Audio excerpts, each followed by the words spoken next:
The loudest tears often come from the ones who laughed the hardest when they thought you'd never rise again. Now they're crying, loud, messy, public, but not from guilt, not from growth. It's all a performance. Crocodile tears, fake emotions soaked in regret that they got caught, not that they ever cared. They didn't cry when they were lying on your name. They didn't shed a tear when they tried to break your spirit behind closed doors. But now that your wrath has arrived, now that the universe is answering on your behalf, they're falling apart. Suddenly it's, "You hurt me." Suddenly it's tears and pity plays, "Don't be fooled." These aren't real tears. This is damage control. This is panic wearing a mask of sorrow. This is what it looks like when a fraud realizes the truth they tried to bury is now standing tall and glowing. See, they thought you were weak, easy, disposable. They laughed behind your back, plotted in silence, tried to break what they didn't build. But the moment the tables turned, the moment the wrath of a chosen one hit them, they flipped the script. Now they want to play victim in a story they authored in cruelty. But crocodile tears don't cleanse dirty hands. They don't rewrite history. And they sure as hell won't earn forgiveness from the universe. The energy they put out is coming back with interest. And your wrath. It's the delivery system.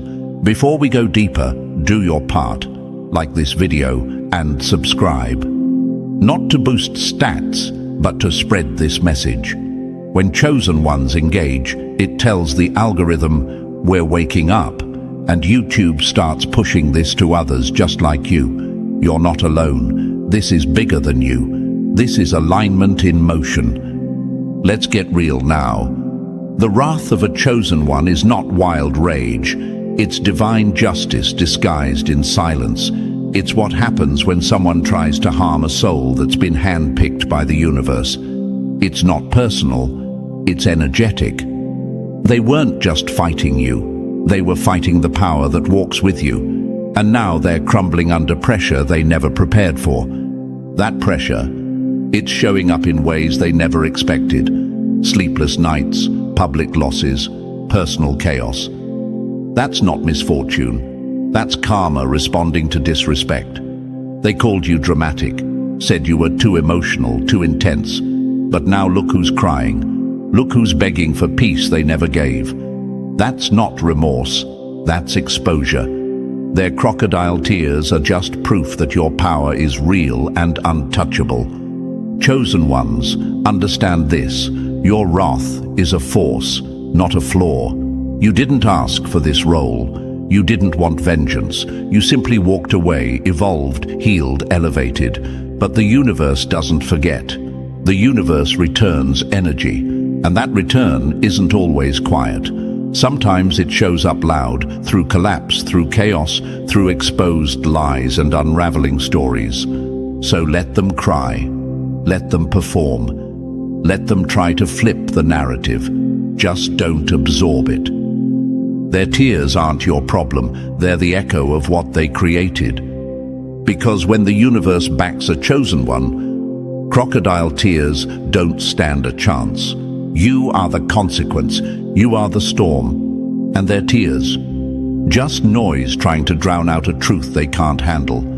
Your wrath is real, and it's here. And now that the crocodile tears have started flowing, let's talk about what comes next.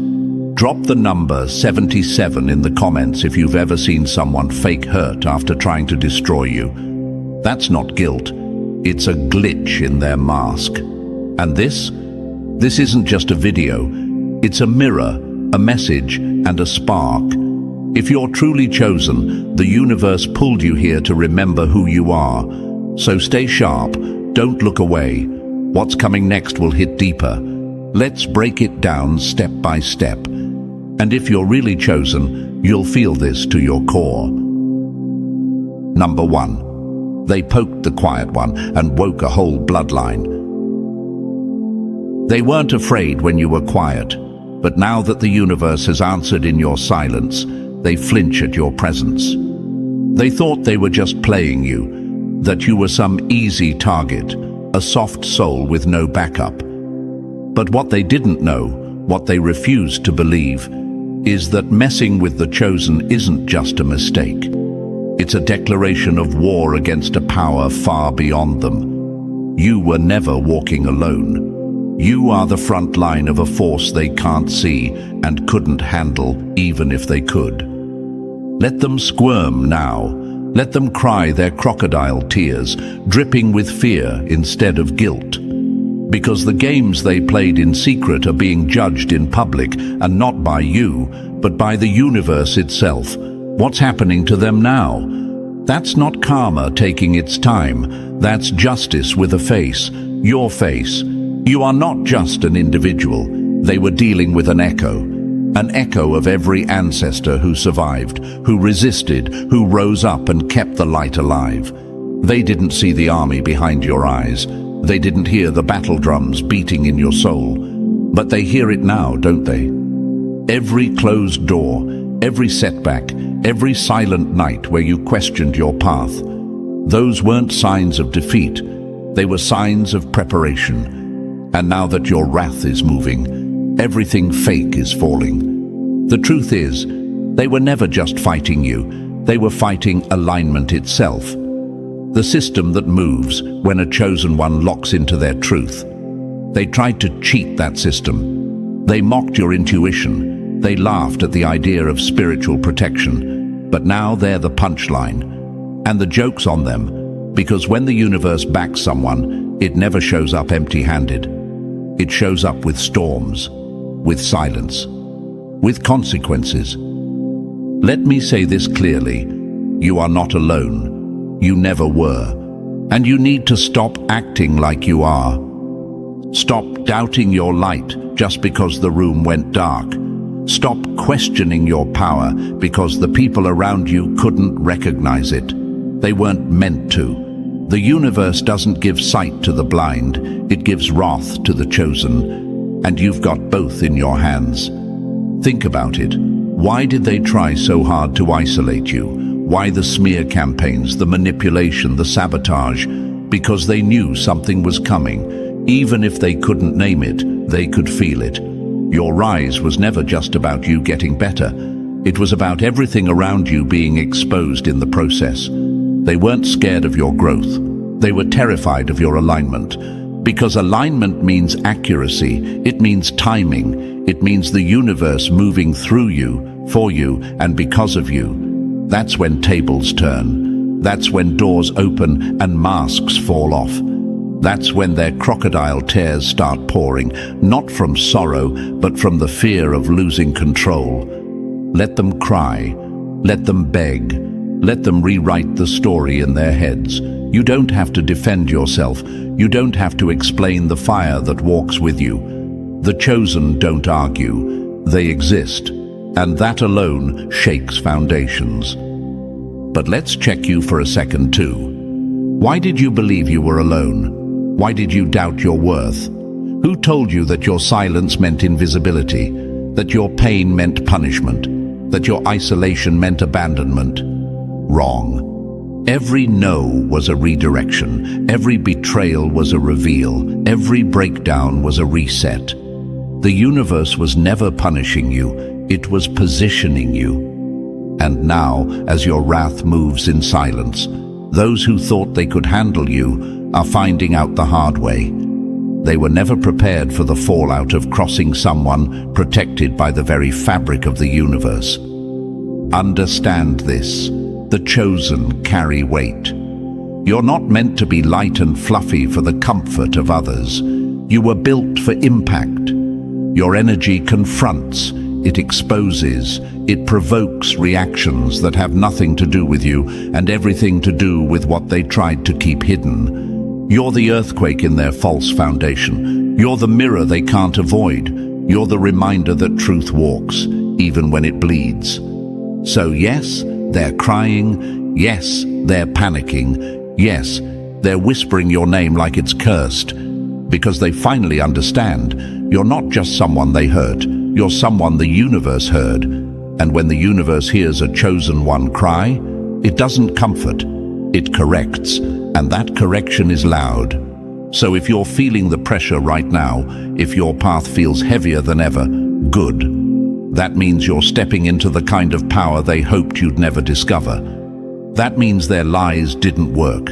Their manipulation didn't stick. Their sabotage failed. You are the glitch in their system. The fire they couldn't contain. The prophecy they laughed at, until it stood in front of them, glowing. So don't apologize for the shift. Don't shrink because they can't handle the truth. And don't you dare mistake their tears for redemption. That's not repentance. That's exposure. They're not crying because they care. They're crying because they lost. Because the wrath of a chosen one doesn't yell, it echoes. And once it's unleashed, there's no going back. Let this be the moment you stop doubting who you are. Let this be the moment you remember. You walk with storms. You were built from the prayers of the undefeated. You were born chosen, and that alone is the threat. Let them cry. Let them lie. Let them tremble, because you're just getting started. Number 2, they laughed at the calm. Now they can't handle the consequence. Mercy was your warning shot. Ignoring it was their fatal move. You didn't come at them wild. You didn't clap back, scream, or beg for respect. You gave them grace. You offered peace. You stayed silent even when their lies were loud, even when their games were deliberate. And that's what's burning them now. You didn't strike first. You gave them a chance to do right, over and over again. And what did they do with that chance? They mocked it, mocked you. Took your understanding as confusion, took your patience as passivity, thought your kindness was just a lack of strength. And now, when the silence they once disrespected starts echoing with consequences, they want to cry, they want to apologize. Too late. This isn't cruelty, this is correction. This is what happens when people play games with energy they don't understand. They were handed mercy, and they spit on it. Now they want to rewrite the story, pretend they didn't know what they were doing. But the universe doesn't fall for PR stunts. It sees intention, it measures hearts, and right now, those scales are tipping heavy on their side, and not in their favor. Chosen ones, hear this loud. You never needed to prove yourself. Your energy did that long before your words ever could. The reason they're crying now isn't guilt, it's realization. They finally figured out what you really were. Not a weak link, not a broken soul, but someone deeply connected to something they'll never understand. And worse, someone protected by it. You were the test, and they failed it. Let that sink in. You warned them, not with threats, but with grace. Not with force, but through presence. And now, they're piecing together the moments where they should have listened, should have backed off, should have respected what they couldn't explain. But they didn't, because power that doesn't shout confuses small minds. And that's exactly what yours did. They laughed at your sensitivity, rolled their eyes at your talk of alignment, energy, protection, thought it was spiritual nonsense. They didn't see the force standing behind you because it didn't wear armor, it wore silence. And now that the consequences are flooding in, they're scrambling for redemption that isn't owed to them. Let's clear something up. The universe is not emotional, it is exact. And when a chosen one is mistreated, mocked, discarded, the universe doesn't forget. It doesn't move fast, but it moves flawlessly. And by the time the reaction lands, it's already too late to take anything back. They're remembering now, every moment you extended grace, every time you walked away when you had every reason to destroy, every time your soul said, give them one more chance, even though you knew they wouldn't change. They remember it now because that chance is gone, and with it, their control. Apologies now? They're not apologies. They're desperation. They're a last-ditch effort to escape the storm they called down on themselves. It's not remorse, it's resistance to consequences. But the chosen don't stop the storm once it starts. Because the storm doesn't belong to them, it belongs to the system. The system that watches everything and forgets nothing. They never believed in that system, never believed your connection was real, but now they do, because nothing else can explain how you rose after what they did. Nothing else makes sense when they see everything they threw at you fall back on them tenfold. And now they wonder, was this one really protected? Were they actually chosen? Yes. And that's what's haunting them, because if you're really chosen, and you are, that means everything happening now isn't random. It means they were warned, and they laughed, and now they're crying. Too late. Too late to rewrite the past. Too late to fake growth. Too late to escape what's already unfolding. So let them post their vague quotes. Let them cry to others who don't know the full story. Let them hide behind "I've changed and I didn't know." You knew who you were, they just didn't believe it until it was too late. And chosen one, stop feeling guilty for what's happening to them. Stop wondering if you were too harsh, too distant, too cold. You did everything you could. They didn't lose access to you. They burned it. They didn't fall away by accident. They were removed piece by piece by the very force that placed you here. You were never meant to carry the weight of their lessons. You were just meant to be the mirror, and they chose to smash it. Let this be your reminder. You don't have to fight for closure. You don't need to explain your absence. You don't need to soften the storm just because they're crying now. Your wrath isn't rage, it's return. Your silence wasn't surrender, it was structure. You were built for moments like this, not to lash out, but to outlast. And now that the universe is moving on your behalf, do not interfere. Watch. Let it unfold. Let the lesson land where it needs to. Because this isn't about revenge. This is the math of the cosmos catching up with the mess they made. They had your heart. They had your peace. They had access to a chosen one, and they fumbled it. Now, let them feel the absence. No more chances, no more mercy. Too late, and just in time. Number 3. They took the calm for kindness. Now they're running from the storm.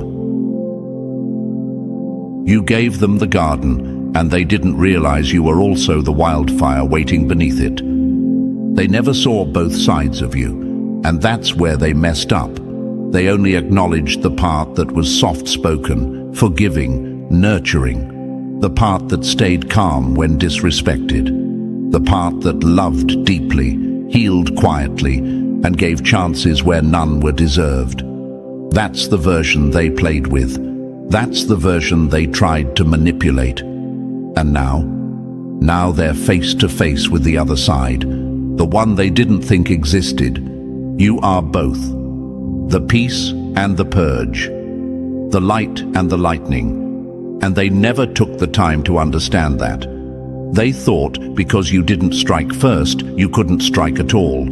They saw the grace and assumed that was all you had to offer. What they never realized until it was too late is that your grace was a gate, and once it closed, all bets were off. You are balance in motion. You carry the dual forces of creation and destruction. You are the gentle wind and the warning siren before the storm. You can bless someone with your presence or bury them in your absence.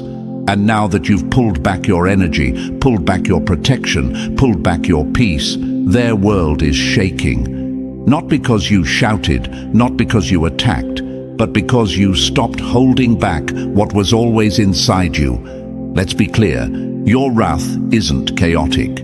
It's controlled, calculated, designed by a system that knew exactly what kind of force you'd need to become. You weren't made to be one-dimensional. You were made to reflect the full spectrum of power.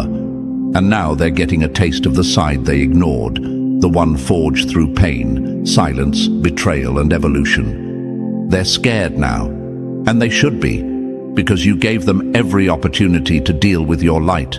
They chose to test your shadows.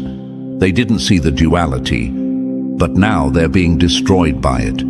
They tried to box you into one role: healer, empath, peacemaker. But what they forgot is that those same hands that heal can also remove, cut off, and eliminate when necessary.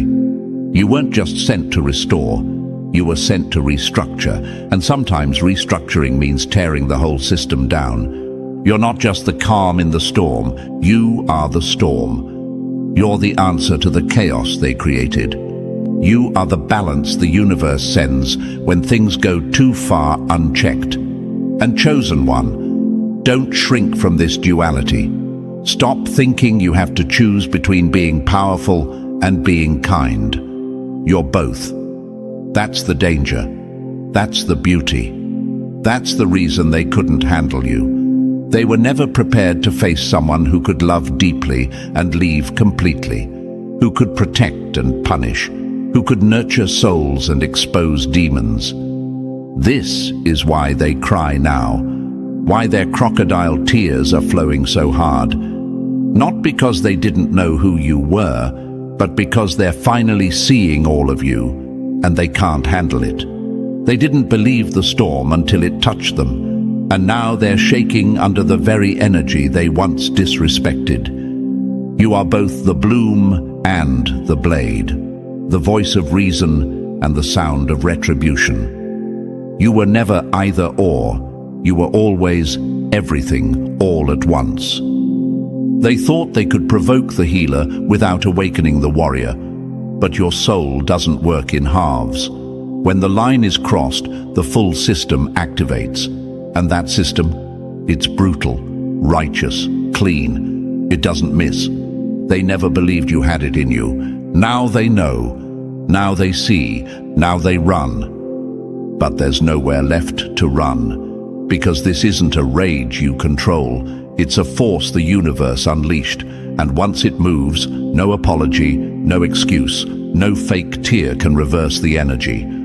So let them cry, let them tremble, let them throw their hands up and act confused.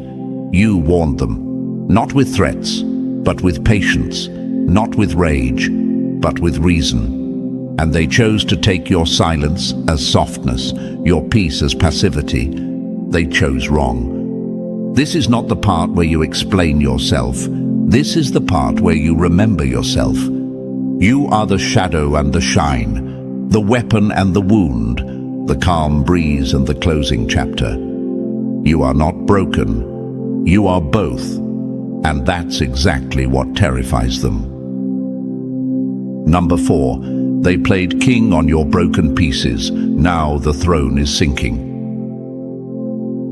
They built castles from your silence, and now they drown in the moat they dug for you. They thought it was over, thought they'd won, thought they could walk away clean, heads held high, rewriting the narrative like they were the heroes and you were the unstable one, like they helped you, like they saved you, like they endured you. They stood over you once, smug, arrogant, running their mouths while you sat quiet, playing victim in rooms where they were the villain, casting shadows over your name, twisting truth like they owned it. But here's the thing, the universe doesn't forget, and it doesn't need to shout. It aligns, quietly, strategically, then suddenly. The reversal isn't coming, it's here. Everything they built on falsehood is cracking beneath their feet, and this time, you're not the one falling apart. They are. Their life is glitching in slow motion, secrets leaking, fake relationships imploding, money drying up, health collapsing. Why? Because the energy they released is circling back like a heat-seeking missile, and this time there's no shield, no cover, no audience to clap for the performance, just truth and exposure. They thought their smear campaign would stick. They thought the people they manipulated would never see through it. But now, even their followers are side-eyeing, even their inner circle is ghosting. Because when the universe flips the script, nobody can read it ahead of time. This isn't punishment, this is correction. This is the divine audit of a life lived in lies. The people who tried to ruin your name are now scrambling to protect theirs. The same ones who acted like you were disposable are now praying your silence continues. Because if you ever chose to speak, their whole image would collapse. But the gag is, you don't even have to speak. Your glow is exposing them. Your peace is embarrassing them. Your elevation is the loudest judgment of all. Because you never had to destroy them. You just had to survive them.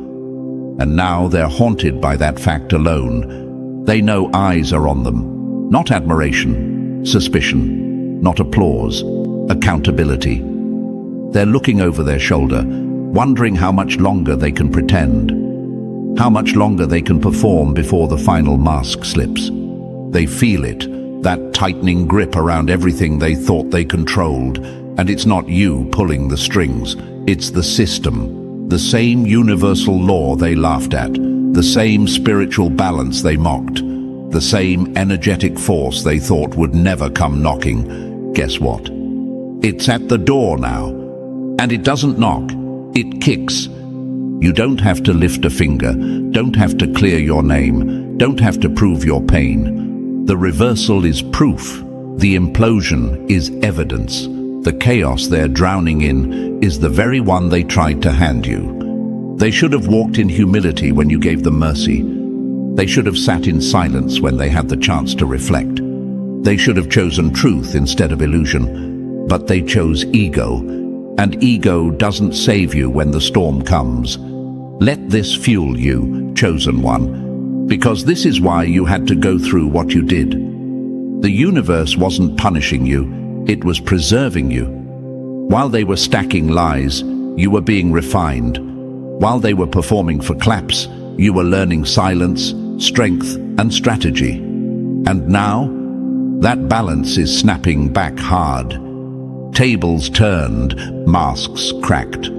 Power shifted. Let them cry now. Let them claim they didn't know better. Let them whisper apologies that never reach your ears. It's too late. The reversal isn't about your forgiveness. It's about cosmic order being restored. You don't need revenge. You are the result. You don't need to expose them. Their downfall is doing that for you. You don't need to justify your journey. Your glow speaks fluently in truth. So walk tall, not in bitterness, not in spite, but in knowing that what they tried to bury has bloomed into something untouchable. Let the floor crack beneath their lies. Let the storm take what was built without honor. Let the reversal run its full course. Because this is what divine correction looks like. And your wrath was the warning. Number 5. They thought you were just vibes. Turns out you're a whole bloodline in motion. They mocked what they couldn't measure. Now they're haunted by what they can't escape. They laughed when you mentioned protection, rolled their eyes when you talked about energy, ancestors, spiritual forces, called you dramatic, delusional, deep, all while plotting behind fake smiles. They thought it was just you. One person, soft-spoken, kind-hearted, overthinking. What a miscalculation. Because they weren't messing with one person. They were poking at a legacy, an ancient encoded system they couldn't see or understand. You weren't just born, you were sent. And your bloodline didn't come to play games. It came with contracts, with cosmic laws, with energy that responds, not emotionally but eternally. They thought they were just taking you down. What they actually did was trigger a full ancestral lockdown. Now, they're seeing things, hearing things, feeling things. The shadows they mocked, now they move in corners they can't control. The whispers they called superstition, now they interrupt sleep. Nightmares, glitches, bad luck that comes in waves, sudden sickness, unexplainable tension. This isn't paranoia, it's payment. Because this time, you didn't go to war. You stepped aside and let the ancestors handle it. They mocked what they didn't understand, but now they're terrified of what they can't unsee. They're scared of the mirror, the silence, the space you once filled with peace. Because now it's empty, and everything else that was waiting behind you is stepping forward. And those forces? They don't negotiate. They don't ask twice. They thought the glitch in their phone, the sudden shadow in the hallway, the bad dream, they thought it was stress. No, it's resonance. It's everything they buried returning for its due. You're not just walking with protection, you are protection. You're the last one they should have crossed, and the first one they underestimated. And now they know. This isn't just some energy thing. This is ancestral infrastructure. This is soul-level protection, passed down like fire in the bloodstream. You carry ancient rituals embedded in your walk.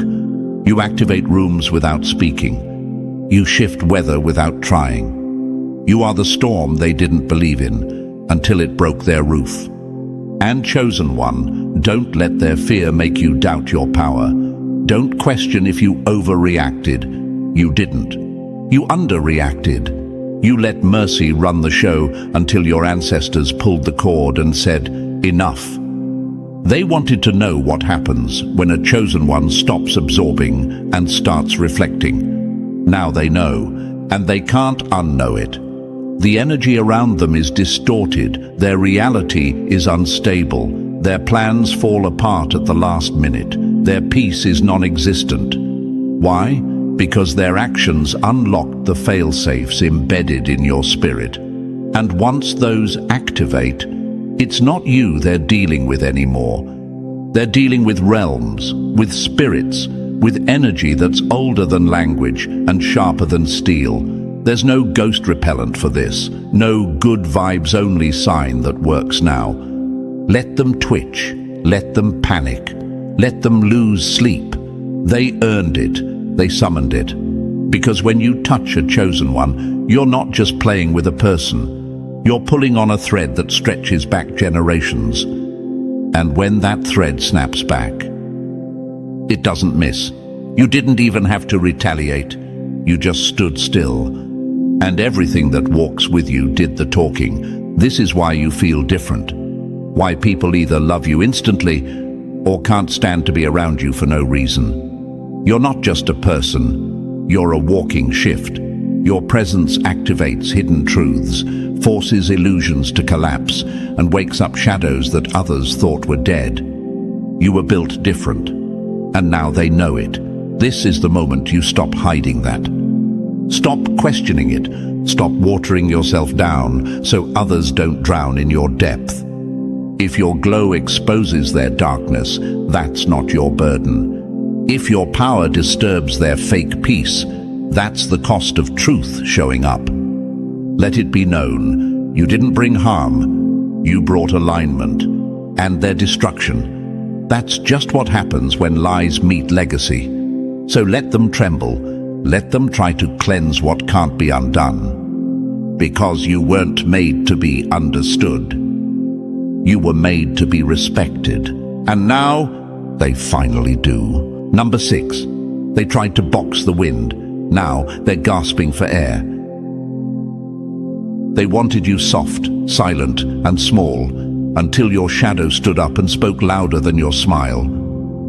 They really thought they had you figured out, thought you could be labeled, boxed, reduced to one thing, too emotional, too quiet, too intense, too much. They tried to define you with cheap words because they couldn't control your presence. They didn't realize they were dealing with duality in human form, grace with a sword, peace with a backbone. One moment you were healing wounds no one could see. The next, you were collapsing illusions they built entire lives on. They never saw it coming. Because you move in ways that don't make sense to shallow minds. You flow between frequencies like water slips between cracks. unseen until it reshapes the whole foundation. They tried to predict your next move, not realizing you're not even on their board. They played chess. You moved in realms, and now they're left confused, breathless, spiraling, trying to figure out how everything flipped when all you did was stop pretending. You are both the light and the shadow. You can speak life into the hopeless and silence the arrogant with one look. You bring peace like rainfall and cleanse with thunder when needed. They didn't see both, and that was their biggest mistake. They assumed your light meant weakness. They forgot light casts shadows. They forgot shadows walk with the chosen, not behind them, but inside them. You are the balance. You are what happens when softness gains clarity, when compassion remembers its lineage, when peace finally sets a boundary and says, no more. That's what they're dealing with now, the version of you that's done playing small to make broken people feel comfortable. Your power doesn't yell, it shifts, it rearranges energy, it sends silent ripples that unravel the systems people built on ego. That's why they can't sleep. That's why they keep watching you from a distance. That's why their lives are glitching while you're glowing. The balance has returned to its source. They called you unstable, but really you were evolving. They called you inconsistent, but really you were multidimensional. And now they see, and they can't unsee. Because once the full version of a chosen one shows up, there's no going back to the fantasy. You are not one thing. You are everything they can't box in. A walking paradox, a living contrast, light that blinds, shadow that protects. You were made to disrupt, to stretch, to unmake what was false and rebuild what was real. And chosen one, don't hide that anymore. Stop shrinking your wrath to keep the peace. Stop softening your edge so you don't scare the unhealed. Stop pretending you're not both the fire and the water. They thought they could define you, control you, outplay you. Now they sit in confusion, crying crocodile tears, wondering how someone so gentle became the storm that wiped everything clean. But that's the point, isn't it? You are gentle, but you're not weak. You are forgiving, but you're not blind. You do love, but your love does not come without consequences when betrayed. They underestimated the shadow within you. Now they're learning that your darkness doesn't destroy, it protects, it balances, it speaks when your light is tired of being ignored. They saw you smile and forgot to check what stood behind it. Now the other side of you is standing tall and not taking prisoners. And let's be real, you didn't even show your full power. You just stopped hiding. And that alone was enough to collapse everything false around them. Let this remind you, you are not meant to fit into their boxes. You are meant to shatter them. You are duality in motion. You are alignment in human form. And your wrath? It's not rage, it's restoration. So let them be shocked. Let them cry. Let them stare in confusion. You warned them with your light. Now they're learning to respect your shadow. And you're just beginning to show them what balance really looks like. Number 7. Now that the curtain's falling, the tears start flowing. They rehearsed the pain, but the universe knows who really bled.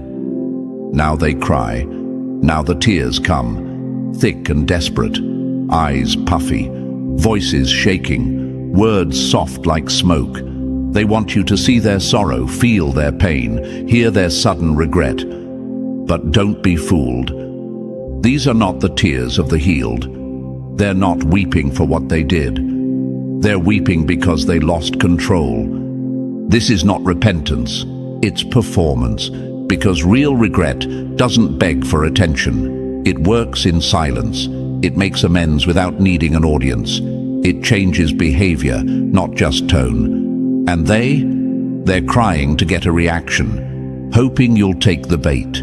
hoping your heart still has enough cracks left to let them back in. But chosen one, you've grown past the bait.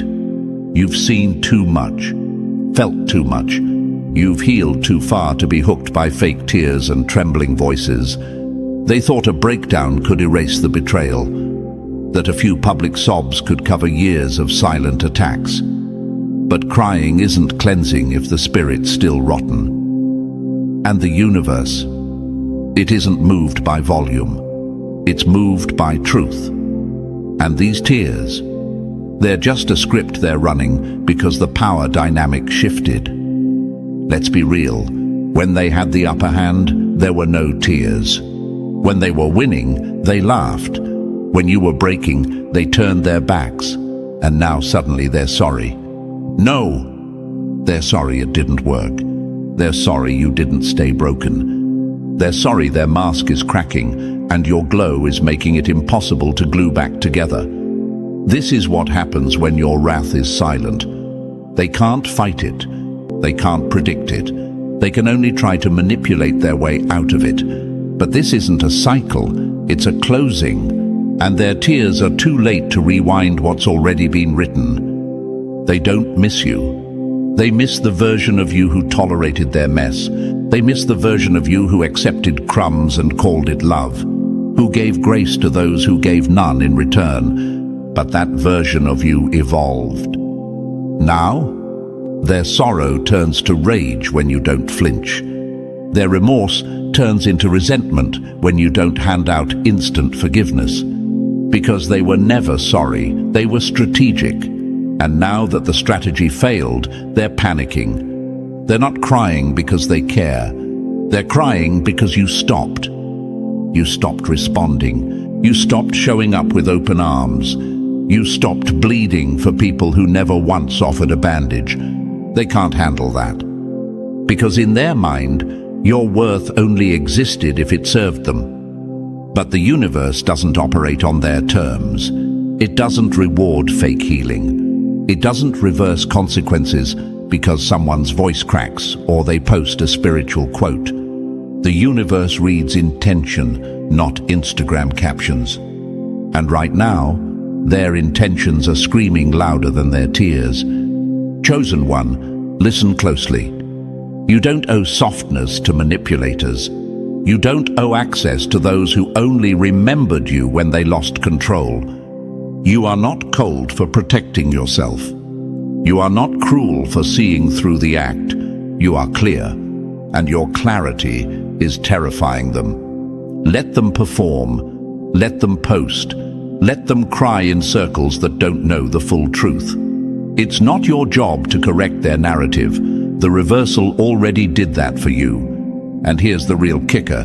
The universe gave them time, gave them signs, gave them you. That was their mercy.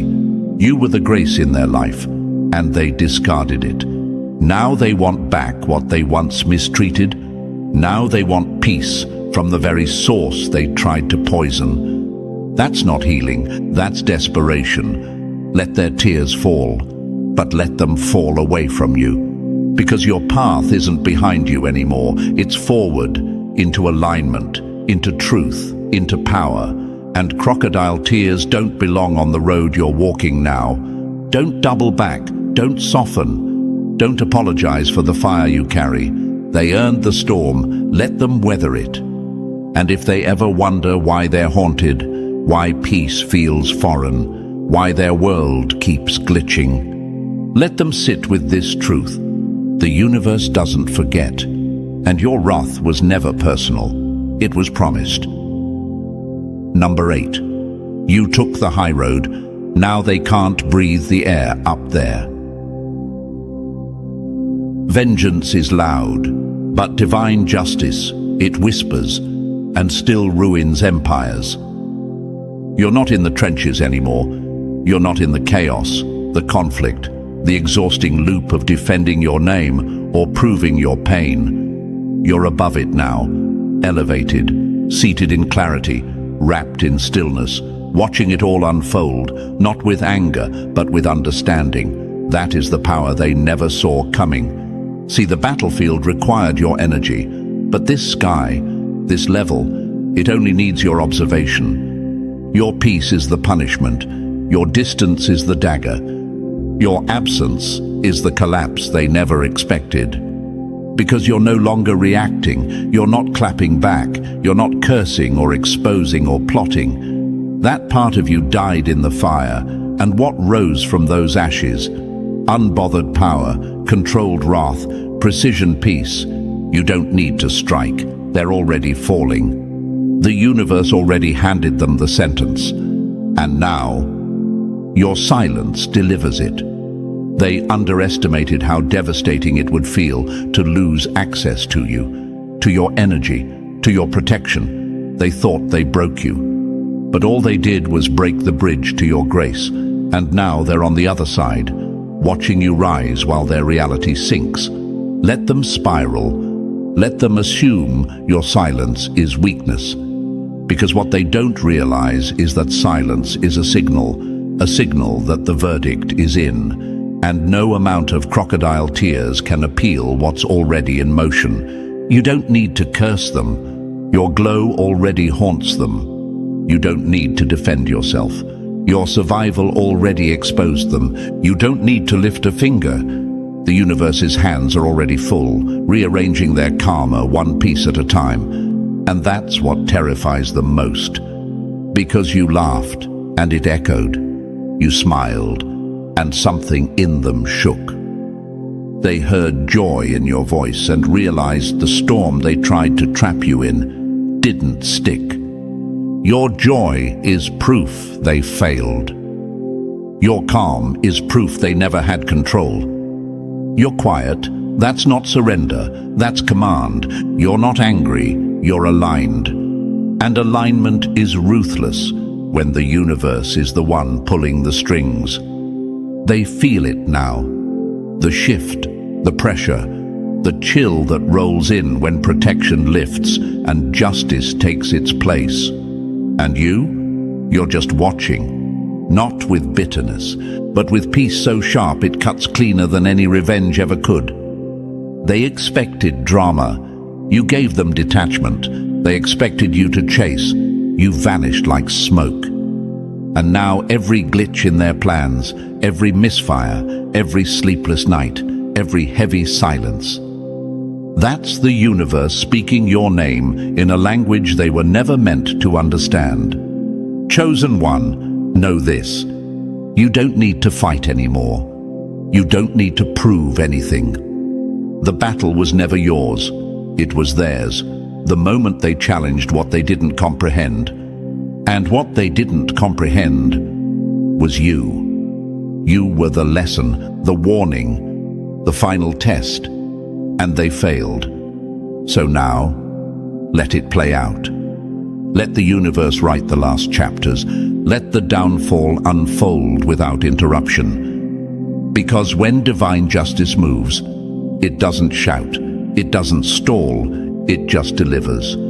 And your only job now is to rise. Unapologetically, unreachable, the wrath already spoke, and the echo is still shaking the ground beneath them. Number 9, you were the warning. Now you're the weapon. They thought they ended you, but all they did was hit the activation switch.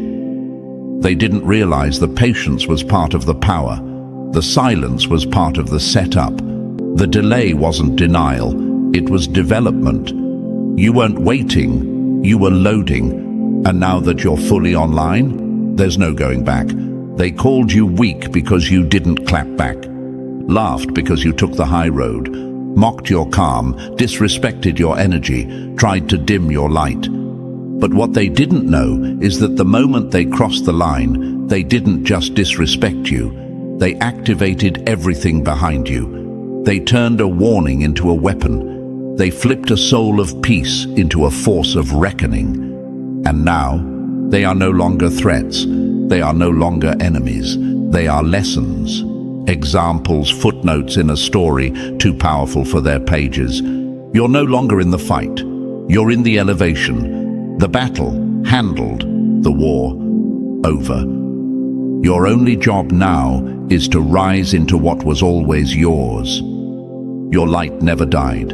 It was simply covered while the world tried to make you forget who you were. But now, it's back. Brighter, sharper, focused, unapologetic. You're not coming back to prove anything. You're stepping forward because your next mission just unlocked. The universe stood, your ancestors rose, the spirits moved, and now you walk not as a survivor, but as a signal, a frequency, a blueprint for divine power in human form. You didn't just make it through the fire, you became it. You're not here to seek revenge. You are the revenge, not through chaos, through correction, through presence, through peace so disruptive it exposes everything false in its path. You were anointed from birth, but now you're activated.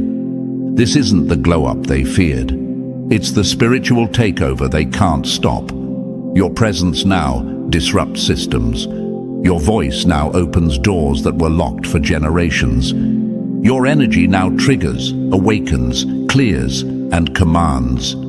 And that old version of you?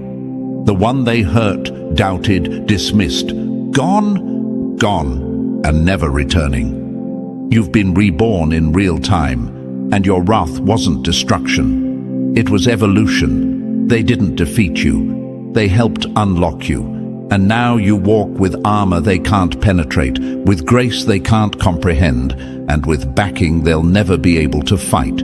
So don't look back, don't explain, don't slow down. You've passed the test, you've completed the assignment, and the universe just cleared the path for your next chapter. This isn't just elevation, this is initiation. You are no longer in waiting, you are no longer hidden. You are walking prophecy now, not to prove anything, but to be everything you were born to become. Welcome to the level they never thought you'd reach. Welcome to clarity. Welcome to sovereignty. Welcome to your activation. The world tried to break you. Now it has to watch you lead. A candle doesn't compete with the sun, but the moth still dies trying to chase it. That's the kind of energy you carry, chosen one. And that's why one person, just one, is losing their damn mind, trying to keep your name alive in conversations that you never asked to be part of. You didn't call them out. You didn't feed the fire. But still, they burn. They burn every time your name comes up, every time your light touches a space they swore you'd never reach. And now, even the people around them are backing away slowly, watching them spiral like a cheap fan spinning too fast and falling off the table. They don't hate you. They hate that you're chosen. They hate that the universe picked you and skipped them. They hate that you shine without asking for the spotlight, while they scream just to be noticed. And no matter how loud they get, they can't drown out the silence of their own irrelevance. Before we go deeper, if this message is already hitting something inside you, like and subscribe. Not just for numbers, but because when you do that, YouTube pushes this message out to more chosen ones who've been silently going through the same storm. The more we link up, the louder we get. The signal gets clearer. So take a second, hit that button, and let's keep building this movement. Now, let's talk. That person can't stop talking about you because you haunt them. Not with your presence, but with your absence. You stopped showing up, but somehow you're the only thing they show up to talk about. You stopped caring, but their whole personality turned into a protest against your existence. That's the kind of grip the chosen have.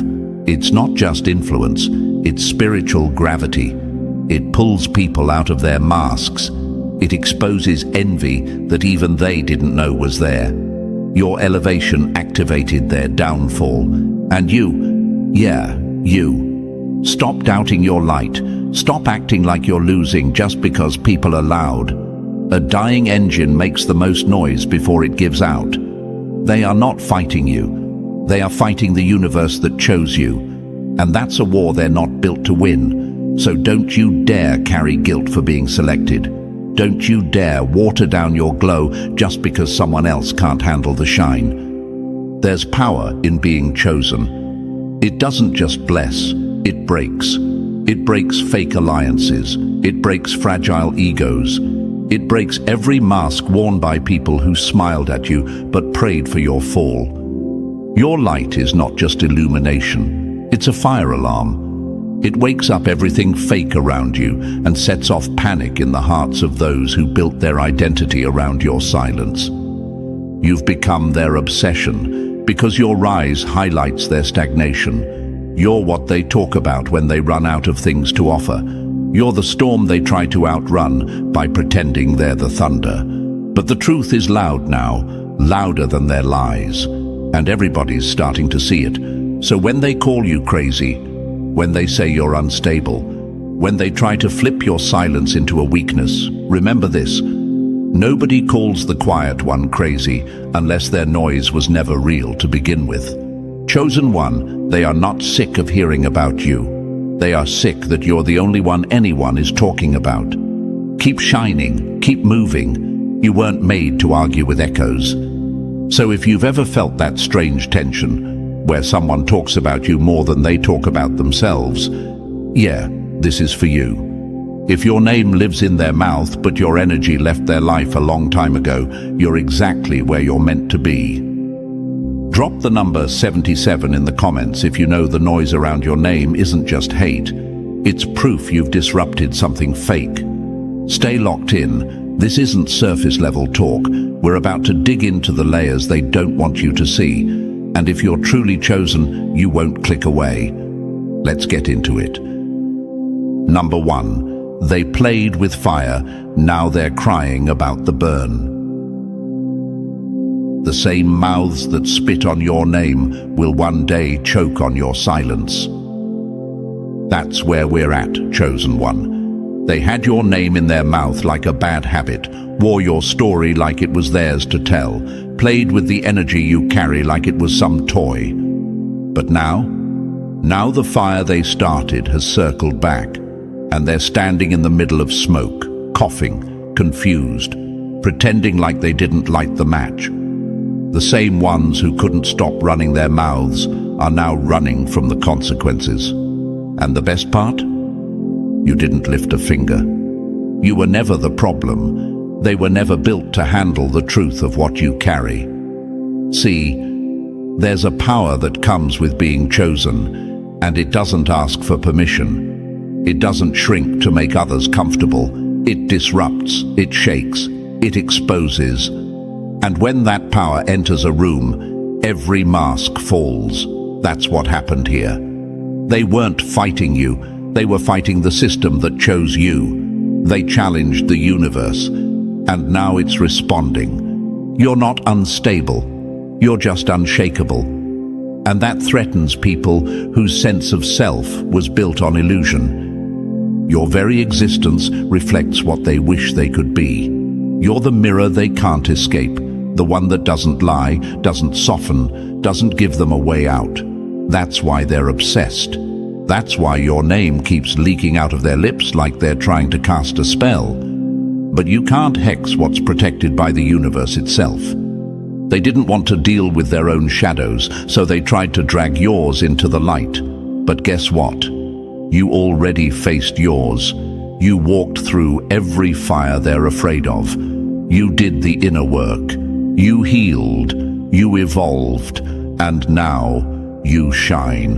And that's what drives them mad, not your presence, but your progress. And let's be real, you've felt this. You've had those moments where you wondered, why do they hate me? Why can't they just leave me alone? You thought you were doing something wrong. You doubted your light.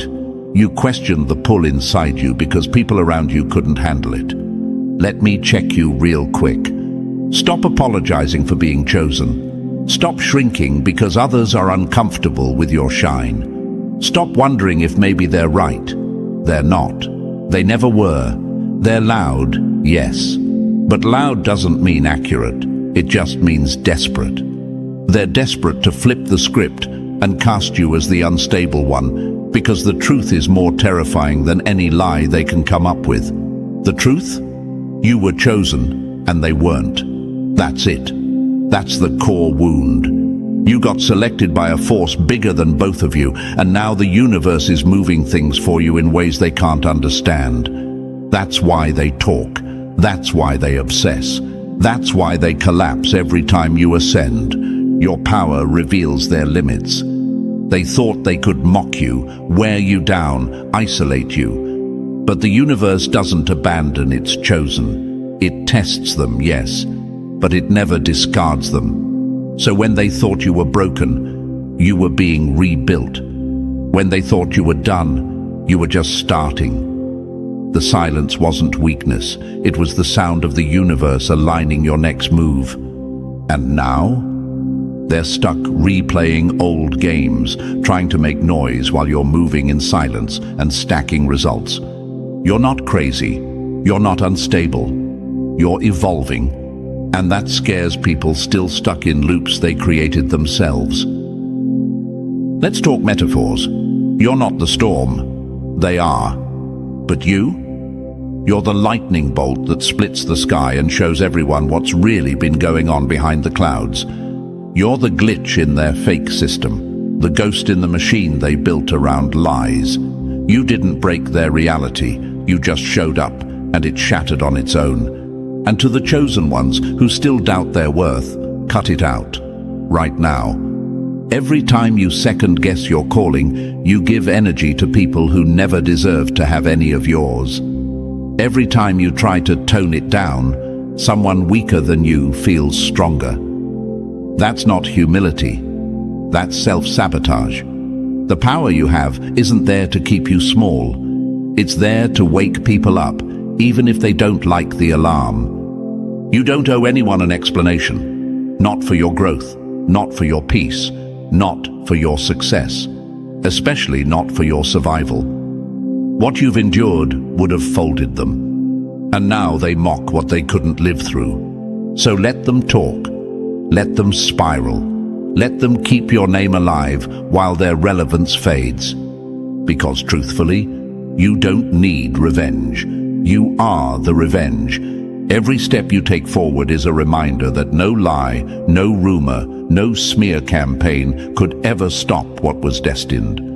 The universe doesn't make mistakes, and it sure as hell didn't make one when it chose you. They laughed when you were quiet. Now they're crying because you didn't stay that way. Let them talk. Let them unravel. Your story's just beginning.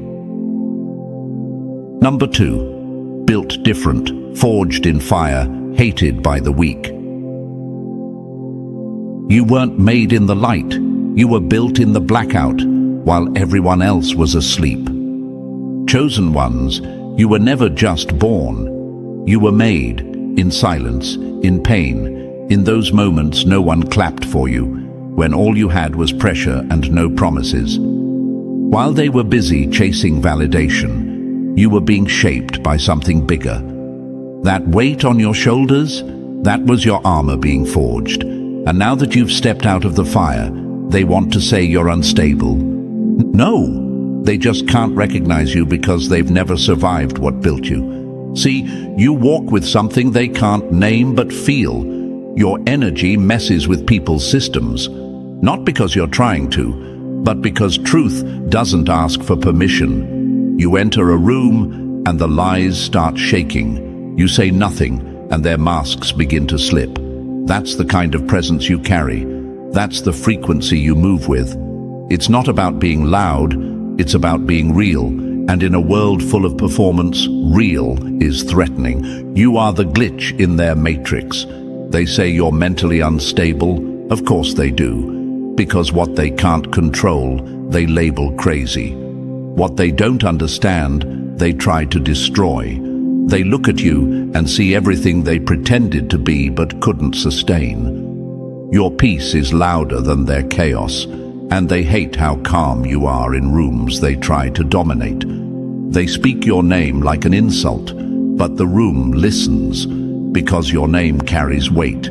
Theirs is just noise. You didn't ask for this, but you were built for it. You weren't designed to blend in. You were wired to disrupt, to break down the fake and make space for the real. Your path wasn't one of comfort. It was carved with your own hands through concrete, while they were handed shortcuts and still managed to get lost. You didn't arrive here by accident. You were aligned by something greater, by the universe itself. You didn't come to war with anyone, but your presence started battles anyway, because your light made darkness panic. They don't hate you, they hate what your life reflects, that it's possible to rise without playing their game, that you can walk alone and still be followed by favor.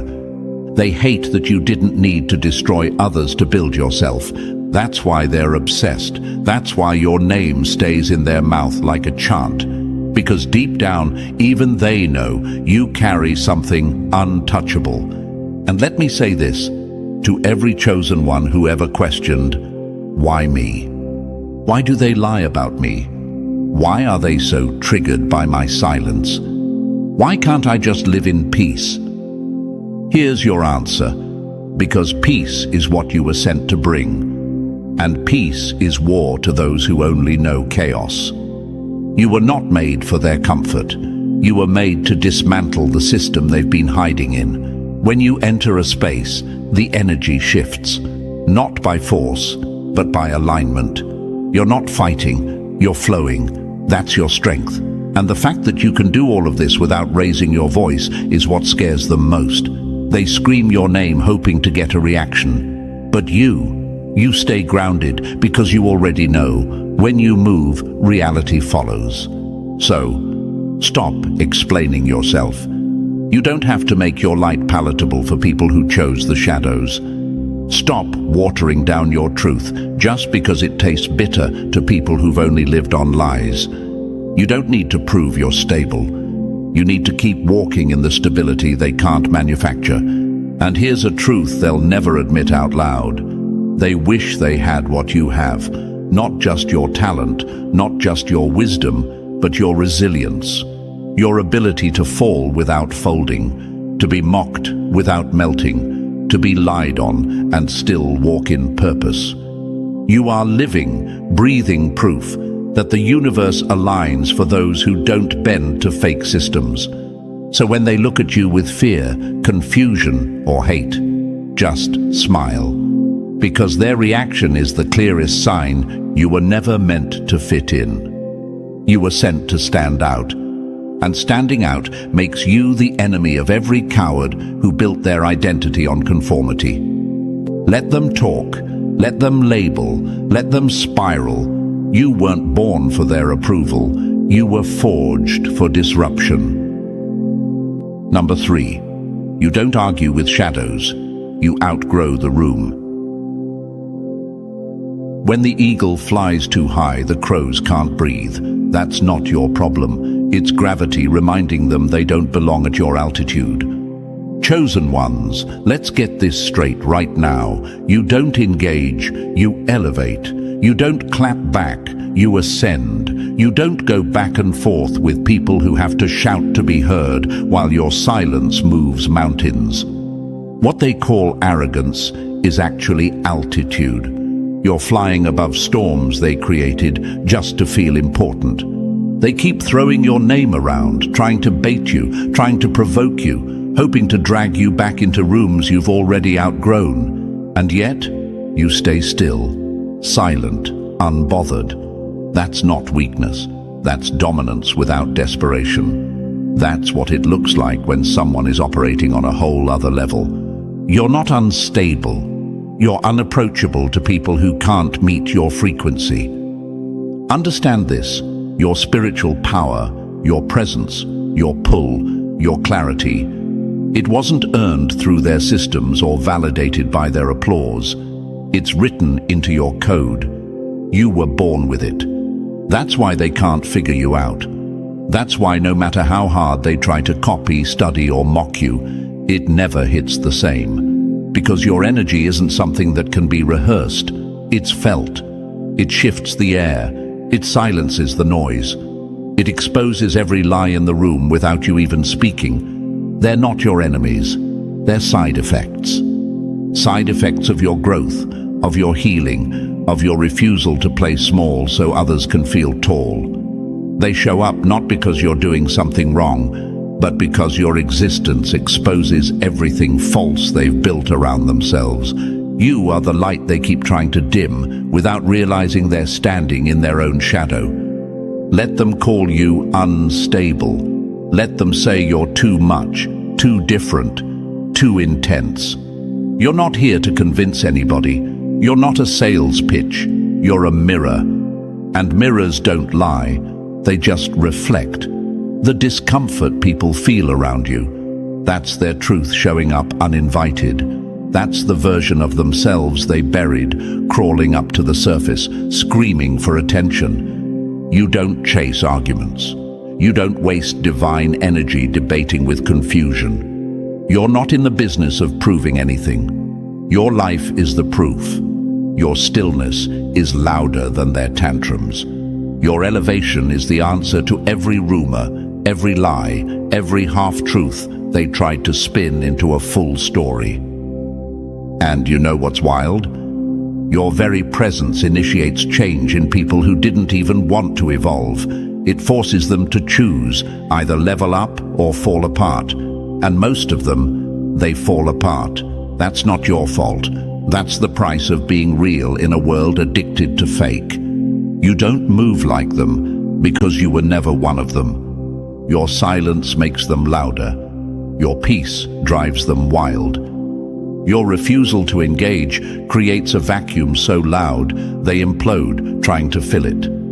You don't react because you don't need to. You already won the moment they started obsessing. Some of you have been asking, should I say something back? Should I clear my name? No.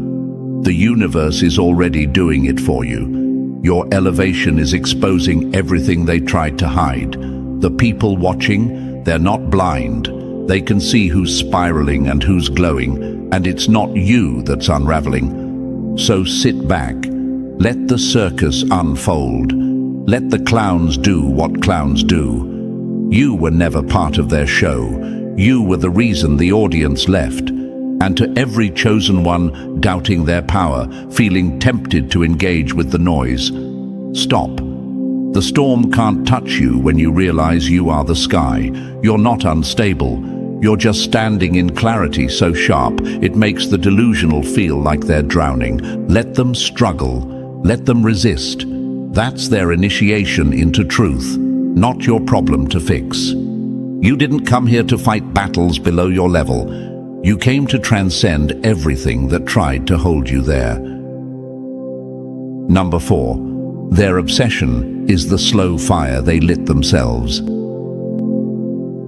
They didn't destroy you, they advertised you. Chosen one, let's call it what it is. This isn't just gossip. It's fixation. It's obsession wrapped in jealousy, dressed up as concern, masked as criticism. But peel back the layers and you'll see what's really going on. They can't stop watching you because they can't stop feeling you. You're not living rent-free in their head. You're building empires in a mind they can't control. You became their storyline, their plot twist, their main character energy without even showing up for the scene. And now, everyone sees it. The crazy one isn't the person doing the inner work, moving in silence, leveling up. No. The crazy one is the person who won't stop talking about someone who's already moved on. Their obsession, it's not a compliment, it's a confession. A loud, unstable cry from someone who lost control of the narrative and is now spiraling because they never were the story to begin with. You were. Every insult they toss, every shady post, every weird conversation behind your back, it all loops back to one thing. You shook something in them. Your energy exposed the wound they never had the courage to clean. And now, instead of healing, They've made you the villain in their drama, a distraction from the emptiness they're too afraid to face. But let's be clear, they're not just hurting you, they're unraveling themselves. Every word they speak drips with desperation. Every post they make becomes a window into their own unhealed mind. They think they're dragging you, but they're just broadcasting their breakdown. You're the mirror, and they can't look away. Not because you're flawless, but because your flaws didn't break you. Your scars didn't silence you. You're still rising, and that drives them wild. They want your downfall to feel justified. They want you to break so they can say, "See, I was right." But every time you don't fold, they fold a little more. Every time you win silently, they lose loudly. And let's be real, at some point it stops being about you. You've moved on, you're focused, you're building, evolving, expanding. But they're still running their mouth like it's a treadmill, going nowhere but exhausting themselves in the process. And the universe? Oh, it's watching. Every attack sent your way comes back around. Not always instantly, but always intentionally. That energy they put out returns dressed as their own chaos, their own confusion, their own downfall. That's the boomerang effect they never factored in. Because when you mess with the chosen, you're not just picking a fight, you're trying to wrestle with the blueprint. And the blueprint doesn't bend, it corrects. They're unstable not because of what you did, but because of what your existence reflects. You showed them what they could have been if they weren't so focused on tearing down others. You made them realize they were standing still while you kept moving. And now they're panicking, stuck trying to build relevance off your name like it's a foundation. But hate is a house that always collapses. Here's what makes it even more powerful. You didn't engage, you didn't retaliate, you didn't even acknowledge half of it. And still, the whole world is watching them spiral. That's how powerful your silence is. It outspeaks their obsession. You didn't have to drag them down, you just had to rise. And for every chosen one wondering if it's time to defend yourself, to clap back, to finally say something, don't. Not because you're scared, but because it's beneath you now.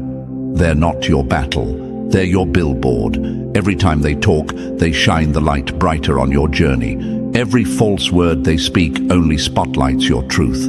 Let them keep going. Eventually, the same people they tried to entertain with their drama will see the pattern, the spiral, the desperation. And just like that, silence. You didn't destroy them. They just couldn't survive the weight of their own obsession. So walk tall, stay grounded, let the storm rage. You've already won. And they're not sick of hearing your name. They're sick that they still can't stop saying it. Number 5, you're the quiet before the collapse. A hurricane doesn't explain itself to the leaves it rips from the trees. Chosen one, they thought you'd respond. They wanted the reaction. They poked, they lied, they provoked. Because your silence threatened them more than your words ever could. But what they never understood is that your silence isn't empty, it's loaded, it's power concentrated, truth distilled. It's the eye of a storm that's already decided what it will destroy when it moves. You're not here to throw punches, you're here to elevate. That's why their chaos keeps getting louder and messier while you remain still. And they hate that. They can't stand that they've thrown everything they have, shade, slander, energy, and you're still standing, still solid, still rising. You're the one they scream about in rooms you don't enter. You're the one they can't stop mentioning, even though you've said nothing. You're the storm without sound, and that silence, it's eating them alive. They thought you flinched because you said nothing, but you didn't flinch, you focused. And that's something they'll never understand. Because people who are used to chaos need a reaction to feel powerful. They need noise to feel relevant. They need drama to feel alive. But you You learned to breathe in stillness. You trained yourself to hear your own thoughts in the middle of the madness. And that made you untouchable. You don't need to defend what's already rooted. You don't need to answer lies when truth stands behind you like a wall. And you don't owe a single ounce of your peace to people who thrive on provoking it. You're not passive, you're strategic. You're not ignoring them. You've just outgrown the conversation. And every time you don't respond, every time you stay quiet and keep building, they crumble a little more because the world starts noticing. Why does this person keep obsessing over someone who never responds? The audience turns, the mask slips, and their noise exposes their instability more than you ever could. Let them unravel. They're loud because silence scares them. They're bold because they know their time is short. They're chaotic because they feel your elevation, even if they won't admit it. And here's the secret they won't tell anyone. They know you've already won. You carry a frequency that dissolves fake energy without lifting a finger. You enter a space and their lies start glitching. You speak without speaking. Your energy walks in the room before you do, and it rearranges the atmosphere. That's why they can't stop. That's why they keep poking the silence, hoping you'll finally snap. But you won't, because you don't need to. You were never meant to fight them. You were meant to outlast them. They were chaos dressed as confidence. You are calm dressed as power. And that contrast, it's tearing them apart. While they scream into the void, your stillness echoes louder. While they throw stones, you build kingdoms. While they gather gossip, you gather grace. Chosen one, do not descend. Let your silence roar louder than their tantrums. Let your rise be the answer. Let their unraveling be your confirmation. Because in the end, they weren't your enemies. They were just noise. And you are the storm that doesn't announce itself. You're the shift in the atmosphere. You are silence, loaded with fire. And when you finally move, they won't see it coming. Number 6. Let them drown in the drama. You're already in the sky. The higher you rise, the louder the screams from below. But you don't climb back down to argue with echoes. Chosen one, this is the part where they start spinning out of control. The tantrums get louder, the stories more dramatic, the accusations start sounding like desperate monologues, and you're silent, you're still, you're not moved, and that is driving them over the edge.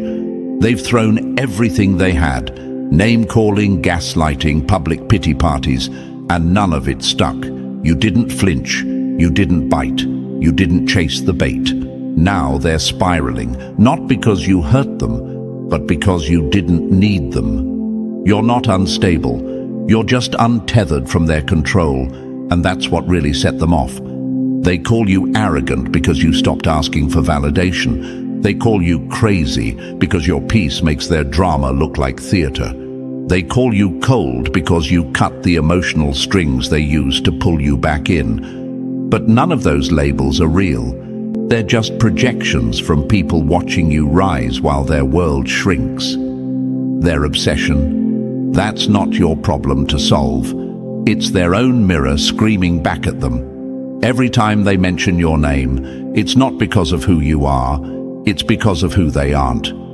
You became a living reminder that someone can heal, grow, glow, and move forward without clinging to the past. And that stings. Let them spiral, let them talk, let them twist themselves into knots trying to decode your silence. You're not obligated to respond. You don't owe anyone clarity they're not ready to receive. Your presence already said enough. Because real power doesn't perform, it doesn't plead, it doesn't play defense, it just is. And when you operate in that kind of truth, solid, grounded, unshaken, it unravels people who survive on reaction. You are not their villain, you're their unfinished business. their loose end, and they hate that you left them there, unresolved. But your story didn't pause when they left. It launched, and the more you glow up, the more they lose their grip on whatever image they tried to project onto you. You're not reacting, not because you're weak, but because you know what's sacred. You know your energy is currency. You know your silence costs more than their whole performance. Every accusation is just an accidental confession. Every insult is another spotlight. Every time they say your name, they show the world who really can't move on. And to every chosen one who's been tempted to respond, tempted to prove your sanity, tempted to clear the air, don't. Because if they were ever going to hear the truth, they would have heard it in your silence. They didn't want peace. They wanted power over you. But now, you're not in their reach. You're not in their game. You're not in their world anymore. So let them spiral. Let them scream. Let them scramble to stitch together a version of you that no longer exists. That's not your concern. That's their process. And honestly, it's their punishment. You didn't walk away to prove a point. You walked away to protect your purpose. You didn't stop speaking because you were broken. You stopped because you were already free. So stand tall in your stillness. Let them collapse under the weight of their own story. Let them talk. Because the ones watching, they're starting to see it clearly now. You never had to shout. You never had to prove. You just had to remain. And you did. Number 7. Your peace is a loaded weapon. Stop handing it to cowards. Not everyone who knocks deserves an answer. Some just want to steal your stillness. Chosen one, at this point in your journey, you need to understand one thing with complete clarity. Your peace is sacred, and it's deadly to those who tried to weaponize your chaos. You've been tested, poked, pushed, and lied on, not because you're weak, but because they were hoping to see you crack. And when you didn't, they started calling your peace cold, your silence unstable, and your distance arrogance. But we both know the truth. They just can't access you anymore, and that burns. They thought silence meant surrender. What they didn't realize is that silence was you locking the gate and tossing the key into a version of you they no longer have access to. Boundaries aren't walls, they're filters. You're not blocking everyone out. You're filtering out the ones who came with fake energy, low intentions, and that desperate need to drain you. And guess what? You don't owe them anything. Not your explanation, not your forgiveness, not your presence, especially not your peace. If someone has to be loud just to get your attention, they were never meant to sit at your table. The way you protect your peace now, that's not petty, it's precise. You are no longer a wide-open door for anyone who shows up with charm and chaos. You've outgrown those days. Now, you move like a vault. You know what's inside you is valuable, and you've finally stopped letting people pick at it like it was up for auction. They can call it rude, let them. They can say you've changed. Let them say it. Because if evolving looks like silence, clarity, and distance, then you're doing it right. The world has too many people chasing validation and too few guarding their energy. You're one of the rare ones who figured it out. The peace they tried to steal is now your shield. Your clarity is your compass. Your stillness is your defense system. And when they come knocking, demanding the old version of you, the reactive version, the emotional version, the one that used to over-explain and over-give, don't answer. Let them starve. Let them talk to the locked door. Let them deal with the fact that you've finally chosen you. That's power. You are not cold. You are clear. You are not rude. You are refined. You are not unstable. You are unavailable to the drama, to the games, to the projections of people who refuse to grow. Protecting your peace is no longer a suggestion. It's your survival code. Because when you allow access to people who want to see you fail, you hand them the tools to build your downfall. And trust this, they know exactly what they're doing. They don't want your forgiveness. They want your reaction. They don't want closure. They want your attention. Because if they can't control your mind, they'll settle for controlling your mood. But not anymore. You've seen too much, felt too much, healed too much. Now you know that silence is strategy, distance is wisdom, boundaries are necessary armor. Your peace is the very thing they're trying to interrupt, because when you're centered, they lose control. When you're focused, they fade. And when you're quiet, they can no longer script you into their chaos. So hold that line. Don't flinch. Don't explain. Don't apologize. Let them spiral in their own noise while you guard your atmosphere like it's gold, because it is. And if they say you've gone cold, remind them, I didn't go cold, I went clear. I stopped pouring into people who only showed up to spill. Peace is not your weakness. It's your power. Use it like a weapon and never let it out of your hands again. Number 8. You're not just rising, you're part of a cosmic revolt. They don't fear you because you're different. They fear you because you made them realize they'll never be the same again. Chosen one, let's get this all the way clear. You're not just another person with a story. You are a disruption, a walking shift in the atmosphere. When you enter a space, energy changes. Not because you speak louder, but because your presence makes noise without needing words. They say you're unstable because your rise makes them shake. What you're facing isn't just jealousy. It isn't just drama. It isn't even personal. It's cosmic resistance.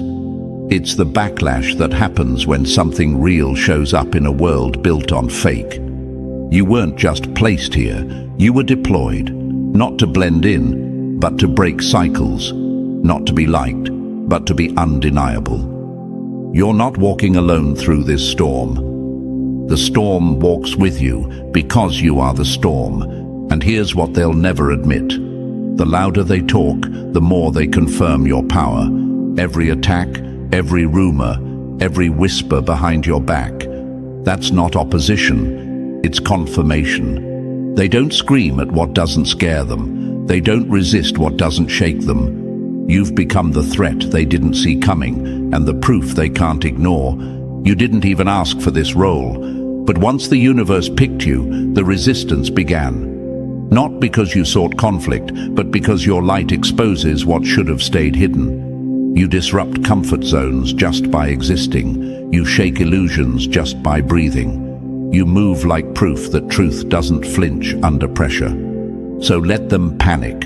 Let them talk like they're experts in your story. Let them throw words like they're throwing punches. Let them gather together to try to explain you away. It won't stop anything, because what's moving through you isn't dependent on their approval. It's not a trend. It's not a performance. It's alignment, and it can't be undone. You're part of something vast, something wild, something undeniable. Every force in the universe that was built on realness is backing you, even when it looks like you're standing alone. That sense of isolation, it's not abandonment, it's clearance. You've been cleared of the distractions, the illusions, the dead weight. You're not being punished, you're being positioned. And when you feel resistance, that's not a sign you're off path, it's a sign you're on it. Because when systems of comfort and control sense real power, they shake. And right now, that's what's happening. You're shaking the ground they thought was solid. You're waking up the minds they hoped would stay asleep. You are not crazy. You are not unstable. You're just uncontainable. They're trying to box you into something small so they don't have to confront how big you've become. But it's too late. You're not moving in circles anymore. You're moving like a wave, part of a larger force that's reshaping everything it touches. This isn't just about you. It's about every chosen one waking up, standing tall, and refusing to shrink back. It's a collective shift, and you're a key piece in that puzzle. That's why the attacks feel so personal, because your existence is deeply threatening to people whose power was built on keeping others small. But hear this: their fear can't delay your rise. Their lies can't block your alignment. Their resistance can't stop what's already begun. So when it feels heavy, when the whispers grow louder, when the chaos starts circling again, stand taller. That's how you know the breakthrough is near. Because the pressure always gets violent right before something divine breaks through. Let them fear.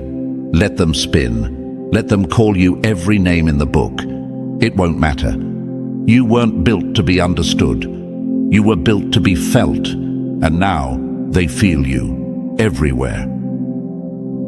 Number 9. They played the game. You became the standard. You don't have to scream, "I won," when the silence already says checkmate. Chosen one, it's already over, and you didn't even have to raise your voice. While they were busy throwing dirt, you were building a foundation. While they chased attention, you stayed on your mission. And now the truth is echoing louder than their lies ever could. Let them talk. Let them scratch at your name, like it's the last thread holding them together. Let them spin their little stories, desperate for a reaction. You've risen so far beyond them that their words don't even touch the air you breathe anymore. They're shouting into empty rooms. The crowd they once controlled, gone.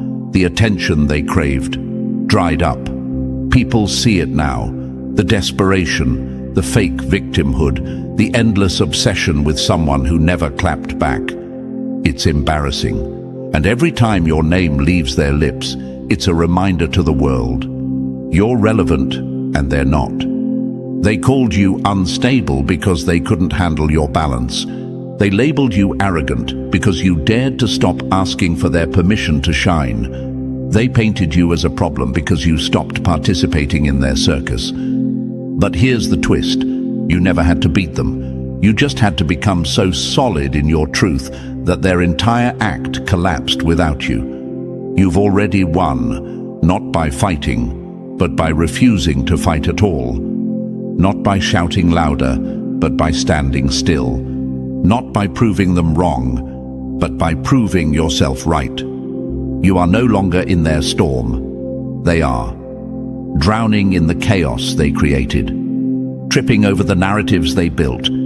Imploding under the weight of the mask they wore for too long. And you're untouched. Unbothered. Unreachable. You don't owe them clarity. You don't owe them kindness. You don't even owe them recognition. You owe yourself everything: peace, progress, purpose. And now you're living in that, thriving in that, moving in that. So speak your truth, but only for those who can hear it. The ones who matter don't need explanations. They saw the difference. They watched the drama unfold and figured out quickly who was spiraling and who was silent. Your energy said more than their rants ever could. And the rest? The ones who judged you without knowing the full picture. Let them fade. Let them forget you. Let them run with the version of you they made up in their heads.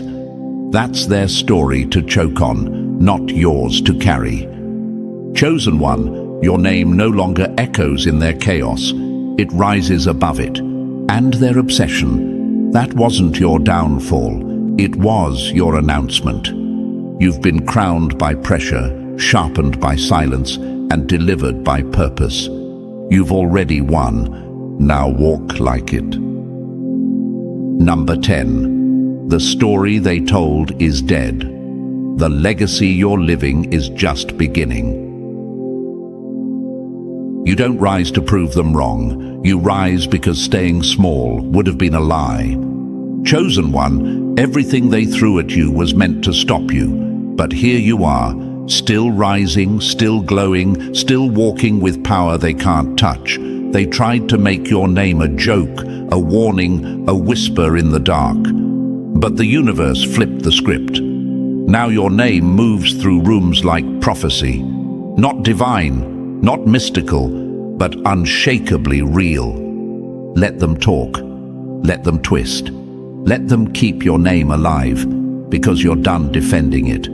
The truth has outgrown their noise. The obsession has exposed them. And you're walking proof that silence, stillness, and self-respect win louder than any scream. You don't have to convince anyone. You don't need the last word. You are the last word. So close this chapter without regret. Let the ashes settle behind you. There's no need to revisit the ruins of people who tried to bury what they couldn't break. They were never your match. They were just a mirror showing you how far you've outgrown your old surroundings. Move forward like you've been chosen, because you were. Not by chance, not by accident, by design. And now, the noise fades. The shadows fall back. The legacy begins. You didn't just survive the smear. You turned it into a signal, and the chosen always hear it. And finally, let's land this plane with truth and power. You didn't get here by luck. You were sent. Not to blend in, but to disrupt. So let them gossip, let them spiral, let them scream. You've already won, and you never had to shout. Their noise? It's just proof you shook something they never had the strength to face. Walk in your light, chosen one. Own your elevation. You're not crazy. You're called. If this resonated, like, subscribe, share this with a fellow chosen, and drop the number 77 in the comments to let the world know. The silence is getting louder. They didn't fall for your beauty. They fell for your power.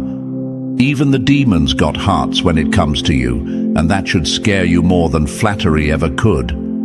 They didn't just notice you, they crashed into you, both angels and demons. Yeah, they all felt it. That pull, that gravity. Like your soul isn't just made of light, but of something older, something the universe itself leans toward.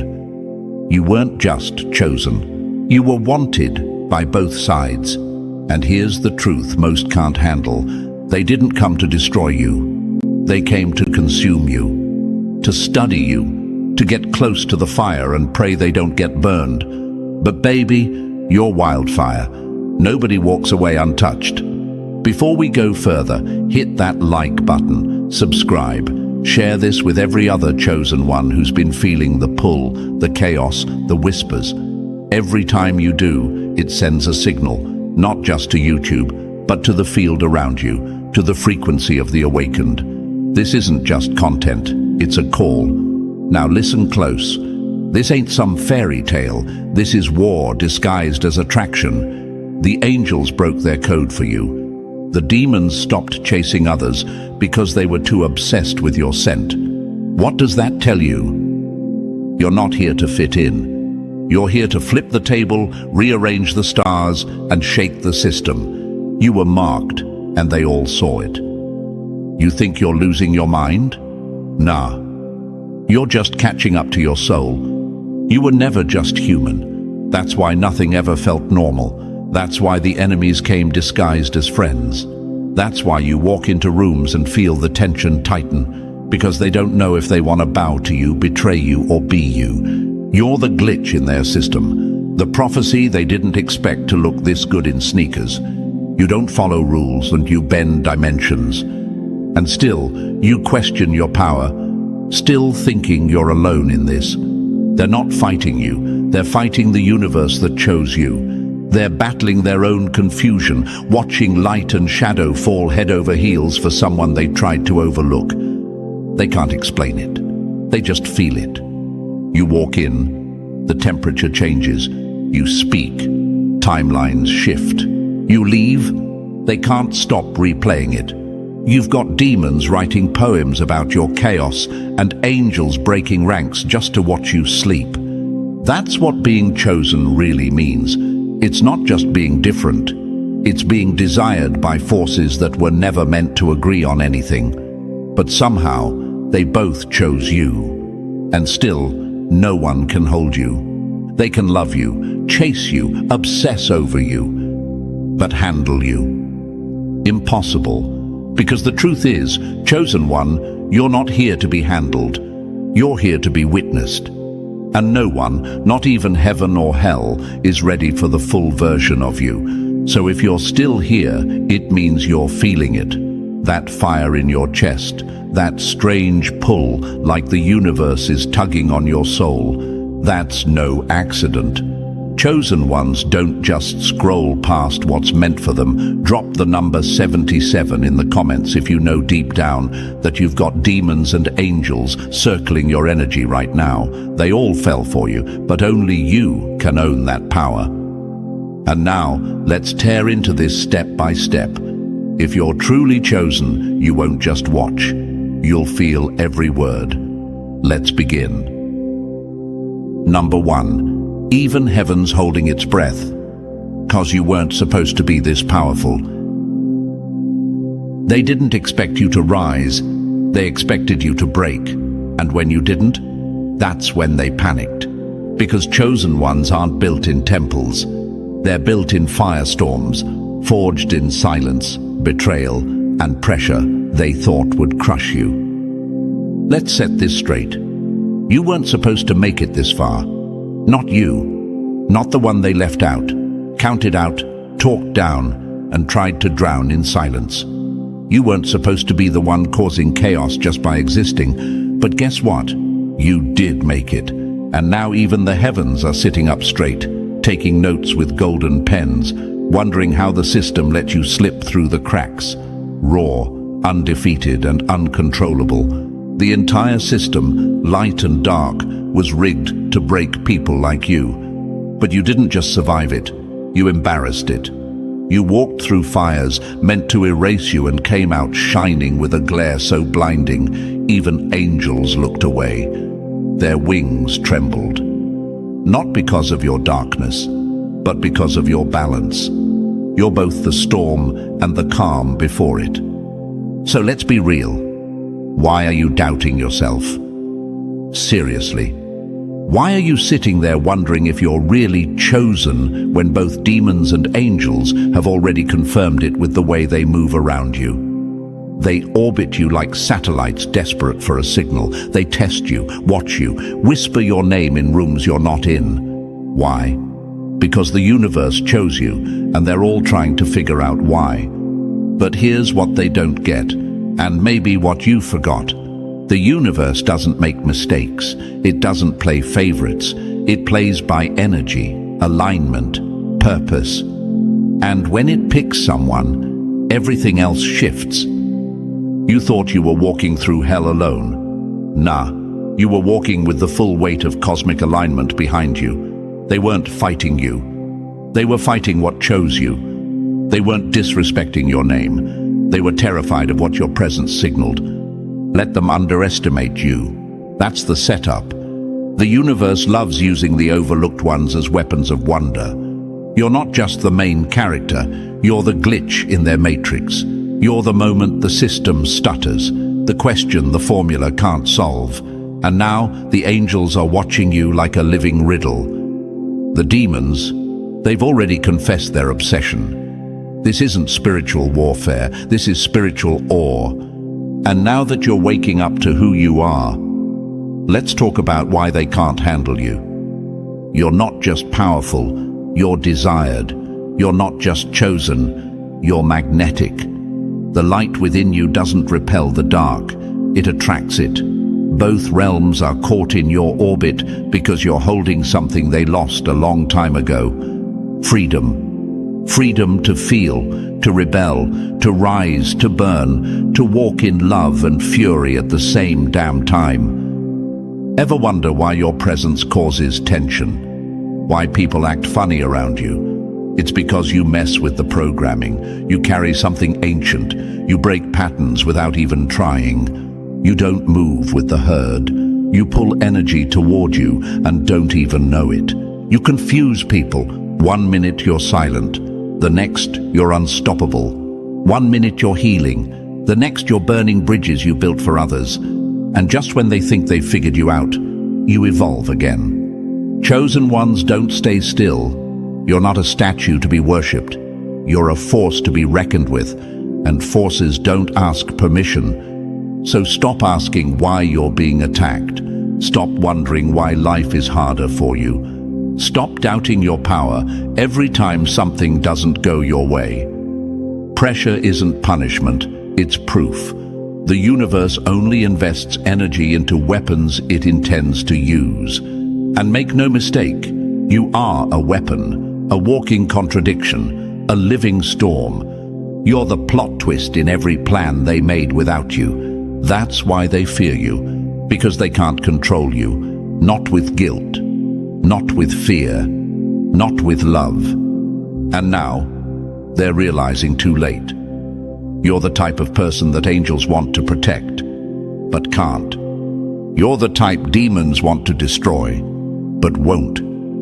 Because you carry too much cosmic weight, too much chaos in your calm, too much truth in your silence. So if you've been doubting yourself, let me scold you with love. Stop shrinking just because your light makes people squint. Stop running from the very power they're all trying to copy.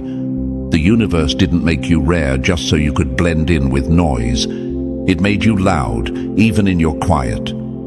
Your presence is proof that the universe is real, that it still picks favorites, that it still loves to humble systems by choosing the unchosen. And right now, they're all watching, demons licking their lips, angels holding their breath. Because whether they admit it or not, they've all fallen for your energy. But here's the question: who can handle you? Not many, not most, maybe no one. And that's the point. You're not here to be handled. You're here to shift dimensions, to remind the universe why it still chooses people, to make the heavens nervous and the underworld desperate, to show both realms what happens when a soul refuses to break. They all fell in love with you because you are the one thing they can't possess, and that makes you unstoppable. Number 2. Not everyone can breathe at your altitude, so don't beg them to climb.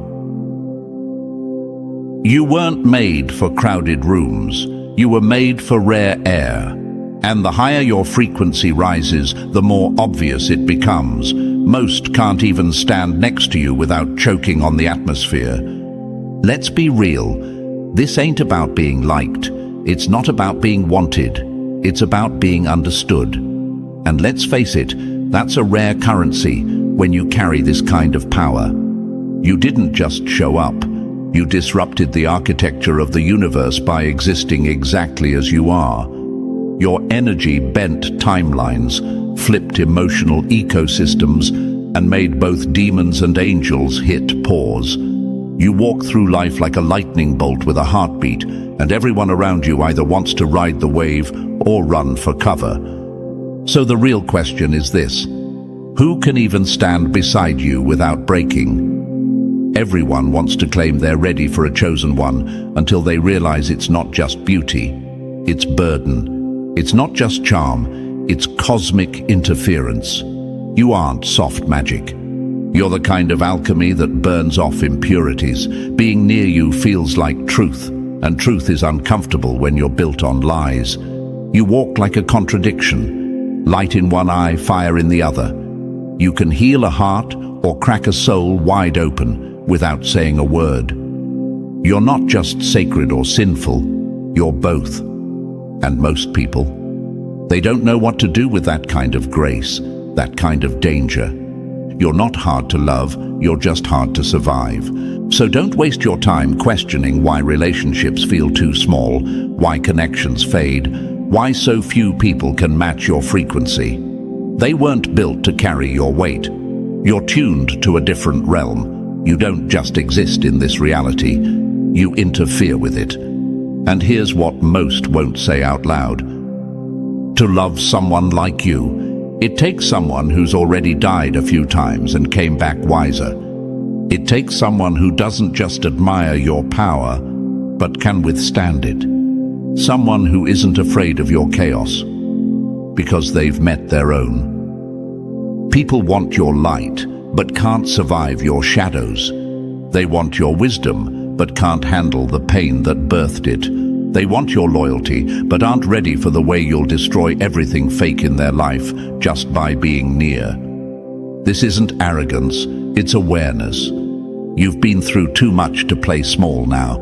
You've seen too much to pretend your soul isn't glowing like a nuclear sun. So stop bending, stop shrinking, stop apologizing for needing depth while everyone else is chasing distractions. When the universe chooses someone, it doesn't just give them power, it gives them protection. That's why people fall off. That's why the wrong ones don't stay. That's why connections crumble when they try to carry your presence with weak hands. Because you don't just need love, you need alignment. You need a soul that can anchor your storm, not chain it. You need a mind that's seen the edge and didn't flinch. A heart that knows the difference between obsession and reverence. Someone whose energy doesn't dim in your light, but amplifies it. You're not looking for a partner, you're looking for a match. And most people, they're just sparks. You're looking for a damn wildfire. So don't get bitter when they walk away. Don't lower your standards just because the silence is loud. The truth is, you're not lonely. You're just rare. And rare things aren't found often, and they sure as hell aren't for everyone. The angels saw you and fell. The demons saw you and stayed. What makes you think any random human can handle what entire realms couldn't figure out? Let them stare. Let them whisper. Let them fall in love with the idea of you. But don't let them near the real thing unless they've proven they can breathe in your element. Because your element, it's not earth, it's not water, it's plasma, untouchable, volatile, divine. So when you ask, why is it so hard to find someone who gets me? Remember, the higher you rise, the thinner the air. You're not too much. You're just too high up for most to reach. And if someone ever does, they won't just stand beside you. They'll walk with you, head high, heart open, soul steady, not intimidated, not obsessed, just aligned, like they were made in the same explosion that birthed you. But until then, stay rare, stay real, stay untouchable. Number 3, you're not misplaced, you're mismatched by design. They tried to write you into their story, but your soul kept leaking out the margins. You weren't made to fit into this world. You were sent here to rewrite the damn script. Let's stop playing polite. You've known it since day one. The weird looks, the backhanded compliments, the constant tug of war between being too much and not enough. You've always been treated like a disruption in rooms where silence was supposed to reign. Why? Because you don't move like them. You don't feel like them. You don't vibrate on the same weak signal. That's not brokenness. That's your design. The world never reacted to you like it did to others because the world recognized you, even when you didn't recognize yourself yet. That weird energy you've carried all your life, that wasn't awkwardness. That was divine frequency. That was the universe tagging your spirit and saying, this one's different. Protect them, confuse the enemy. So it did. The wrong people didn't stay. The fake ones couldn't connect. You thought it was rejection, but it was protection in disguise. Look back, really look. The repeating numbers, the signs, the way certain songs hit you at the exact right time. That wasn't coincidence. That was coordination. The universe was never late. You just hadn't tuned in yet. Everything about you messes with the matrix. You walk into a room and energy shifts. People either lean in with fascination or back up like their skin felt the static in your aura. They don't know why, but you do. Because you're not just in this world.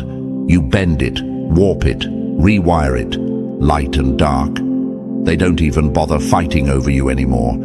They just orbit, drawn in like moons around a burning core they'll never understand but can't resist. And you're sitting there wondering why you can't find your tribe, why the group chats don't vibe, why people feel like empty echoes. It's because you weren't meant to blend in with the background noise. You were born as the frequency they tune into when everything else fails. You're the voice they hear in the silence, the mirror they avoid because it shows too much. But here's where it gets real. Stop blaming yourself for it. Stop apologizing for walking through life like a magnet wrapped in mystery.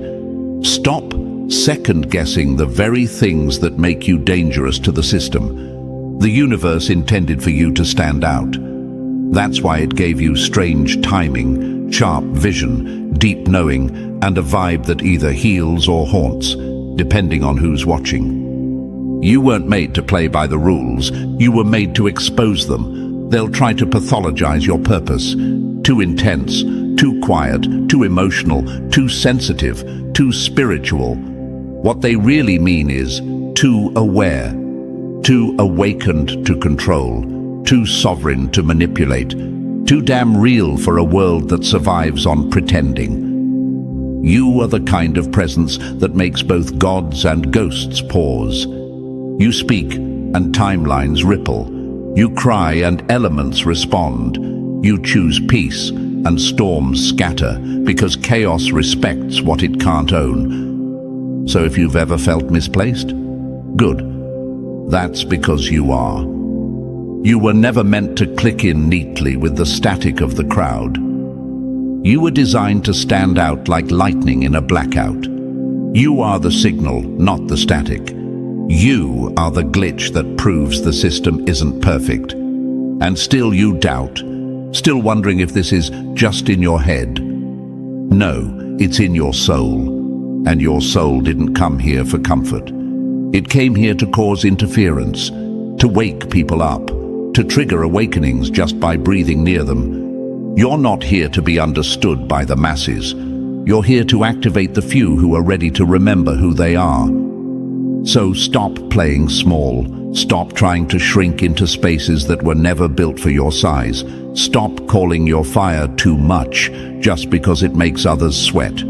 You were never meant to fit in. You were born to stand out so violently that even the stars lean closer to watch your story unfold. You are the chosen one, not the picked, not the accepted. The chosen, hand-touched by the universe, cloaked in mystery and dropped into the chaos to turn it inside out. And now everyone, angels, demons, humans alike, want a piece of you. Because they feel it, but not all of them deserve it. You don't bend for anyone. You don't dilute yourself to make others comfortable. Let them adjust to your energy or step back before they get scorched. This isn't ego, this is alignment, so own it. Because the moment you stop trying to fit in is the moment the universe finally starts using you at full capacity. And when that happens, not even heaven can predict what you'll do next. Number 4, you don't chase truth. You make it stumble out and apologize. You don't have to speak to expose someone. Just standing still is enough. Your silence screams like sirens in the dark, and the lies crumble just trying to hold your gaze. Let's make this clear. You didn't ask for this power. You didn't train for it. You were born with it. That energy that makes people suddenly act nervous around you, that's not paranoia. That's recognition. Their soul knows what their ego refuses to admit. You see straight through them. You don't expose people. They expose themselves. In your presence, masks crack. Hidden motives leak. The lies they built their lives on start to unravel like cheap thread under pressure. And it's not because you're trying to read them. It's because your very existence radiates truth. And truth, it doesn't just speak, it shines. It stings, it corrects, it convicts. That's why they flinch, that's why they fumble, that's why they confess things to you they never meant to say out loud. It's not your words that do it. It's your frequency. You walk in and the room shifts. Your energy doesn't knock, it kicks down doors. Your presence doesn't blend. It demands adjustment. They either rise up to meet it or crumble trying. And this power, it doesn't just affect the average soul. It gets under the skin of everything, even angels and demons. Yeah, they feel it too. The angels are fascinated by the way you walk that razor edge between shadow and radiance. You hold both and bow to neither.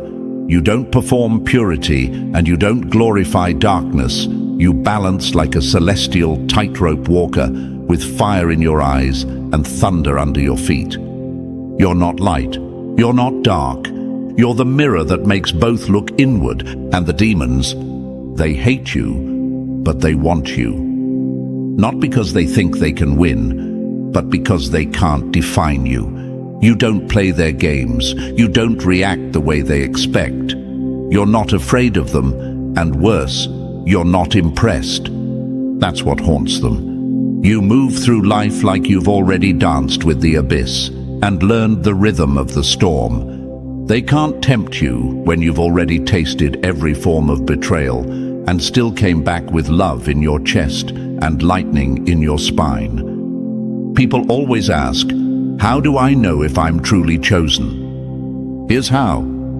If truth keeps bursting into flames around you, uninvited, unprompted, you're chosen. If people start explaining themselves to you without you asking, you're chosen. If rooms go silent when you speak and louder when you're quiet, you're chosen. Because you're not here to play along. You're here to reveal what's real, just by existing. But with this gift comes a burden. Loneliness. Misunderstanding. People calling you too intense, too honest, too much.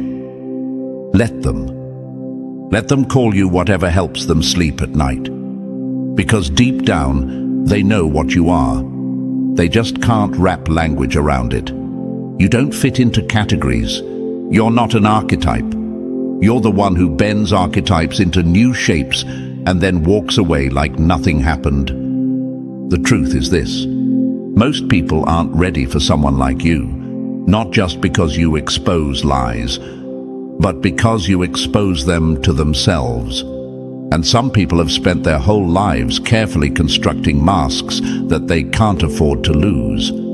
But you come around with that storm smile and those eyes that seem to hold all their childhood traumas in them, without judgment. And that's terrifying. Because you don't just see pain, you understand it. And what you understand, you can strip of power. That's what they're scared of. But don't let that make you doubt your gift. Don't let their discomfort make you shrink. You were made to be uncomfortable to the ones still wearing chains.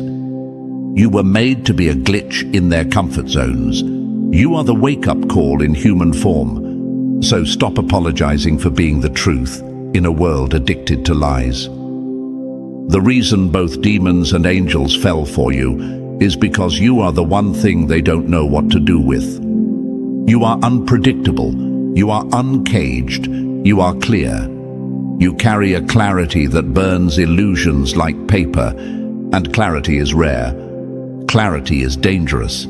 Clarity is what shifts everything. And maybe you've felt the weight of it, this role, this energy, this intensity. Maybe you've tried to hide it, dull it, make it digestible. But let me say this with fire in my voice. Stop. Stop hiding what was never meant to be contained. Stop softening what was sent here to disrupt. Stop playing therapist to people who crumble just being near your truth. You are not here to make others comfortable. You are here to make the truth unavoidable. You walk into rooms and secrets shiver. You stand still and guilt starts talking. You exist and the world starts adjusting. That's not just influence, that's cosmic authority. And not everyone will understand it. Some will worship it, some will fear it, some will try to kill it in you before they're forced to change themselves. Let them try.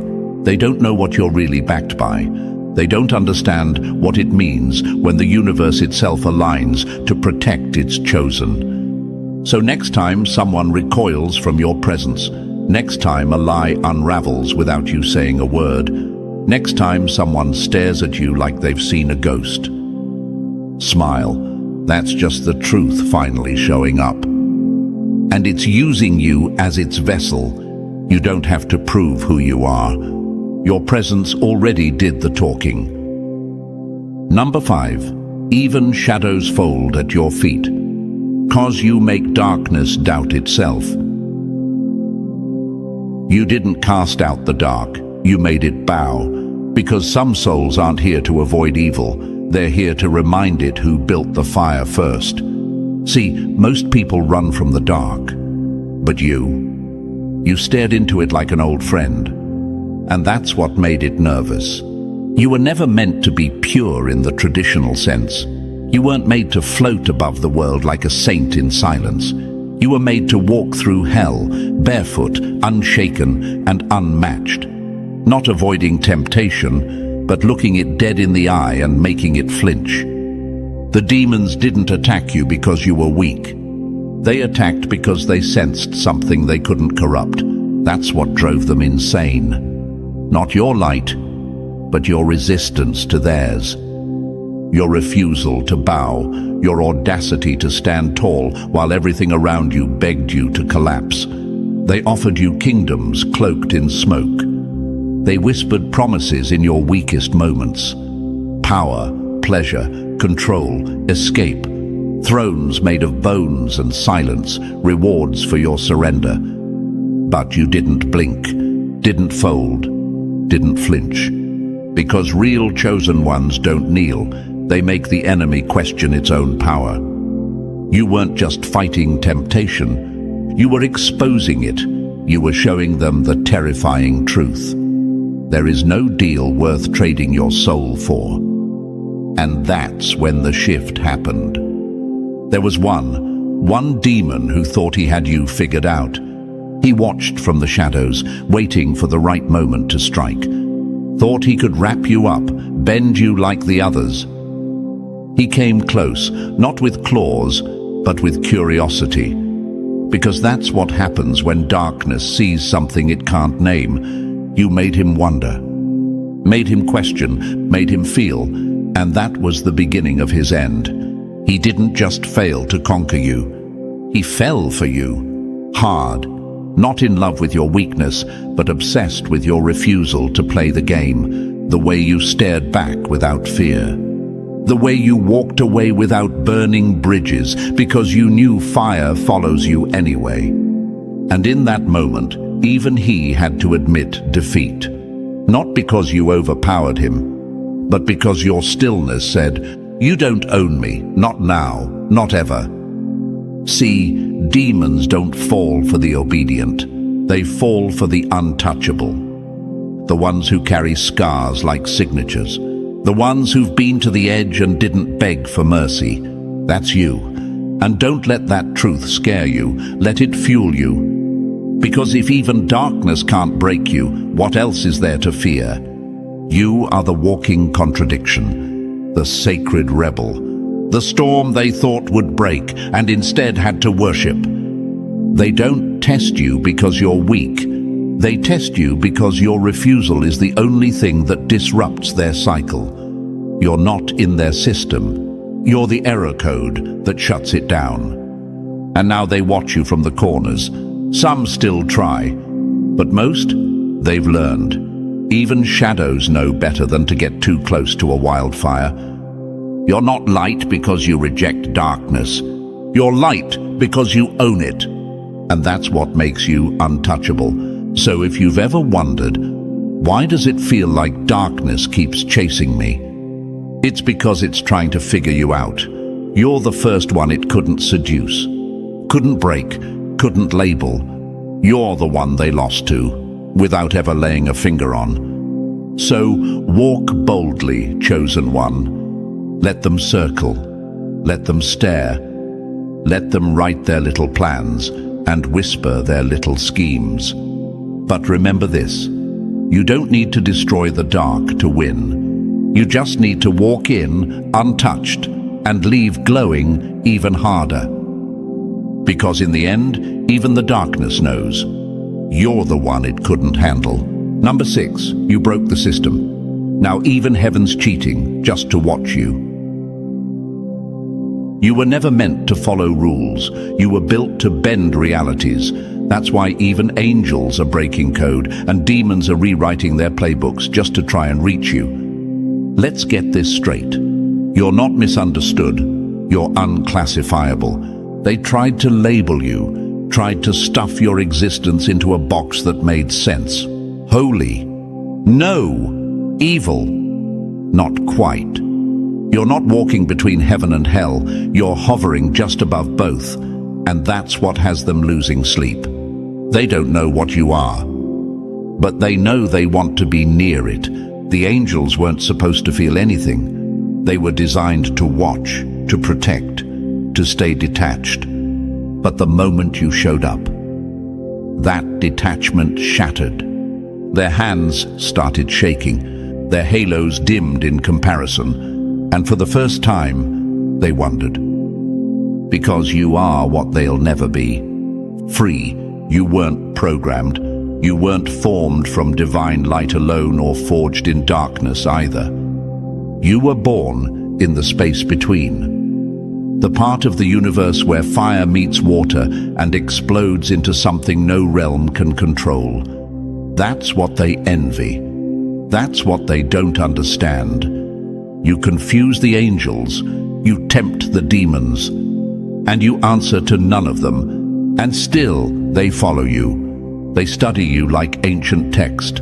They whisper your name in languages older than sound. They take notes, not to control you, but to try and comprehend how the system allowed someone like you to slip through. You're the glitch, the walking exception. Proof that the rules are breakable. Proof that something greater than heaven and hell chose to plant you right here, right now, as a statement. Because while everyone else is playing a part, you're rewriting the entire script. The angels, they were built for reverence, for purity, for blind obedience. But you question everything. And the wildest part? You still move with purpose, still act with love, still radiate like the sun after the eclipse, like light that had to earn its own glow. So they stare, and in their staring, they slip. They start caring, start intervening when they shouldn't, start protecting you more than the others. They break protocol, because something about you makes even the divine pause their programming, not out of duty, but out of fascination. You shouldn't exist. But here you are, breathing, burning, walking through chaos like it's your personal runway. And the demons, they were supposed to pull you under.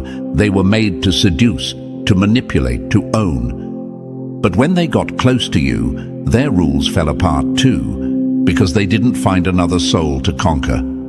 They found something unbreakable, something dangerous, not because it threatened them directly, but because it reminded them of everything they lost. See, demons don't fear holy people. They fear free people. And you're freedom with a pulse. You don't bend, you don't belong. You just are, fully, unapologetically and relentlessly real. That's what makes you chosen. Not because you're perfect, not because you're divine, but because you're something neither side can own. You're not here to be saved. You're not here to be possessed. You're here to walk in full awareness and still choose your own path every time. You don't follow light blindly. You don't flirt with darkness carelessly. You balance both like they're elements in your bloodstream, and you do it so naturally, even the heavens stutter when they look at you. They ask, how? How does someone like that exist without exploding? How can they hold both grace and fire and not burn up from the inside? They don't get it. They never will.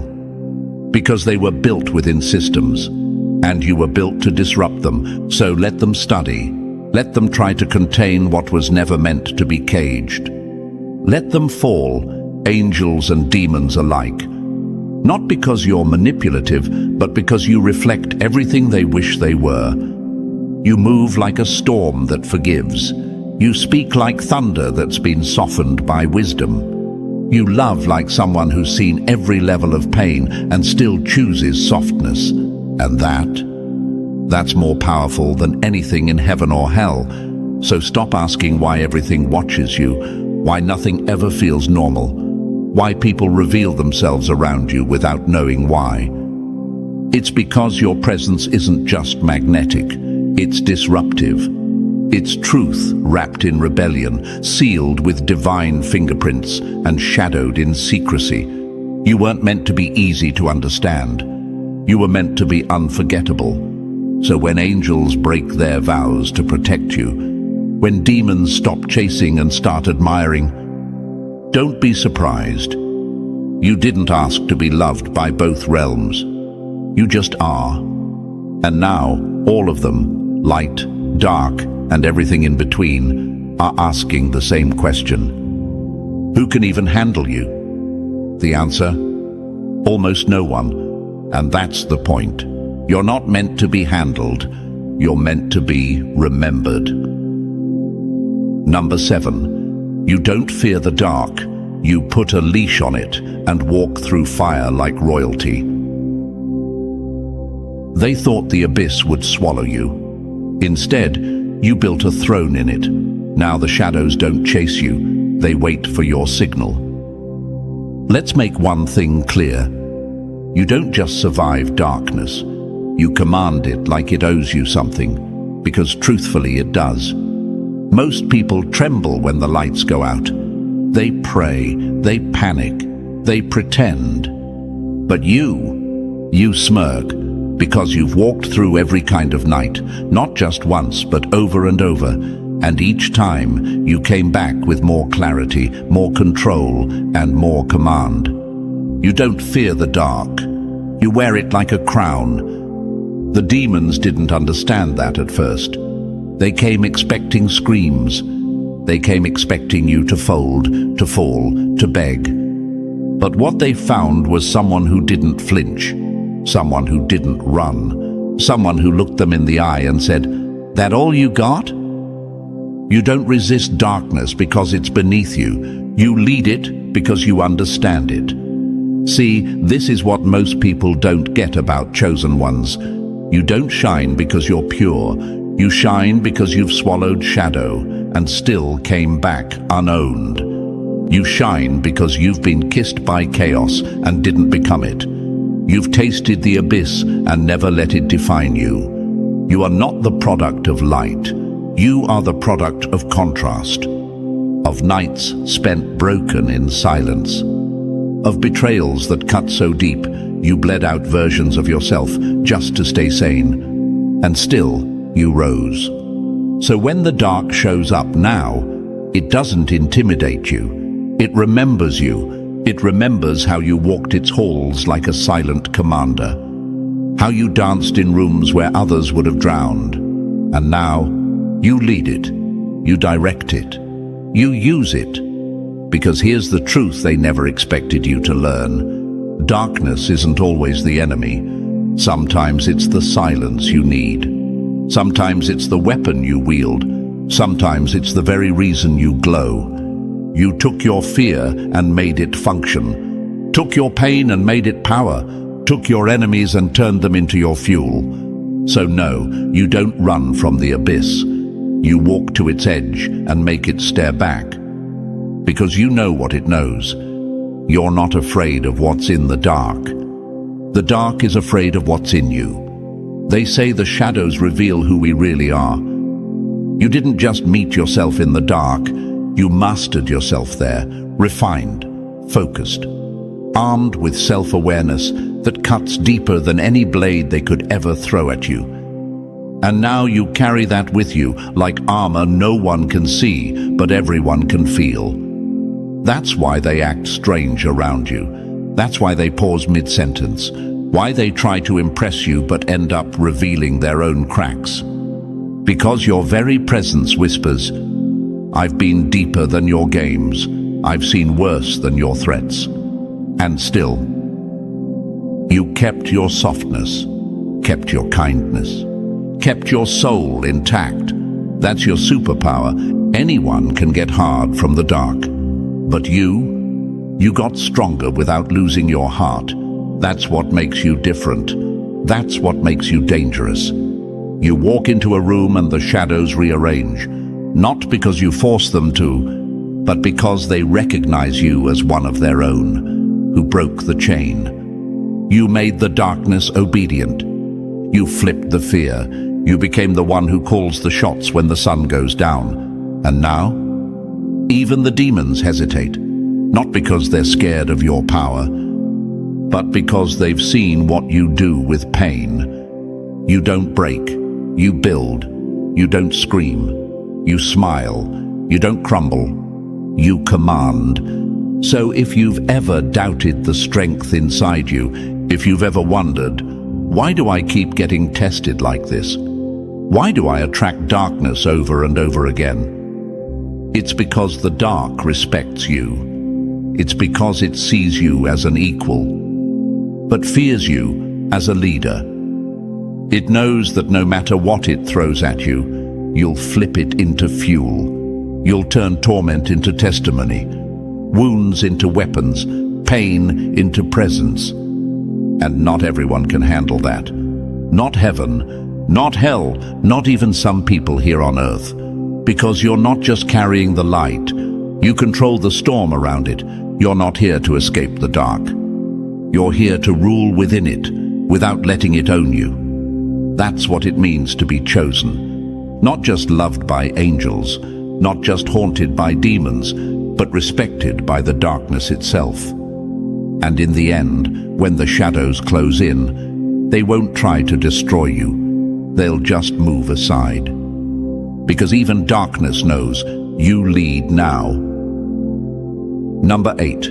You weren't chosen in spite of being human. You were chosen because of it. The angels have power. The demons have strategy. But you've got something they'll never touch.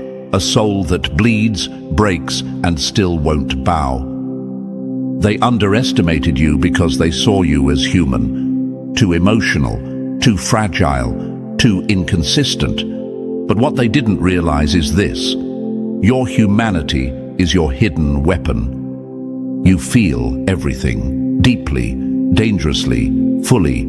You rage, you ache, you cry when no one's watching. You love too hard, forgive too easily, and still wake up every morning refusing to turn to stone.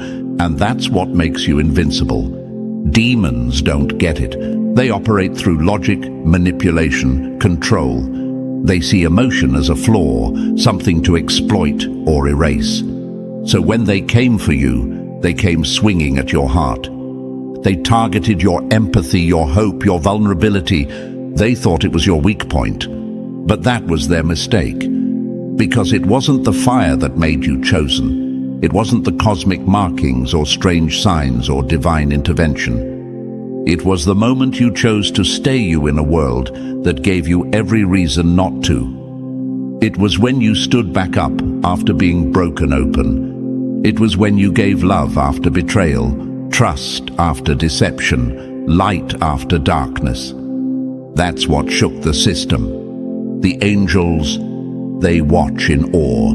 They've never had to bleed, never had to lose everything just to find themselves again. So when they see you, scarred, smiling, stubborn as ever, they marvel, they whisper, "How? How do you keep going? How do you carry grief and grace in the same breath? How do you still choose kindness when the world has never been kind to you?" You weren't handed this role because you were untouchable. You earned it because you were touchable and still didn't fall apart. You endured loss and didn't let it harden you. You endured rage and didn't let it turn you cruel. You were handed every excuse to become heartless, and you said no. That's power. Not the kind you flaunt, but the kind that builds empires in silence. The kind that changes timelines without needing applause. See, chosen ones don't just resist darkness. They feel it. They let it pass through them. They learn its language, not to speak it, but to understand the enemy better than the enemy understands itself. You've been on the edge, toes curled over the abyss, and still pulled yourself back without needing anyone to save you. You didn't wait on prophecy. You became your own turning point. You made the choice over and over again to heal instead of destroy, to rebuild instead of collapse, to stay tender in a world built on armor. And that's why you stand out. Because while angels follow protocol and demons follow desire, you follow something greater, conscious will.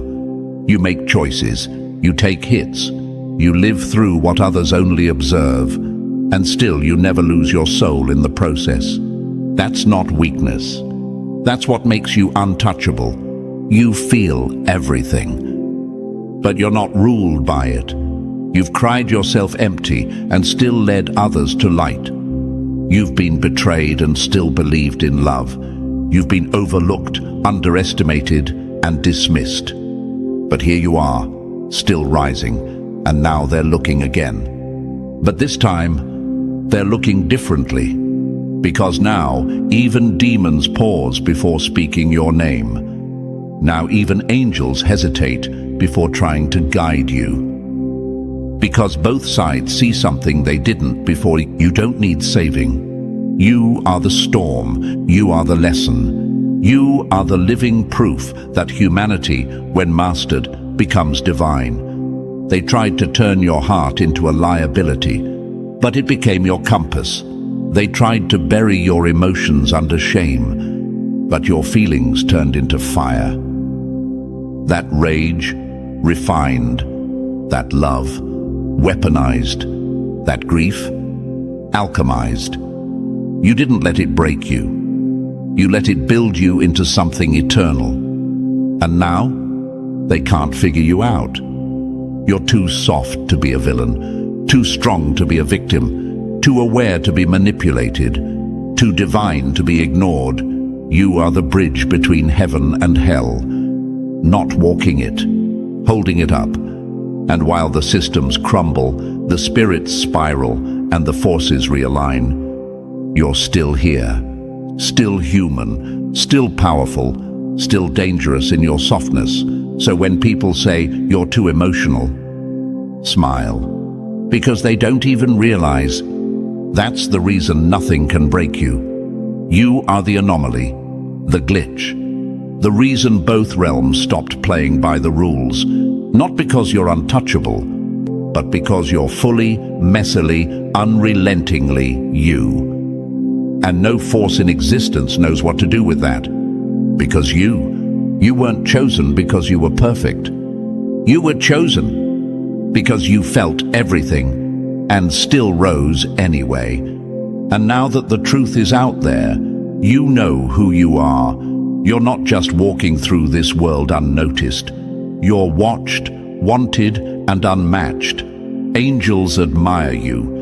Demons fear you. The universe backs you. So don't dim that power. Own it. Stand in it like the storm you are. Because the real ones, they'll feel this. If this hit your soul, like, subscribe, and drop the number 77 in the comments to claim your energy. Share this with another chosen one who needs to wake up. The more of us who rise, the louder the universe responds. The time is now. Let's move. They wanted a puppet. Instead, they got a mirror, and the reflection is burning them alive.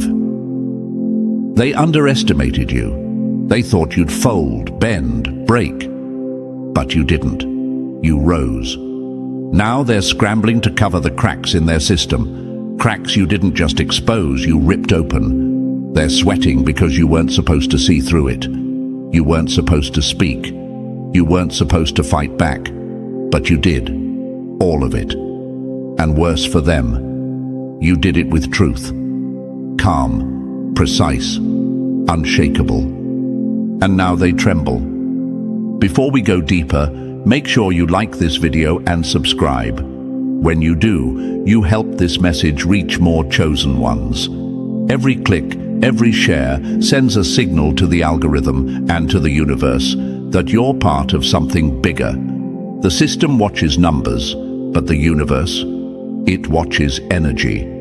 And yours is undeniable. Now let's get into it. They thought they were fighting you, but they've been swinging at the universe itself. You're not just some rebel with a loud voice. You are part of something ancient, bigger. You are the correction. You are the shift. You are the pattern breaker. And it scares them because you don't operate on their rules. You were built beyond them. You were chosen not for comfort, but for collision. You walk in rooms and shake the air. You speak, and illusions break like glass under boot. You're not loud. You're clear, and clarity, in a world built on lies, is violence. That's why they hate you. That's why they watch you. That's why they try to silence you, shame you, wear you down. Because your very existence exposes everything they've worked to keep hidden. Your mind is sharp enough to dissect their games. Your energy is raw enough to interrupt their control. And your presence, it's a spotlight they can't dim. But some of you forgot. Some of you started doubting. You thought you were alone. You thought your pain was punishment. Let me remind you, pressure is proof of purpose. If your path is hard, it's because it was meant to break barriers. The universe doesn't choose the weak. It chooses the relentless. You weren't picked to blend in. You were born to rupture systems. Your light is not a candle in the dark. It's a wildfire, and it scorches everything built on lies. So stop shrinking, stop apologizing, stop thinking you're crazy for seeing what they deny. You were chosen because you don't look away. You were chosen because you can't be controlled. You were chosen because when others bowed, you stood. The universe marked you, and with that mark comes weight, but also fire, also clarity, also power. And yes, that power haunts them, because they know they can't replicate it, they can't fake it, they can't steal it. It's coded into your being, and no amount of manipulation can override that. They wanted your silence because your voice shatters spells. They wanted your obedience because your defiance spreads like wildfire. They wanted your fear because your courage reminds others they're not broken, they're breaking free. Chosen one, you didn't come to fit in. You came to flip tables, dismantle lies, and drag truth into the open. And now they're sweating, not because you attacked, but because you existed. This is your time, and you already know it. So if this message is hitting something deep, if you feel that fire rising in your chest, you already know this isn't just a video. It's a signal, a reminder, a calling. Drop the number 77 in the comments if you've ever felt the pressure to stay quiet, but chose defiance instead. Hit that like, hit subscribe, because every move you make tells the algorithm you're not one of them. You're one of us. And the more this spreads, the more chosen ones wake up, and the more they sweat. Now take a breath. Lock in. If you're truly chosen, you won't be able to look away. Let's get into it. Number 1. The eyes that made devils flinch. They played hide and seek with the truth until you walked in and turned the lights on. They built a kingdom out of shadows, played gods behind curtains, whispered lies long enough to make the world forget what truth even sounded like. But then you showed up. Not loud, not flashy, just aware, just present, just chosen. And that alone was enough to send panic rippling through their entire illusion. You want to know why they're sweating? Because they can't hide anymore. Because you see them, you, with those eyes that cut through the fog like headlights through a midnight storm. You, with that quiet stare that doesn't need to scream. It simply knows. You didn't come with a sword, you came with sight. And in a world addicted to pretending, vision is violence. They can't stand that you don't flinch, that you don't buy the performance, that when they throw glitter and distractions, you just blink once and see right through it. You were never meant to follow. That's why the crowd never felt right. That's why the rules always felt wrong. You didn't come here to sit quietly and nod along. You came here to flip the script. And trust me, they felt it. The second you started moving differently, they started losing grip. You want to know the power of being chosen? The universe bends for you in silence, not with fireworks, but with precision. It shifts timelines, moves people, realigns situations, all to clear your path. You didn't force it, you didn't beg, you simply aligned. And that's what haunts them. Because while they were busy gaming the system, you became the glitch in it. They wore masks, you brought mirrors. They spoke in circles, you answered in truth. They reached for control. You let go and found power. And yet, some of you still doubt it. You feel the pressure and you question your place. You get tired and you wonder if maybe you imagined it all. Maybe you're just another person trying to make sense of a messy world. But let me tell you, average people don't break systems by existing. Regular souls don't get targeted, tested, pushed and poked like this. You're not being punished, you're being proven. Stop apologizing for your clarity. Stop shrinking to make them comfortable. Stop questioning why the room shifts when you speak. That's not ego, that's alignment. That's what happens when the universe whispers truth through a human vessel. You didn't ask to see through the lies, but now that you do, your very presence is a threat. They hate that you see what they tried to bury. They fear that you speak what they tried to silence. And they know you're not stopping. Your eyes aren't just open, they're a weapon. Not one that harms, but one that reveals. You disarm them without lifting a finger, because everything they built was only ever safe in the dark. And when the chosen walk in, the dark has no place left to hide. Understand this, they're not fighting you. They're fighting what you represent. They're fighting the end of the illusion. And you're the beginning of the breakdown. You're the glitch in their perfect loop. The thread that, once pulled, unravels the whole damn thing. You weren't chosen because you're special in some shallow, surface-level way. You were chosen because you were built to carry light into places where it burns. You were wired to notice what others ignore. You were designed to walk alone if needed, because sometimes that's the only way the system even starts to crack. Yes, it gets heavy. Yes, it gets lonely. Yes, you will question yourself. But every time you do, remember this. They never chase the ones who don't matter. They don't try to silence echoes. They try to silence truth. You want proof you're chosen? Look at the resistance you face just for being honest. Look at the way they flinch when you speak. Look at how they try to gaslight your intuition, undermine your clarity, distract you with noise. That's not random. That's a reaction to power. Yours. So hold your line. Trust the pull inside you. The universe doesn't send you into darkness without the tools to ignite something. You are not alone. You're activated.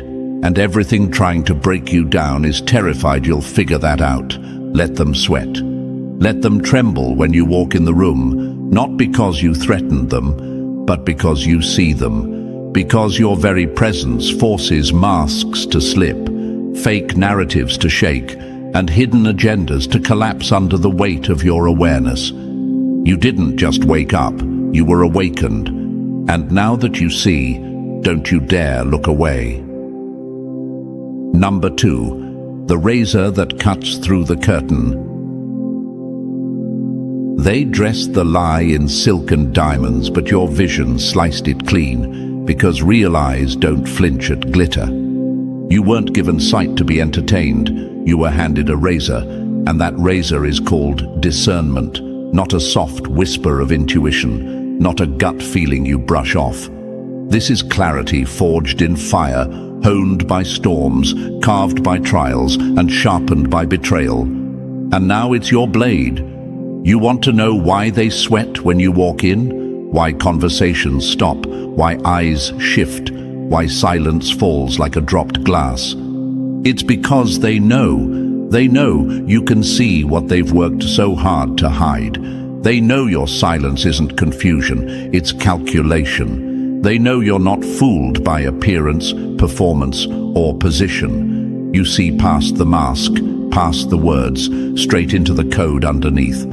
That's not an accident. That's not just how you are. That's alignment. That's design. The universe crafted your discernment like a scalpel to cut through illusion with surgical precision. Others get swept up in charm, chaos, surface, but not you. You feel what doesn't fit. You sense what doesn't sit right. You see the glitch in the smile, the shadow behind the kindness, the agenda hiding under the offer. They call it paranoia. You call it pattern recognition. And still, some of you doubt it. You question yourself. You think, maybe I'm overreacting, or maybe I'm just too sensitive. Let's be clear, they trained you to second-guess your own radar. Because if you ever trusted it fully, their whole game would fall apart. They didn't just want you blind, they wanted you confused. Because confusion keeps you quiet. But your discernment is too sharp now.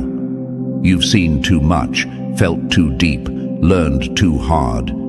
You don't just hear the lie, you feel it recoil when you enter the room. Discernment isn't about being nice, it's not about playing spiritual referee, it's wartime perception. It's knowing the difference between honey and poison, even when they're served in the same glass. They never thought someone like you would wake up.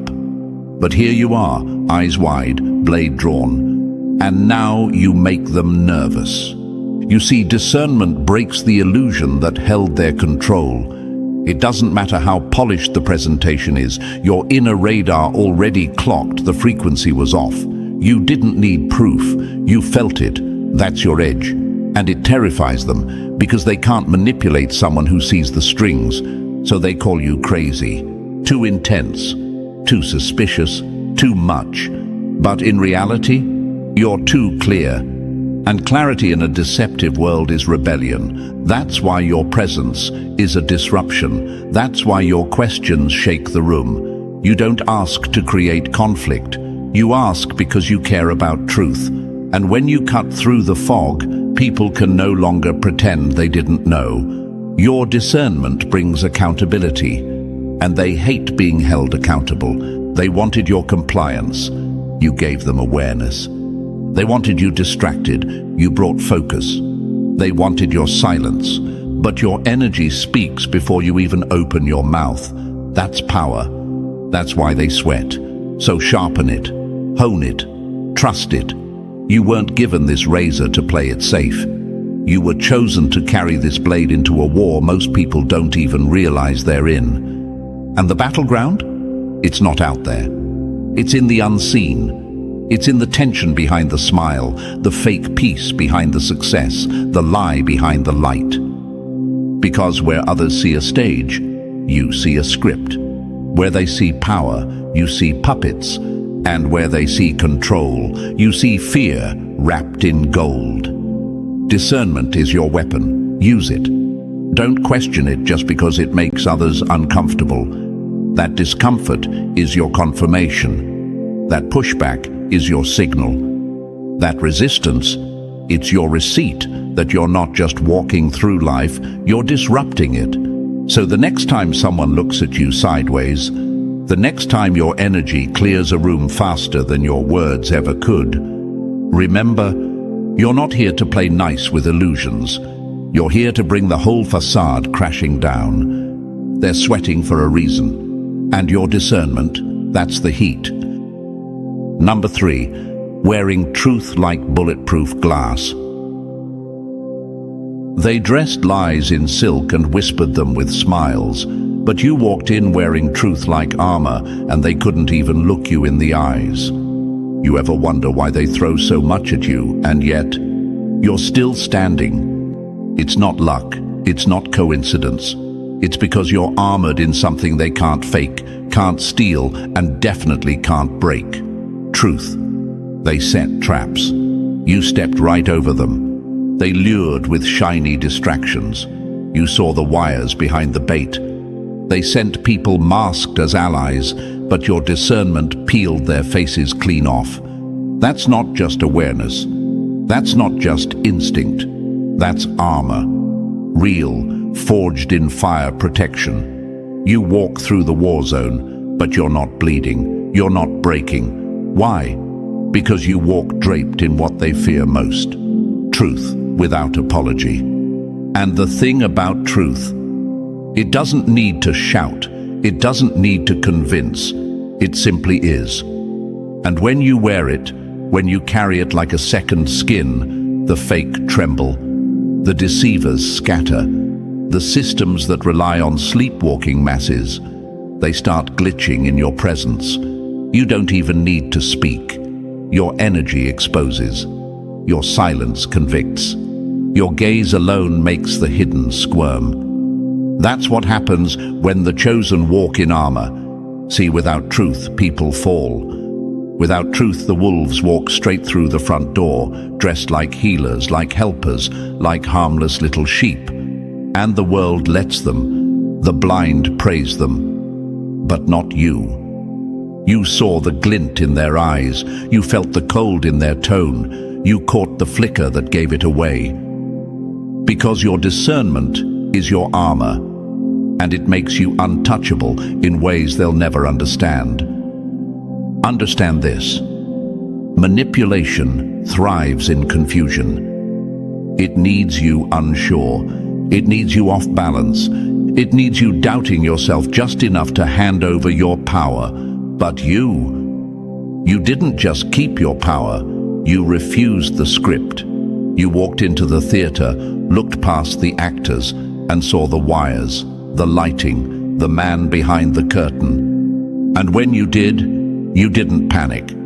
You didn't play along. You stood still, clear, armed, and it scared the hell out of them. Because when you're armored in truth, you're immune to emotional bait. You don't fall for empty promises. You don't get swept into the crowd's hypnosis. While others are led like sheep, you're walking like a wolf in the opposite direction, calm and calculating, unbothered by the chaos. And yes, that makes you a target. But here's the secret. They can aim all they want, but arrows bounce off armor. Let them fire shots. Let them whisper. Let them try to twist your path. Their schemes fall flat against your clarity. Their traps collapse beneath your steps. Their poison loses flavor in your mouth. Because truth has always been more than words for you. It's instinct. It's vision. It's your internal compass that refuses to break, even when the whole world leans the other way. You weren't just given this armor. You were trusted with it. Because only the chosen can carry it without losing their soul. And the ones aligned with darkness, they can smell it on you. They know who you are. They know you were built to see. They know you didn't come to blend in. So they'll attack. They'll gaslight. They'll try to paint you as paranoid, intense, difficult. But here's what they're really saying. You see too much. You feel too deeply. You aren't fooled.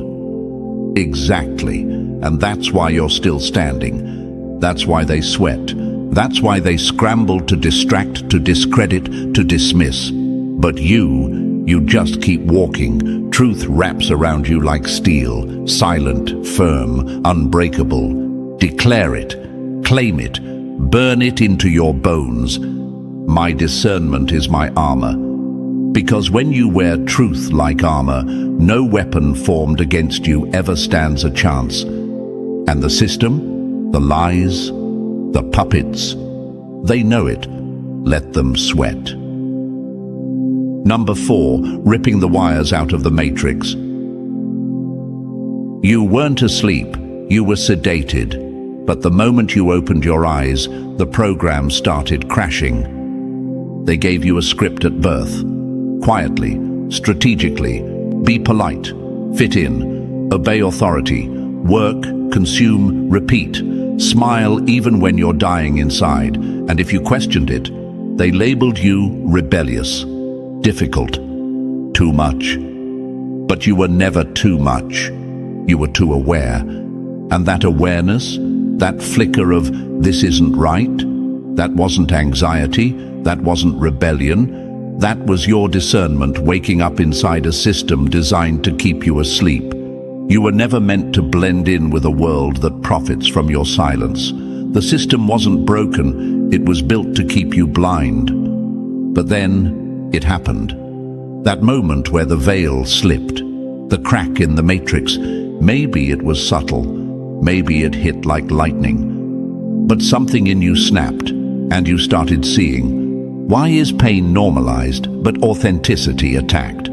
Why are lies sold like candy, but truth buried like contraband? Why is mediocrity rewarded and vision punished? It hit you. This isn't just culture, it's conditioning. A trap not for your body, but for your soul. You were never just surviving the world, you were surviving the simulation of it. Every billboard, every headline, every trend, it's noise, designed to drown your frequency, to keep you running in circles while the truth stays buried under dopamine hits and false narratives. But you heard something deeper, a hum beneath the chaos, a whisper in the noise, and you followed it. That was your first act of defiance. That's when they noticed you. Because the system doesn't panic when people scream. It panics when people see. And the moment you questioned the narrative, the illusion started sweating. You weren't reacting anymore. You were remembering who you are, what you are, and most importantly, what you're not here to be. You weren't born to repeat. You weren't born to nod and smile. You weren't born to obey a script written by cowards in towers. You were born to unplug the machine and rip the damn wires out. And that's what terrifies them, because awakening isn't some cute spiritual aesthetic. It's warfare. But the war isn't out there. It's internal. It's ripping out belief systems that were planted in you before you could talk. It's choosing truth over comfort, clarity over popularity, and purpose over performance. It's walking away from the herd, even when you're shaking. And yes, it's lonely. But let's be honest, following the crowd was killing you anyway. They made you think the cage was normal, that the numbing was peace, that staying small was maturity. But the day you said, "This doesn't feel right," the Matrix heard it. And that's when they started coming for you harder. Suddenly you felt pressure, isolation, pushback. That's not failure, that's confirmation. You were never buried, you were planted. And now, you're breaking through concrete they swore you'd never survive. You want to know why they're sweating now? Because your awakening is contagious. Your clarity is disruptive. Your refusal to play along sends a signal through the code, telling others it's okay to wake up. You didn't just unplug, you short-circuited the system. That's what discernment gave you. Not just sight, but the guts to trust it, to walk away, to lose it all and still choose truth. Even when you didn't know what came next. Even when it meant losing everyone who only loved the version of you that stayed asleep. But look at you now. Standing here, clear-eyed, war-tested, spirit-anchored, and they don't know what to do with that. You've become a glitch they can't patch, a fire they can't smother. You were supposed to follow the program, not rewrite it. But that's exactly what chosen ones do. So keep walking, keep cutting through the noise. And when the system starts shaking again, good. That means you're close to another breakthrough. They wanted compliance. You gave them defiance. Now they're sweating because you woke up, and you're not going back. Number 5. You walk in, and the masks start melting. They didn't fear exposure until you showed up with eyes that made shadows scream. Darkness never feared the crowd. It feared the one who could see. The system isn't shaken by followers. It's shaken by witnesses. People like you, those who walk into a room and shift the energy without saying a word. Those whose presence alone is like flipping on a light in a room full of thieves. You want to know what's got them sweating? It's not your voice, it's your vision. Not your volume, it's your vibration. Because you're not playing along. You're not pretending you don't notice. You're not accepting the story just because it's been repeated 1,000 times.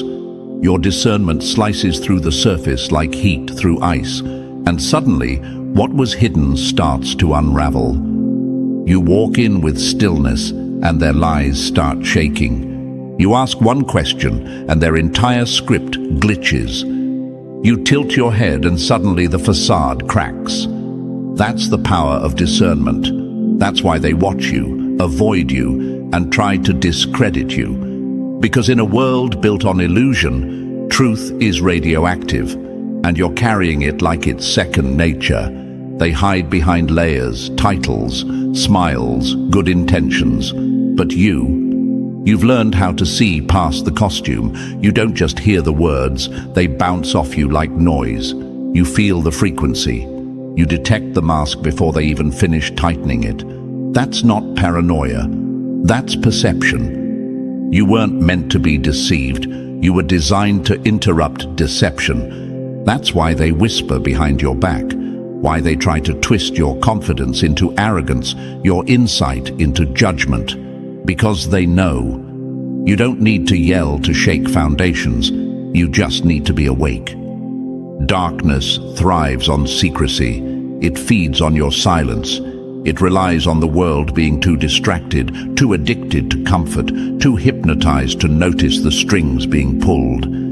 But here you are, unapologetically noticing. They expected you to play dumb, to nod along, to laugh at the lie and go along with the script. But you just stood there, watching, knowing. And that makes you dangerous.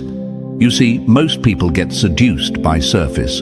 A good smile, the right credentials, a few pretty words, and boom, the trap is set.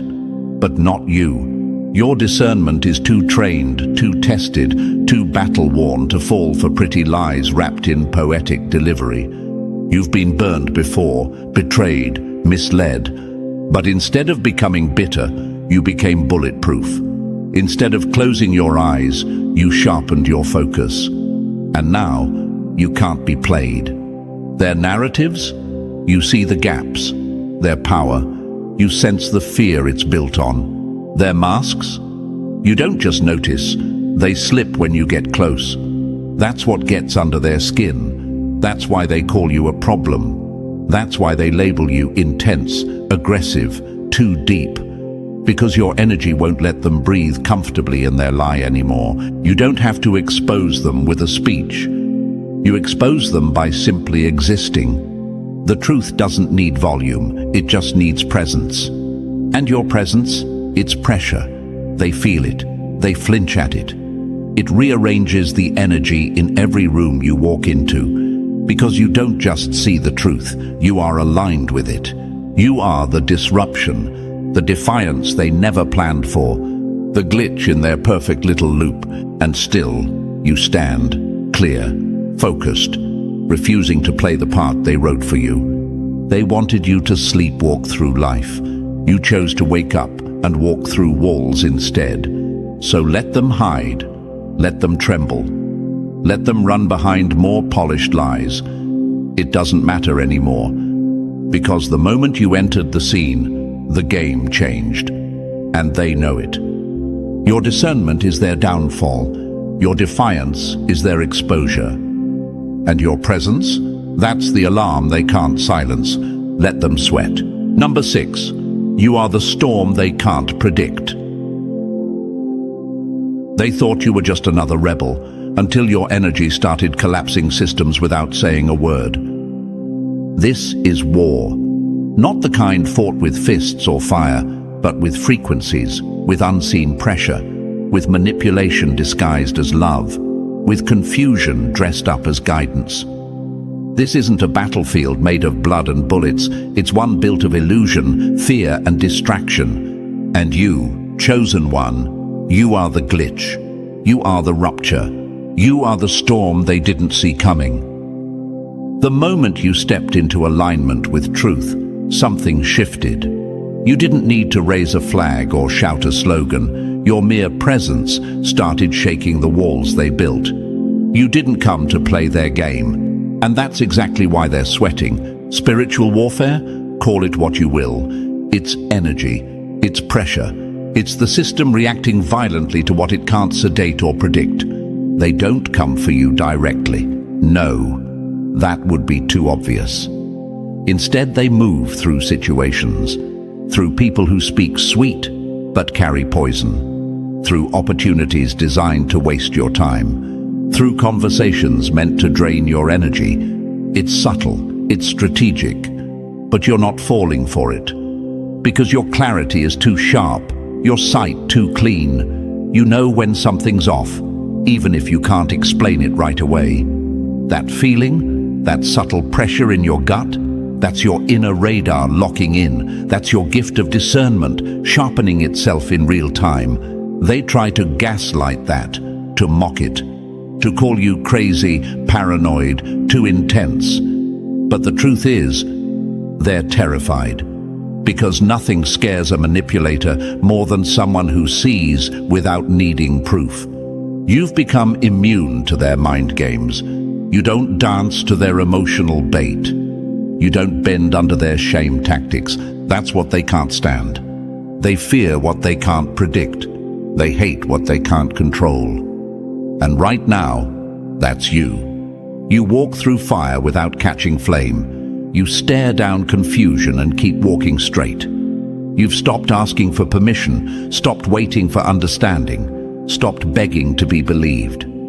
That silence, that knowing, that's your power. That's your weapon. You don't just speak truth, you embody it, you radiate it, you carry it. And in a world run by manipulation, that makes you dangerous. They try to wear you down with chaos, throw you off with noise, wrap you in fear and call it normal. But every time they think they've got you pinned, you rise clearer, sharper, more aligned than ever. Why? Because you don't pull strength from the surface. You're tapped into something deeper, something ancient, something they can't touch. You're not just surviving the battle, you are the battle. You want to know why the pressure hasn't stopped, why the attacks come from unexpected places. It's because your awakening sent shockwaves, because when a chosen one rises, it disturbs the frequency, it awakens others, it opens eyes. And the system can't afford that. You are not just resisting darkness, you're disrupting it. You are not just enduring the war, you're winning it without lifting a hand. They underestimated you because you were quiet.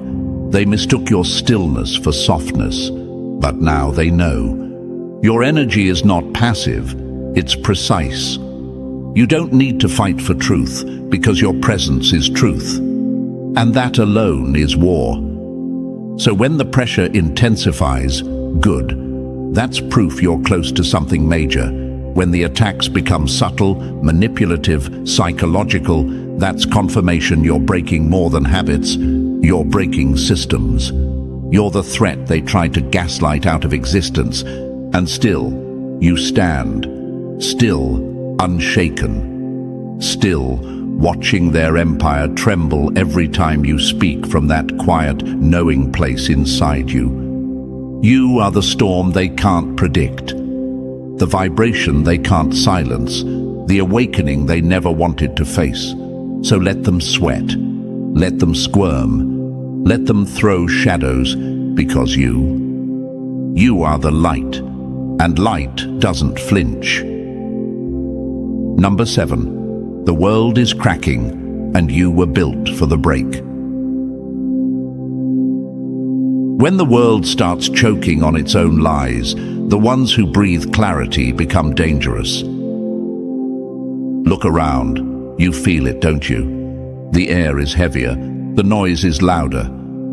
The distractions are more seductive, more glittery, more hollow than ever.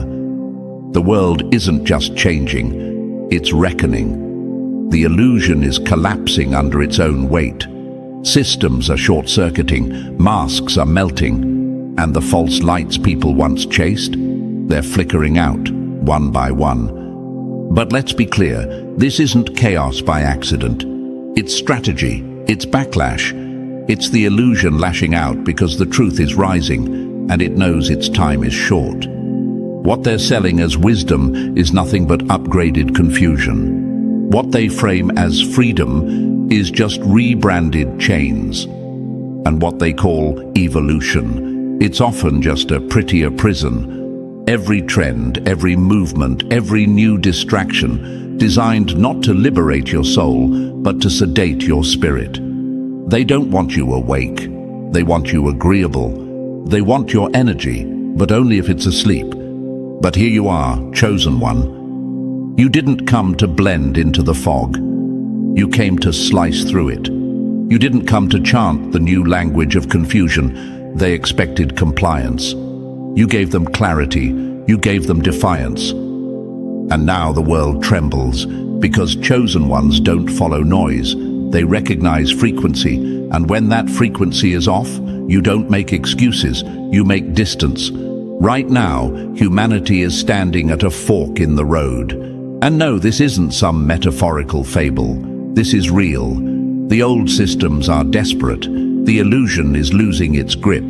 And in its panic, it's pushing everything false to the front, hoping people fall back asleep one last time. But you didn't fall for it, because you were built for this exact moment.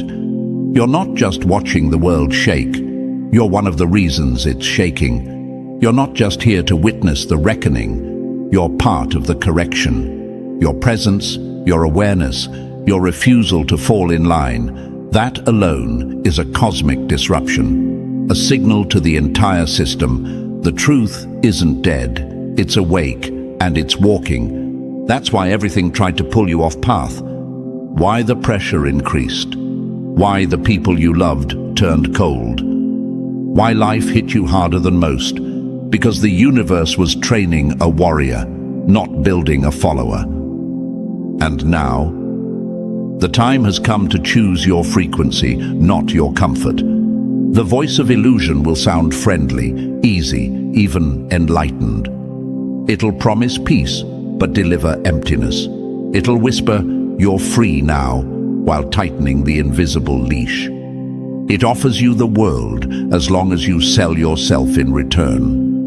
But the voice of truth, it doesn't scream, it doesn't sell, it doesn't seduce, it just pulls, quietly, strongly, like gravity. You feel it in your gut, you hear it in silence, you recognize it when everything else sounds fake. So the question is no longer, what's going on out there? The real question is, which voice are you going to follow? This message isn't meant for everyone. Not everyone wants to see through the illusion. Not everyone is ready to lose comfort to gain clarity. But if this hits your bones, if something inside you is buzzing, rising, burning as you read this, then this is your confirmation. You weren't born to float through the noise. You were built to shatter it. You weren't meant to follow trends. You were sent to end them. The world is reckoning. And chosen ones, you're the alarm clock. Let them sweat. Number 8. Sharpen your weapons. This isn't just survival, it's assignment. They gave you vision, not so you could admire the view, but so you could spot the trap before anyone else even saw the gate. You didn't just wake up for the sake of awareness. You were activated for war. Not a war of fists or flames, but a war of energies, intentions, and unseen agendas. And you weren't thrown into this battle empty-handed. You were equipped, that inner voice. that razor-sharp intuition, that ability to read between the words, feel frequencies shift, and spot deception even in a smile. That's not weird. That's your weapon. Discernment, clarity, vision. These are your tools, not your burdens. The problem is, the system taught you to doubt those tools, to suppress them, to call your knowing paranoia, to call your distance coldness, to call your boundaries attitude. But let's make something clear. You weren't built to be liked. You were built to break patterns. And that's why they come for you. That's why the attacks feel personal. That's why the path feels lonely sometimes. Because you were never meant to blend in. You were meant to cut through. The moment you accepted that, everything shifted. The distractions intensified. The noise got louder. The betrayals hit closer. Why? Because clarity is expensive. And once you have it, you become a threat. Not just to people, to systems, to the entire frequency of illusion that runs this matrix. So you need to be ready, because the more aligned you get, the more misaligned things will try to attach to you. That's how energy works. As you rise in vibration, your mere presence becomes a mirror, and everything that's fake starts scrambling to survive in your reflection. People you thought were allies, they'll fall off. Situations you thought were secure, they'll collapse. Your peace will make noise in the wrong places. But hear this clearly. This is confirmation, not punishment. You're not being broken. You're being fortified. You're not being isolated. You're being protected. You're not losing. It's just everything that can't go with you is being stripped away. So how do you prepare? Protect your energy like your life depends on it, because it does, not in the dramatic movie scene sense, but in the frequency war you're walking through daily. Don't just set boundaries, enforce them like armor. Don't just walk away from what dims your light. Run like it's a trap disguised as comfort, because most of it is. Energy vampires don't come with fangs, they come with flattery. Distractions don't look like chaos, they look like opportunities. Traps don't feel scary, they feel familiar. That's why you need to be sharp. Silence will sharpen you. Solitude will train you. Stillness will strengthen you. The more you clear out noise, the louder your inner knowing becomes. And that's the most dangerous thing you can carry in this battle: clarity. Because once you see clearly, you can't be bought, you can't be manipulated, you can't be moved by fear, guilt, or sweet-sounding lies. You're not here to keep peace. You're here to disturb the false peace they sold the world. You're here to trigger awakening, not through force, but through unshakable alignment. And the truth is, not everyone will understand your assignment. Not everyone is supposed to. You're not here to be understood.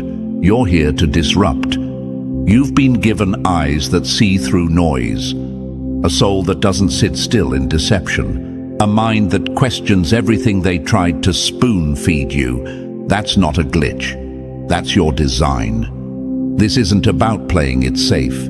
This is about becoming the version of you the illusion can't control, the version that makes them sweat just by existing. So prepare accordingly. This path isn't for the passive, it's for the precise. You're not just someone with insight. You are a living, breathing frequency shift. And that shift, it shakes the ground under every false structure.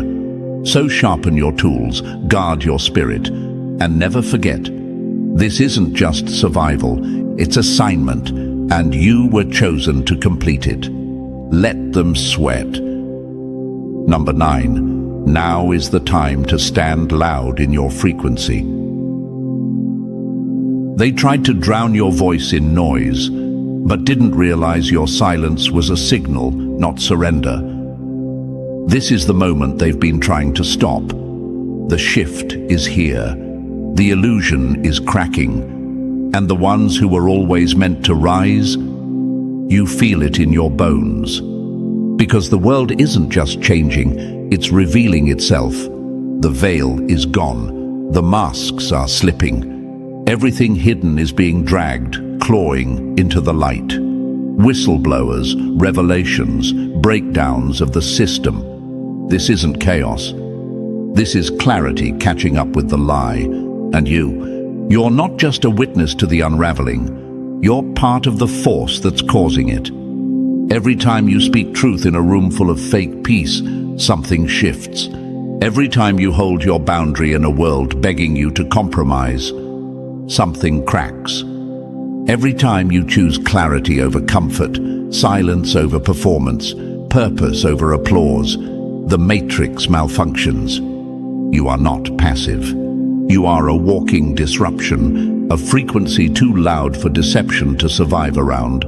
That's why they threw noise at you, endless noise, distractions, drama, fake connections, tech addiction, emotional chaos. All of it designed to keep you from remembering who you are.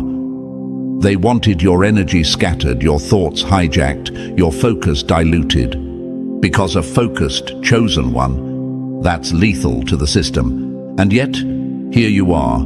You made it through the storms that were supposed to silence you. You healed wounds that were meant to keep you playing small. You faced yourself and kept going. You're not broken, you're ready. And no, this path hasn't been easy. It's cost you peace, comfort, relationships, maybe even your sanity at times. But you didn't just survive the attacks, you learned from them. And now, you've become immune to the tricks that used to take you out.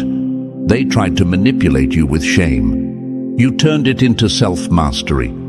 They tried to label you. You became undefinable. They tried to box you in. You became uncontainable. This is your time to speak, to act, to move with intention. No more waiting for validation. No more toning down your clarity to make others comfortable. No more dimming your light for spaces that were built to blind you. Your story matters. Your frequency matters. Your discernment sends out ripples that wake up people you'll never even meet. You are not here to impress. You're here to ignite. Because truth isn't just what you say, it's what your energy does to the lie. And your energy right now, it's nuclear. It's undeniable. It's dangerous, but only to those who've built their lives on illusion. So let them fear your rise. Let them try to smother your momentum with mockery, isolation, distractions. None of it works anymore, because you're not just aligned, you're activated.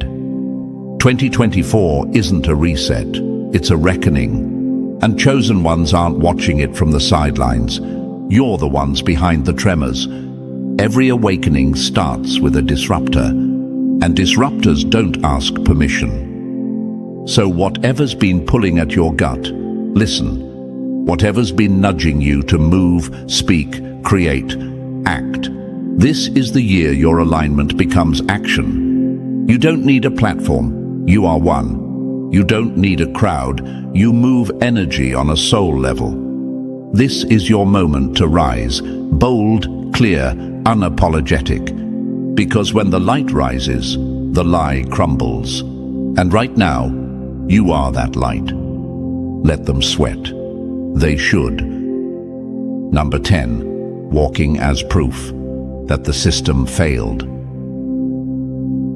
You're not just proof that the system didn't win, you're proof it never stood a chance. You want one last confirmation that you were chosen. Here it is. You're still standing. After everything, after the lies, after the betrayals, after the isolation, after the moments they tried to break your mind, numb your heart, and erase your voice. You're still here, still breathing, still thinking for yourself. And not just surviving, but aware, aligned, awake. That alone is proof. Because the system wasn't built to handle someone like you. It was built to wear you down, keep you running in loops, make you question your worth every time you spoke up. It was designed to twist your brilliance into burdens and call your clarity crazy. It counted on your silence. It never planned for your resistance. Yet, here you are, walking, talking, thriving evidence that their programming didn't stick. You weren't saved. You saved yourself. You didn't wait for the rescue. You became the rescue. You didn't just break out, you cracked the pattern, and now others are finding the way through your echo. That's what has them sweating. Not just that you escaped, but that your presence is activating others. You are a walking contradiction to everything they preach. You're the glitch in the algorithm, the signal in the noise, the quiet no that shatters generations of compliance. You walk like someone who's read the script and tossed it in the fire. You move like someone who knows, who's seen behind the curtain, who isn't impressed by the lights anymore. And because of that, you're untouchable in a way they'll never admit out loud. You no longer operate within the bounds they created. You don't shrink to make the room feel safe. You don't play along to keep the peace, because peace built on lies isn't peace at all. You don't belong to this world. You disturb it, and that's exactly what you were born to do. They tried everything, gaslighting you into silence, mocking your intuition, using people close to you to plant doubt, feeding you false narratives until you questioned your own clarity. But the truth was louder, the vision was clearer, the call was stronger. And now you walk different. You speak with pause and power. You don't need a spotlight to be felt. Your frequency announces you. That's why they stare. That's why they whisper. That's why some suddenly fall away when you get near. Because your energy isn't just truth. It's truth that moves. Truth that convicts. Truth that shakes systems without a single word. Let them call you intense. Let them call you too much. You were never meant to be measured by standards set to contain you. You are not too much. You're the exact amount this world needed to rupture the lie. You don't need permission to stand fully in who you are. You are the permission. You are the proof. You are the living, breathing disruption they couldn't plan for. And the more you walk in that truth, the more the system loses control. Every boundary you enforce is a line they can't cross again. Every time you speak truth when silence would be safer, the spell weakens. Every time you choose clarity over convenience, another piece of the illusion crumbles. This world tried to tame you, tried to twist you into a version it could tolerate. But you refused to fold, and now you've become everything they feared you'd discover. You don't need a crown to lead. You don't need applause to walk heavy. You don't need anyone's approval to be the standard. So walk like you know who you are. Move like your presence rearranges reality, because it does. And every room that tries to dim you, let it adjust. You don't owe comfort to the lie. You don't owe apology for your clarity. You owe alignment to your assignment. The system wanted silence. You became sound. Now they sweat every time you show up in full truth. Let them. And so, here we are. If you've made it this far, you already know. This message was never just words. It was activation. You've seen too much to go back. You've felt the shift. Now it's time to walk like it. Stand in your clarity. Move with power. Be the signal. If this hit your spirit, like this video, subscribe to stay connected. Drop the number 77 in the comments to let others know you're awake. And share this with someone who needs to remember who they are. Every click helps this message reach more chosen ones. Let them sweat. And I will see you in the next video. The ones who walk through storms without breaking don't just survive, they shake the skies that tried to drown them. They didn't know that trying to break you would backfire. They weren't just fighting you, They picked a fight with the universe itself. Now they're catching heat they can't handle. They thought they were silencing you, but all they did was spotlight you. They whispered lies behind your back, and now the whole world can hear the truth without you even speaking. They underestimated the quiet power of the chosen. Before we go deeper, like and subscribe if this already speaks to your spirit. Doing that helps this message reach more chosen ones like you. When you engage, you're not just helping yourself. You're sending a signal through the algorithm that this truth needs to be heard. And trust me, every time this message gets out, it rattles the ones who thought they'd already buried your voice. Now, listen closely. Chosen one, there has never been anyone like you. Your energy walks into a room before you do. People can feel you even when you're silent. You're unforgettable, and that's not by accident. It's not ego. It's design.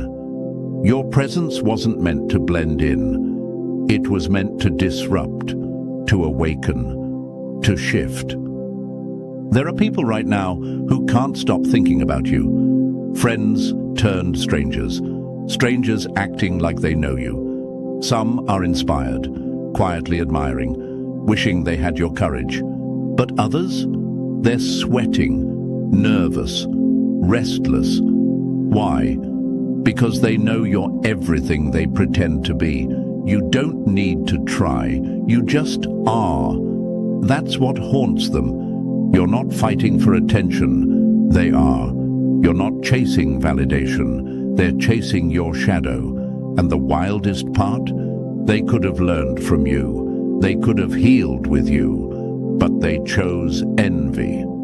And now, they're choking on the silence you left behind. Don't you ever doubt the power you carry. Don't you ever think you're alone. That whisper of doubt in your head, that's not your voice. It's the echo of everything they tried to plant in you. Rip it out. They were never ready for someone like you. Even the universe took its time preparing your path because it knew the impact you'd have. Your enemies aren't just annoyed. They're haunted. Haunted by how unfazed you are. Haunted by how, no matter what they try, you rise different every time. Like wildfire that refuses to die, you burn through every lie, every fake smile, every setup they placed in your way. And still, you shine. They thought taking your name out their mouth would silence your story. But your story is written in energy. It's moving through timelines, showing up in dreams, bouncing through the thoughts of people who swore they were done with you. But the universe, it never was.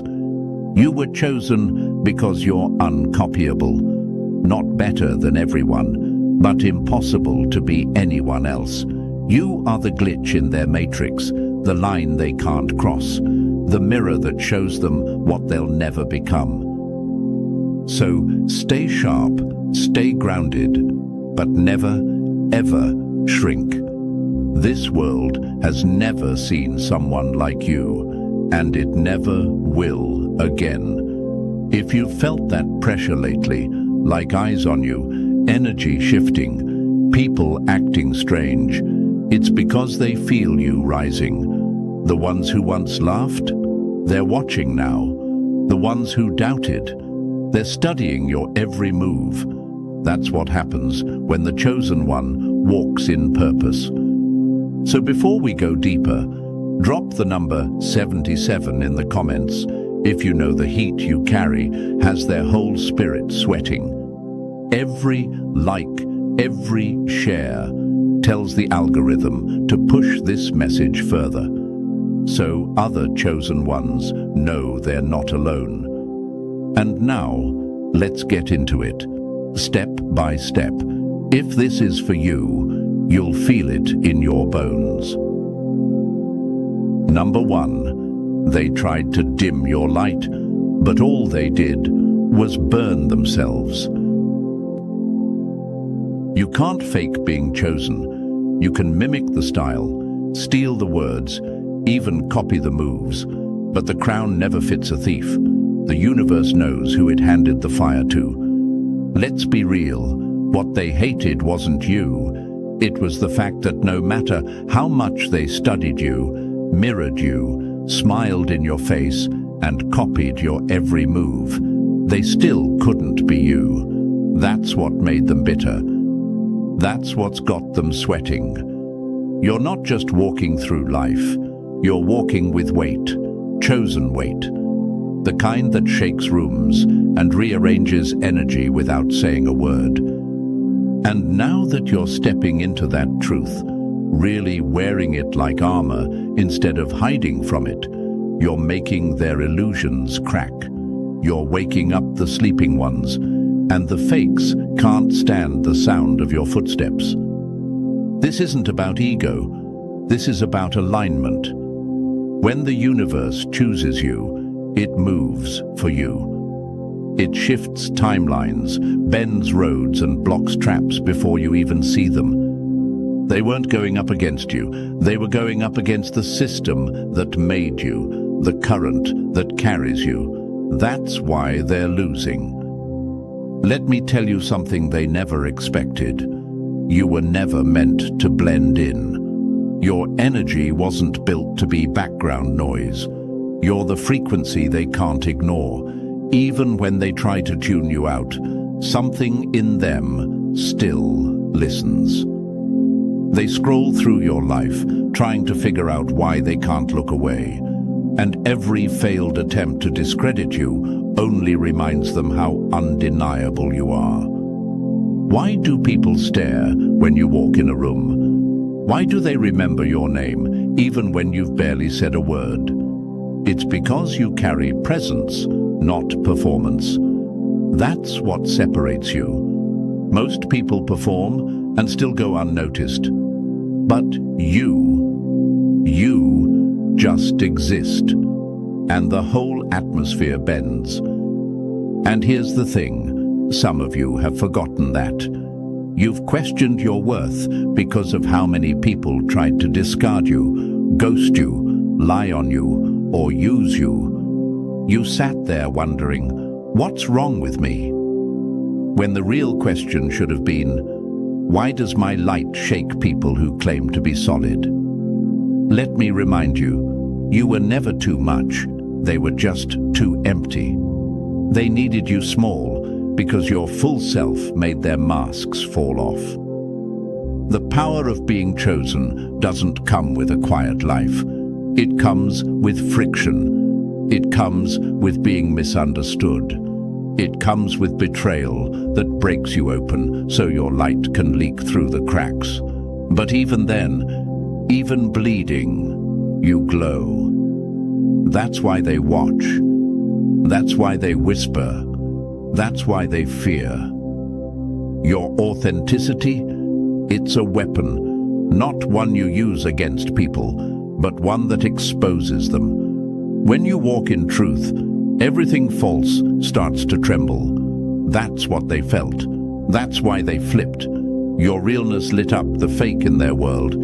You held up a mirror, and all they saw was lack. So they blamed you for their reflection. And let's not even get into energy. Your energy is ancient. It's rare. It doesn't just walk in. It announces itself. It changes moods. It lifts some, breaks others, reveals truth without speaking. And you never had to force that. That's just what happens when you're built from something real. Now let's pause for a second, because some of you still question it. You still ask, why me? Why do people either love you or resent you with no in-between? Why does it feel like you're alone when you've done nothing but show up with love? Because chosen doesn't mean celebrated. It means set apart. And being set apart means some people won't understand you because they're not meant to sit at your table. Stop begging for connection with people who are only meant to observe. Stop shrinking to fit spaces the universe already told you to outgrow. That discomfort you feel, that's your wings stretching. Let them. The ones who tried to dim your light thought they were controlling your shine, but all they did was teach you how to glow in the dark. They made you strong. They made you silent, but watchful, alone, but never empty, doubtful, but never disconnected. The universe never left you. It was quiet because it was setting the stage. And now it's your moment, and they can feel it. That's why they're sweating. That's why they're trying to come back. That's why they're posting, lurking, throwing shade in plain sight. They're not mad at what you're doing. They're mad you're still doing it without them. Let them sweat. Let them feel the burn of knowing they couldn't stop what was written. Let them watch as the very energy they tried to destroy becomes the fire that lights the world around you. Chosen one, your authenticity cannot be copied. Your energy cannot be drained. Your path cannot be blocked. And your presence, it's not just a vibe. It's a whole storm wrapped in stillness, a quiet power, the kind that makes noise without sound. So stop doubting, stop playing small, stop apologizing for the glow they never earned. They played with the system, but the system remembers its own. And you, my friend, are the glitch they'll never fix. Number 2, your presence is the problem they can't solve. Some people don't hate you because of what you said or did. They hate the way the room changes when you arrive. You don't need to announce yourself. You don't need to prove anything. When you walk in, the temperature shifts. The atmosphere tightens. Eyes find you, even the ones that swore they were done watching. That's not coincidence. It's your presence. That thing you carry without trying. The kind of energy that exposes everything fake in the room just by being there. People feel it. Some are drawn to it like light in a cave, ready to awaken and grow. Others, they get uncomfortable, restless, agitated, and instead of looking inward, they project outward. They can't name it, but they can't ignore it either. That's the curse and blessing of being chosen. You're a living reminder of what they're not. You walk with something ancient in your bones. It's not just confidence, it's clarity. You're not pretending. You're not performing. You're simply aligned. And in a world drowning in filters and fakery, your raw, unfiltered truth is disruptive. It cuts through the noise. That's why they want to quiet you. But here's the part they don't understand. They can't match your presence because they didn't pay the price for it. They didn't bleed in the dark. They didn't rise alone. They didn't cry, rebuild, get betrayed, and still choose to stand. You did. And that energy, that's not something you buy or borrow. It's something you earn. And because they can't replicate it, they want to ruin it. Some will copy you until they choke on the pieces. Others will try to convince people you're not who you say you are, hoping to drag your name through the mud just to feel taller. But what they fail to realize is, your silence is louder than their noise. You don't have to clap back. The universe does that for you. The truth is, most people are addicted to attention. They'll change their whole identity for a few moments of applause, but not you. You stand rooted in something deeper. You're not chasing the spotlight. You are the light. That's what makes your presence unshakable. That's why your walk, your stillness, even your absence, hits different. They confuse humility with weakness. But the way you move, it's not quiet because you're unsure. It's quiet because you're aware. You know who you are. You've seen too much, felt too much, lost too much to ever need external validation again. That calm on the outside, that's not emptiness. That's a storm under control. So let them talk, let them plot, let them mimic. It won't matter. You can't clone essence. You can't fake alignment. And you can't destroy someone the universe refuses to abandon. To those chosen ones still questioning their own power, stop asking why your presence makes people act strange. Stop wondering why people turn cold after being warm, or try to bring you down after praising you. It's not about what you're doing wrong. It's about what your spirit stirs in them. You're a reflection, a reminder, a challenge. Your existence pushes them to face everything they're not ready to deal with. Your walk exposes their wounds. Your peace highlights their chaos. Your truth exposes their lies. That's why they watch. That's why they gossip. That's why they try to dim your flame while secretly studying your fire. It's not personal. It's energetic. They're not triggered by you. They're triggered by what you awaken in them. And still, you don't have to become bitter. You don't have to stoop down or retaliate. Your evolution is the clapback. Your glow is the revenge.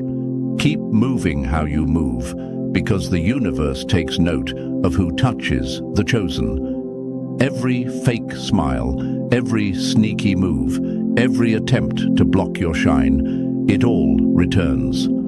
That's not karma. That's universal balance. That's what happens when people play games with someone protected by alignment.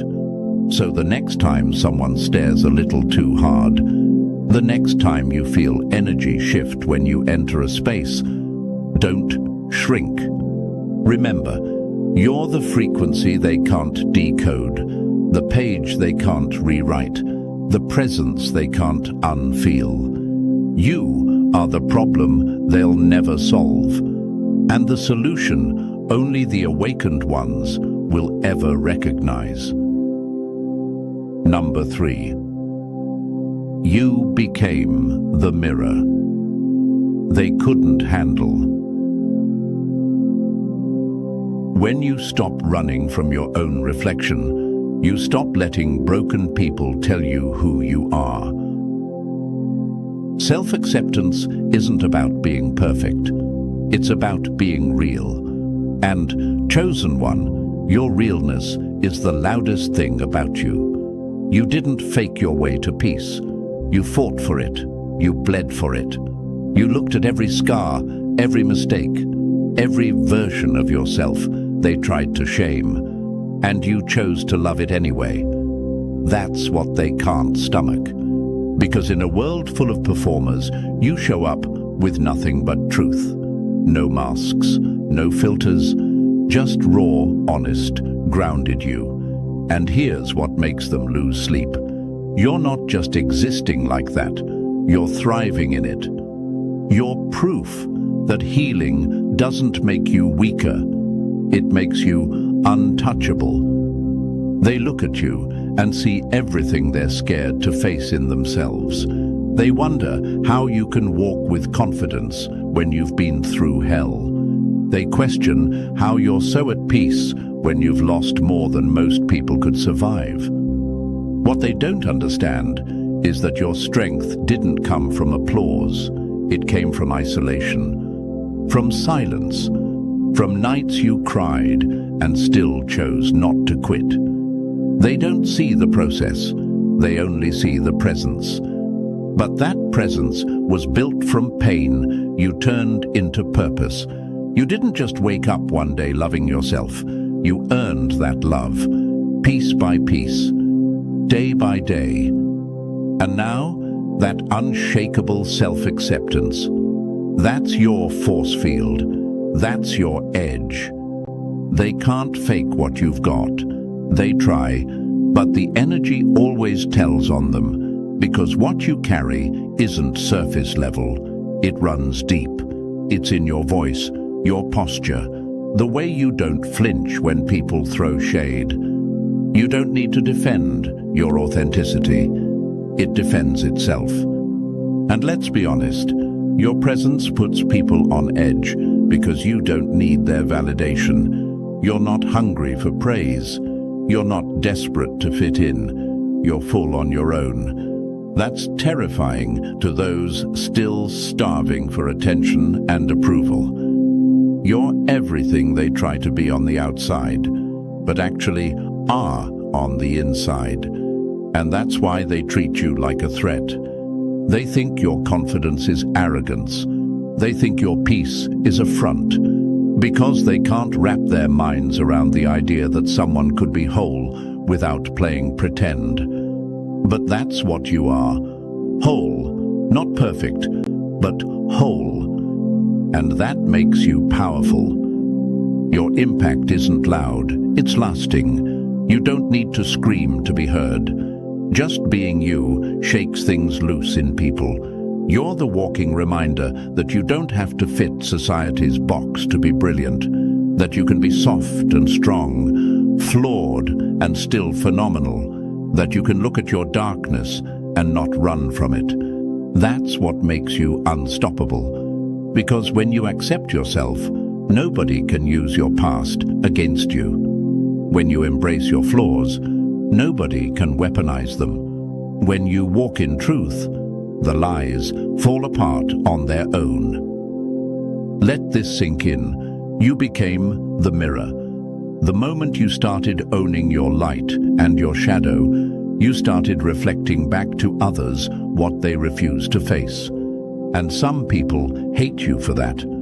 Not because you harm them, but because your presence tells them the truth about themselves. And truth, to the unhealed, feels like an attack. But don't let that make you shrink. Don't tone it down to make them comfortable. Your self-acceptance isn't just healing you, it's activating the chosen ones around you. It's setting off internal earthquakes in the ones who are still hiding, still pretending, still waiting for permission to love themselves. You gave yourself permission. You chose wholeness over approval. And in doing so, you became a blueprint, a beacon. So when they stare, when they gossip, when they try to pick you apart, like your authenticity is something fragile, remember this. They're not looking at you. They're looking at the parts of themselves they buried. They're not mad at your light. They're mad at their dimmer switch. And that's not your problem. Chosen one, the more you own yourself, the less they can own you. Keep walking, keep glowing, because you didn't just find peace, you became it. And no storm outside of you can touch what you've built inside. Number 4, they threw dirt on your name, but you grew roots in it.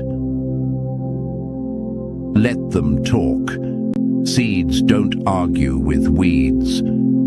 You've been the topic, the name they can't keep out their mouth, the headline in rooms you've never even walked into. But here's the irony. They keep trying to bury you with gossip, not realizing you're the kind that grows stronger underground. Chosen one, let's call it what it is. They're obsessed. They whisper. They watch. They twist stories to try and shrink your shine. Why? Because they've studied your every move and still can't figure out how you keep rising without playing their game. You don't fake it. You don't flatter the right people. You don't fit the mold. And that's why you haunt them. They can try to copy the way you speak, the way you dress, even the way you move.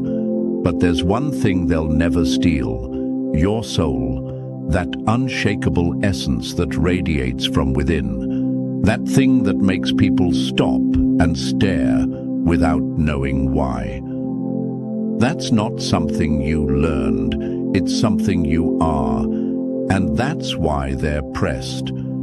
Because while they're performing, you're becoming. While they're rehearsing lines to impress others, you're walking in truth that can't be bought or borrowed. And that level of self-possession, it rattles people who built their identity on trends and validation. They thought you needed approval like they do, but you've been too busy transforming to care about fitting in. You see, gossip is their only weapon, and it's dull, because no matter what they say, your actions scream louder. Your energy overrides the noise. People feel your presence, and it clears the air. You don't have to explain yourself. The universe handles receipts. Every time they lie, the truth still floats to the top. Because what's real can't stay hidden, and what's fake can't last long. And let's talk about your resilience, because that's the part they really can't figure out. You've been dragged, doubted, laughed at. They thought you'd fold under pressure, but instead, you turned pressure into precision. You didn't just bounce back, you leveled up, quietly, strategically. And now, they don't know whether to hate you, fear you, or try to become you. They thought gossip would break you. What they didn't realize is, gossip is a form of promotion for the chosen. Every time they speak your name, they're casting a spotlight they can't control. And even in their attempts to dim you, they end up highlighting you. That's how the universe works when you're in alignment. It flips their plots into platforms. You broke out of the boxes they still live in. While they're competing, you're creating. While they chase followers, you build legacy. You stopped asking for seats at tables where the conversations are beneath you. Now you sit at your own, and everyone's trying to figure out how you got there without selling your soul. And here's the part that silences the room. You made peace with who you are. That kind of inner stability, that shakes people more than anything. You're not chasing trends. You are the trend. You're not faking confidence. You've earned it through storms. Your resilience is real. Your glow isn't curated. It's survived. So let them talk. Let them mimic, mock, twist, and project. You've already proven that storms don't scare you. They shape you. Gossip doesn't break you. It fuels your fire. You're not the fragile one in this story. They are. Because it takes strength to stand alone in truth, to keep going with knives in your back and a smile on your face. And you've done that more times than they'll ever know. You are untouchable, not because you haven't been through hell, but because you built a kingdom there. You planted your roots in chaos and came back blooming. And that's the part they'll never understand. They thought the dirt they threw would bury you, but it only gave you ground to grow. So stand tall, walk past the whispers, let your presence answer questions before you even speak. You are not just surviving gossip, you're thriving in spite of it. And every time they mention your name, they remind the world just how unforgettable you really are. Number 5. The universe doesn't miss. It returns everything. When the truth is your foundation, lies eventually collapse under their own weight. Let them talk. Let them twist the story, spin the narrative, and tell the world who they think you are. Because here's what they'll never be able to change. What's real? Your presence, your truth, your energy. All of it is untouchable, and Whether they whisper in shadows or shout from rooftops, the outcome stays the same. You keep rising. They called it gossip, but it was really fear in disguise. It's easier to tear someone down than to face the work it takes to level up. And you've leveled up by simply being you. No filters, no performances. You didn't beg for praise or seek revenge. You just kept walking with your head high while the noise tried to trip you. That's why they're rattled. That's why they're loud. Because deep down, they know something. The universe doesn't play favorites, but it does play fair. Energy doesn't disappear. Intentions echo. And while they were too busy throwing shade, you were too focused building light. That's the difference. You weren't looking to retaliate. You knew that alignment brings results louder than any rumor ever could. And now, the same mouths that tried to bury you are being forced to watch you grow. Some of them will pretend they never doubted you. Others will stay stuck in their bitterness, watching from a distance they created. Either way, you win. Not because you fought harder, but because you let the system of balance handle it. This isn't about revenge. It's about return. What you give out comes back. What you plant grows. They threw out chaos and expected peace. You planted intention and harvested purpose. That's the game they didn't know they were playing. They thought they could hijack your narrative. But the truth always finds a way. It doesn't need defending. It doesn't need proof. It lives. It breathes. It reveals itself when the time is right. You stayed quiet while they made noise, not because you were weak, but because you understood. Real power doesn't beg to be seen. It shows up. It moves differently. It doesn't flinch when tested. You let the universe track the energy, and guess what? It's tracking everything. Every word, every motive, every behind-the-back whisper spoken in the dark will echo where it needs to. But don't get it twisted. This isn't about punishment. It's about clarity. The universe doesn't seek revenge. It seeks balance. And when that balance hits, people finally see the difference between the truth they avoided and the lies they believed. That's not your job to control. That's simply what happens when energy recalibrates. And that's why you don't need to explain yourself to anyone, because your outcome is the explanation. Your consistency is the comeback. You don't have to match their low frequency. You've outgrown the spaces where you once had to defend your name.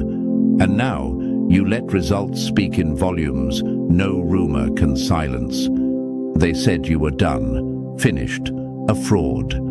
But your journey didn't end when they turned their backs. It started. The turning point wasn't when they walked away. It was when you stopped needing them to stay. And here you are, elevated, clearer, stronger, the version of you they never saw coming. Now, some of them want to double back. Some are still watching from fake accounts, fake smiles, fake alliances. But it doesn't matter, because your focus isn't on the fallout, it's on the foundation you're building. You're not chasing justice. You are the justice. You're the example. You're the proof that truth, when protected, eventually prevails. So don't let their noise drag you back down. Stay on your path. Stay in your lane. Let the universe handle the background music while you stay center stage. Keep evolving. Keep showing up. Keep being the energy they said wouldn't last. You've already won. Not because they lost, but because you never stopped being real in a world full of fakes. Number 6. You're out of reach, but still in their mouth. They couldn't reach your level, so they tried to pull you down into the noise. But the higher you go, the quieter the lies sound. Let's be clear, they're not talking because you messed up. They're talking because you're moving up. Gossip is a spotlight disguised as shade. Every time your name leaves their lips, it confirms one thing. You're above what they can handle and beyond what they can become. They don't want to admit it, but their obsession is proof of your elevation. They hoped you'd get distracted.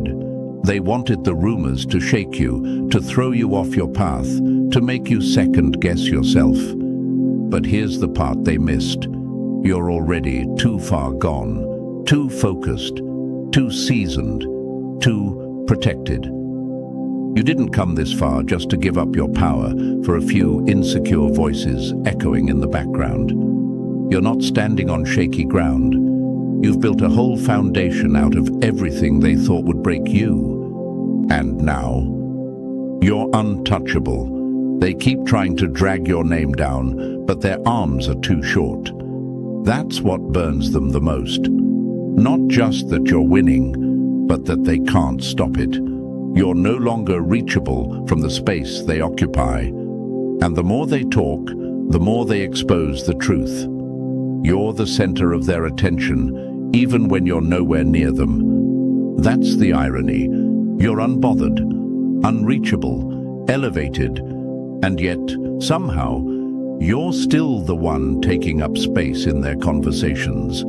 It's because you've become the marker, the proof that it's possible to rise without faking it, to stand tall without stepping on others. And that truth, that reflection, it burns people still stuck in pretense. People don't gossip about those who don't matter. Your name is in rooms you've never entered because your energy speaks louder than their performance. That's how powerful your presence is. It's not just that they see you, it's that they feel you, even from a distance, even in silence. They hoped their words would define you, but your work, your walk, your growth, that's your definition.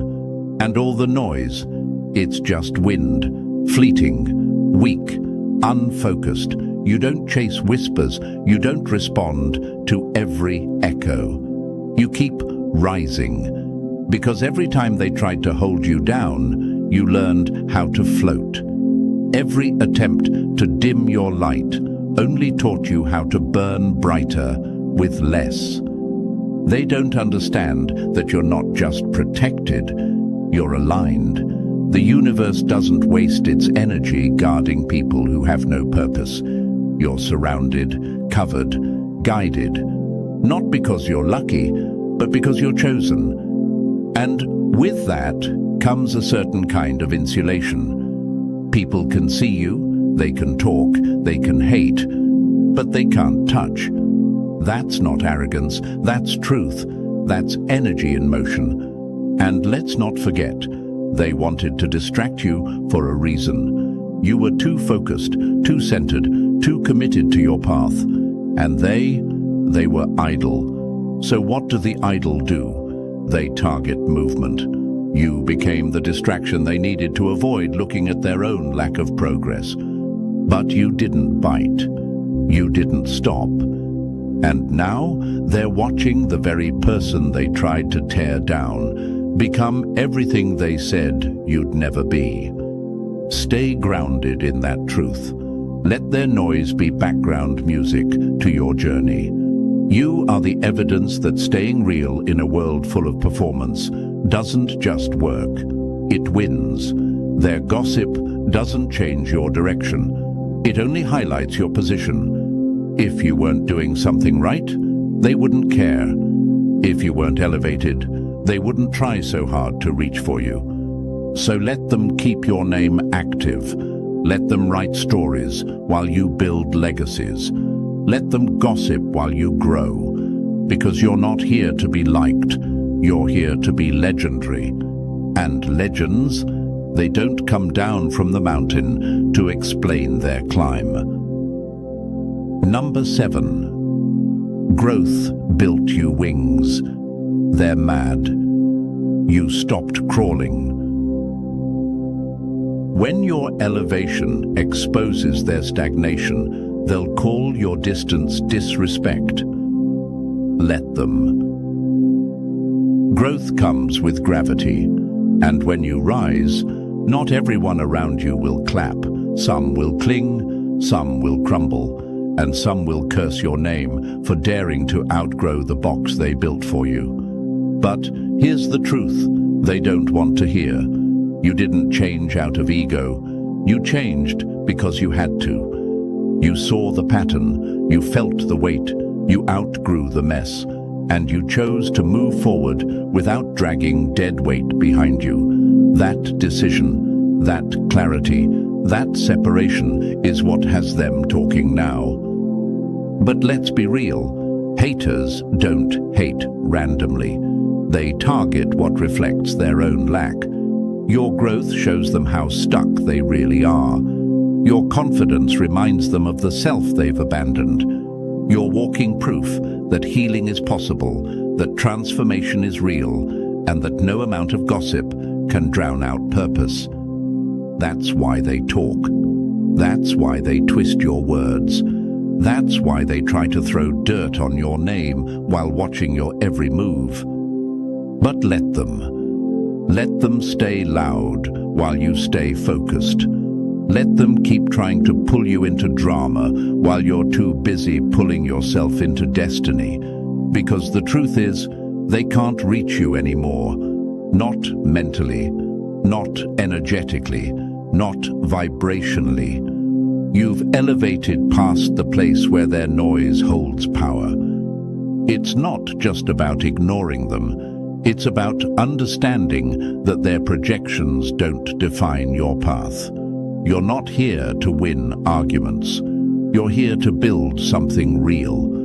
You felt the sting of being misunderstood, of being blamed for things you never did, of having people rewrite the story just to feel better about losing access to you. But even then, you never stopped rising. That's growth. Growth is when you could expose them, but don't. When you could clap back, but choose silence. Not because you're weak, but because peace is more valuable than petty wins. That kind of discipline, that kind of focus, that's rare. And rare always gets attacked by the average. They say you switched up, but no, you woke up. You stopped making excuses for bad energy.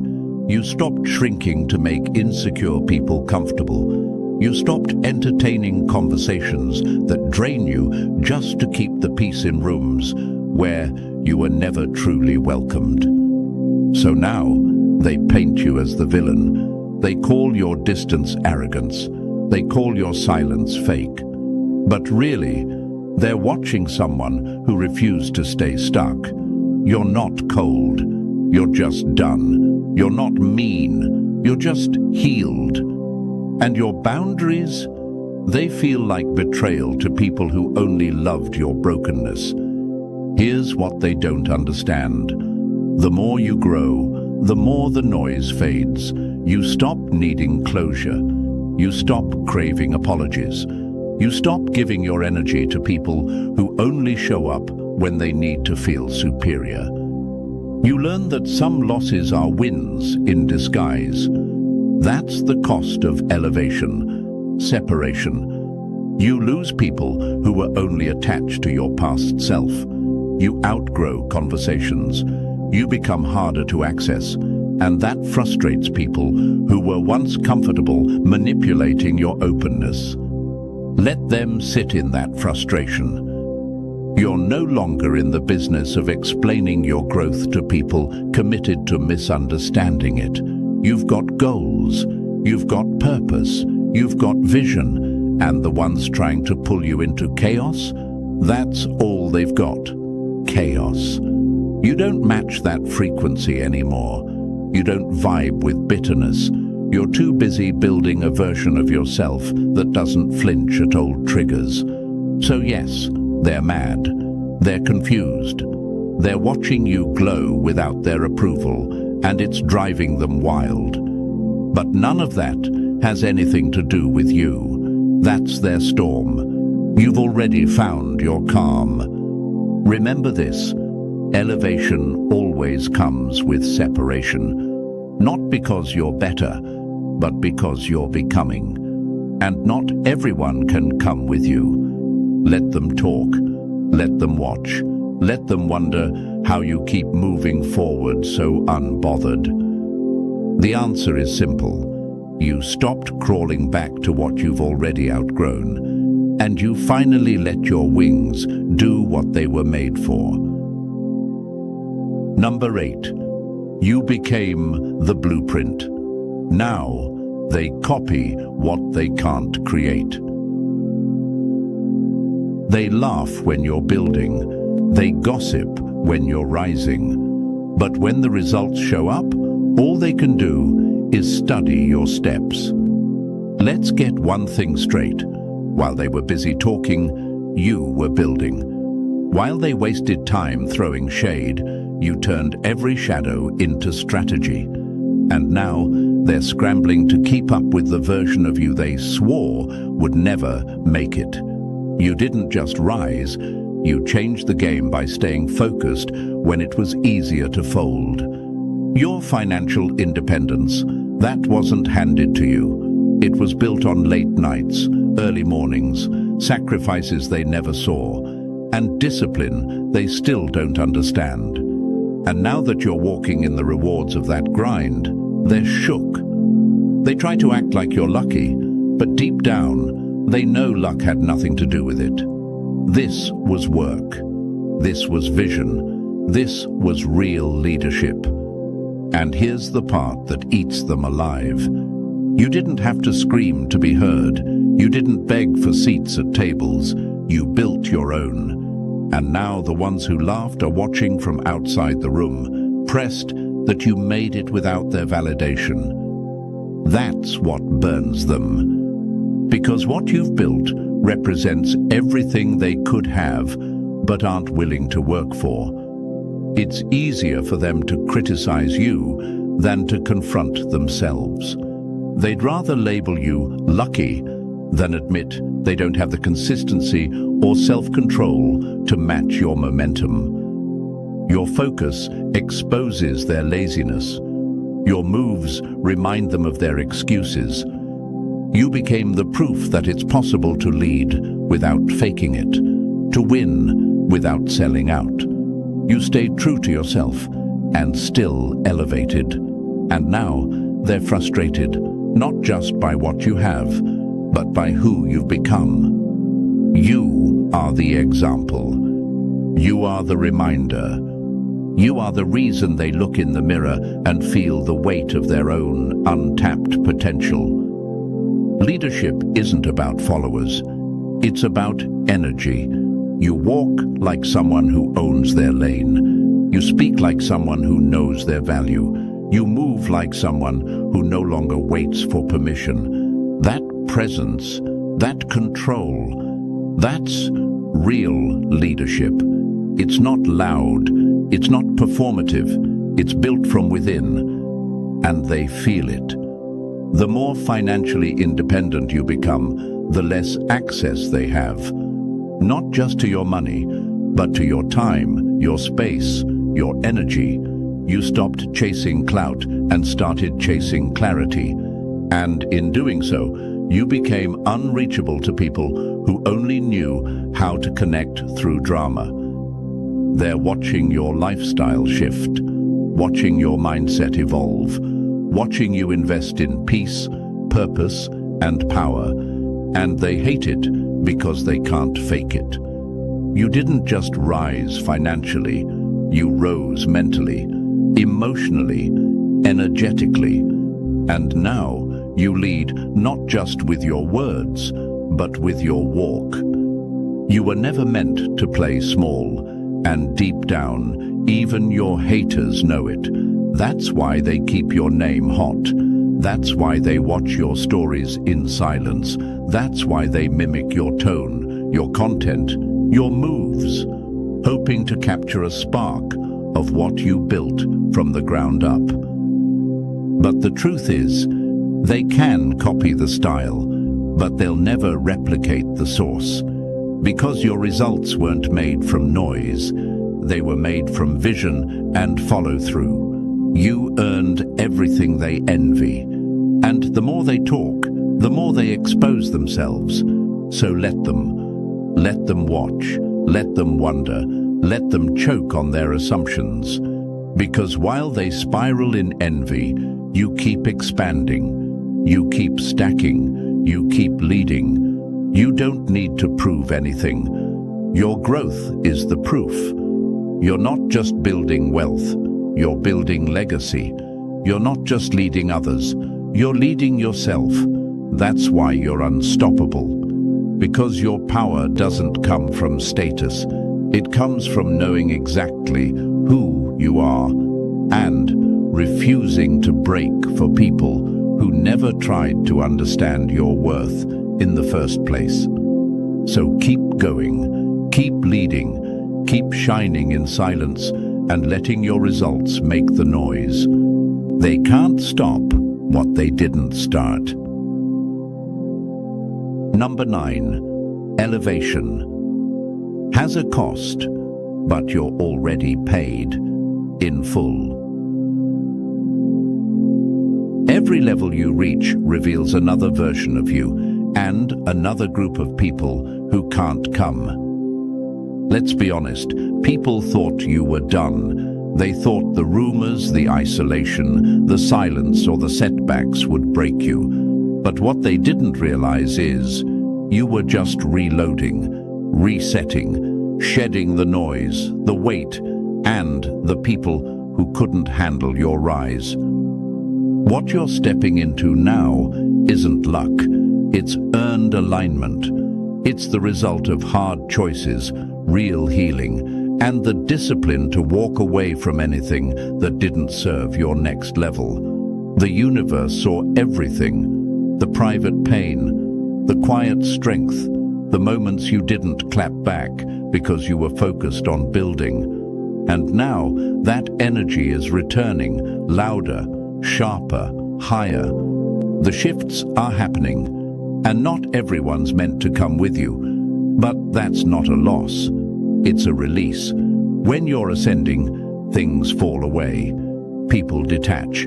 Timelines split. Not because you're above them, but because you're no longer accessible to what you've outgrown. Some are facing the weight of what they did to you, not because you wished it on them, but because the universe balances itself.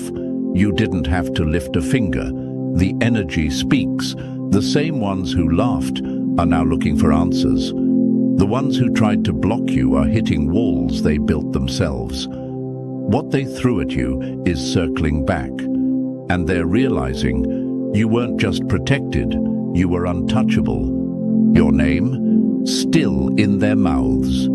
Your life, still on their radar. But your access, denied.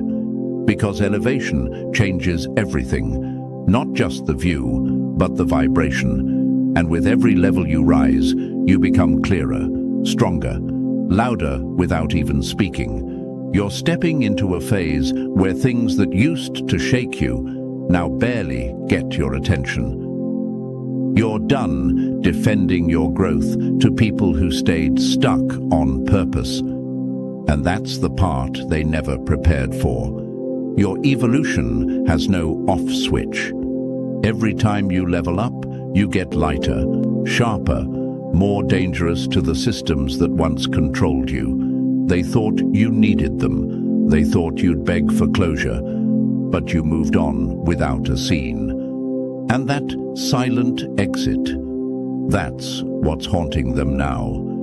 You're stepping into a new rhythm, a higher lane. The energy around you is shifting because you're no longer trying to survive.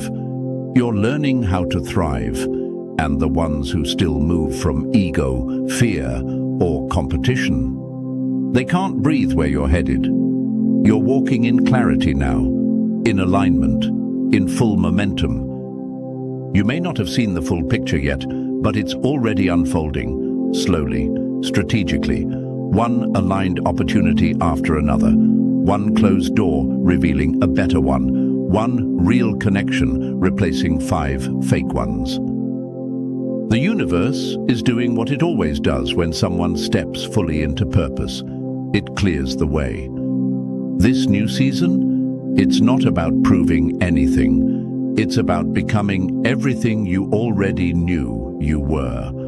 Without doubt, without delay, without the people who once made you feel like you had to shrink. Your circle may look different now, smaller, quieter, but it's solid. You've exchanged noise for clarity, chaos for focus. You're not looking back, because forward is finally loud enough to follow.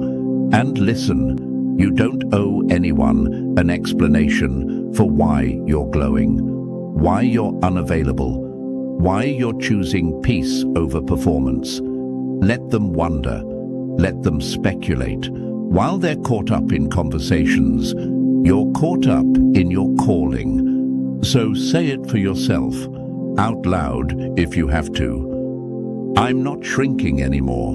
I'm not apologizing for my evolution. I'm not watering down my truth just to keep shallow people comfortable. I'm only going up from here. This next chapter is not just survival, it's expansion. The real you, fully seen, fully free, the version they hoped would never show up. But it's too late now. You're already rising. They thought you were quiet until silence started sounding like a war drum. Chosen ones, this world don't hate you because you're wrong. It fears you because you're right. They smile in your face, but deep down, they flinch every time you speak. Why? Because truth feels like a slap when it comes from a chosen one. Your very existence challenges their comfort. You walk into rooms and without saying a word, people feel exposed. That's not just presence. It's pressure. It's power. It's a reminder that the universe picked you and they didn't get the call. They weren't fighting you. They've been throwing punches at the universe this whole time. And guess what? The universe hits back, but it doesn't swing wild. It aims. You're the aim. You're the instrument. You're not just walking through life. You're moving like a sharpened blade, hidden in a velvet case. Quiet, precise, lethal. Before we go further, hit that like and subscribe. Not for me, for the other chosen ones who are still out there, still doubting, still lost in the noise. When you engage, you send a signal through the system. More like this, more messages for the warriors. Let's make sure they hear this call too. They need it. We all do. Now let's talk. The power of being chosen ain't just about having some glow or vibe. It's a weight. It's a silent storm that follows you everywhere. You weren't built to fit in. You were built to make systems glitch. Your presence bends reality, and that terrifies people who've built their lives on illusion. They see your discipline as danger, your calm as threat, your silence as strategy. And they're right. But here's where you messed up, thinking you were alone. You ever see a wildfire apologize for how it spreads? You ever see lightning ask permission before it strikes? Exactly. So why are you sitting there acting like your light needs to shrink to make others comfortable? That's disrespectful, not to them, but to yourself, to the universe that built you for this. You are not some wandering soul trying to find its place. You are the place. People orbit around you. You don't follow waves. You make tides. You don't need to shout. You don't need to prove. The pressure you bring is proof. Every glance, every movement, it lands like a warning. You walk through betrayal like it's just another Tuesday. You take hits and don't even flinch. Why? Because what fuels you isn't in the hands of this world. The universe doesn't give its favor cheap. and it sure doesn't waste it on the weak. If you got it, it means you earned it. And if they can't handle it, that's not your problem. They'll call you cold, unreachable, distant.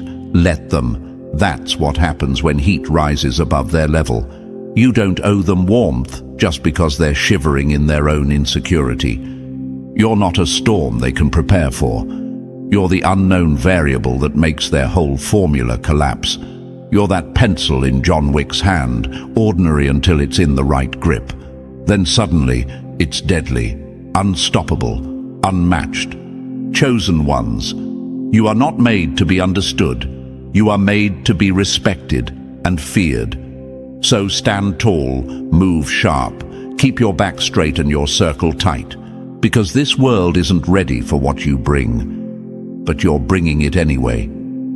So before we go any deeper, prove you're built different. If you're really walking with that big daddy energy, if you feel that heat rising in your chest while hearing this, drop a number 77 in the comments. Not for hype, for alignment. That number is a signal, a code. It's how the real ones recognize each other in the noise. Every 77 tells the universe, I know who I am now. No more hiding, no more shrinking. All right, let's cut the fluff and step into the fire. If you're truly chosen, you won't just hear this, you'll feel it. Let's get into it. Number 1, you're the earthquake they pretend isn't happening. Some people didn't want you to wake up because when you do, their illusions collapse like cheap buildings in an earthquake. Chosen ones, let's be real.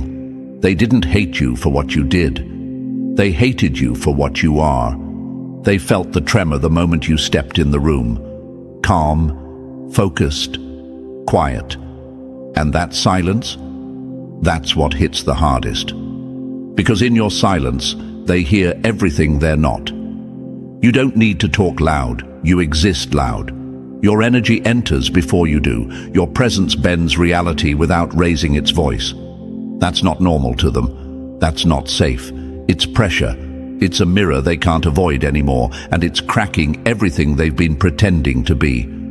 And what's wild, you're not even trying. You're not out here waving flags or chasing validation. You're just being, and that's enough to send alarms through the fake systems they worship.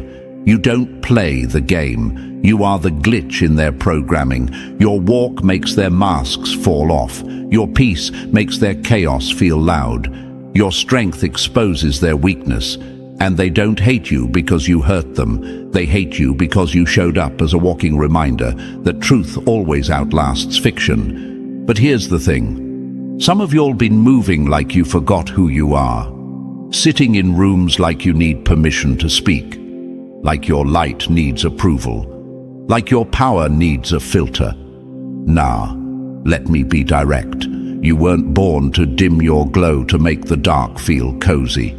Stop shrinking just because people around you chose comfort over growth. Stop second-guessing every move like the universe didn't hand you that fire on purpose. You are not here by accident. You were built for impact. When you walk, things shift. When you speak, truth cuts. When you act, people feel it in their chest. And that's the assignment.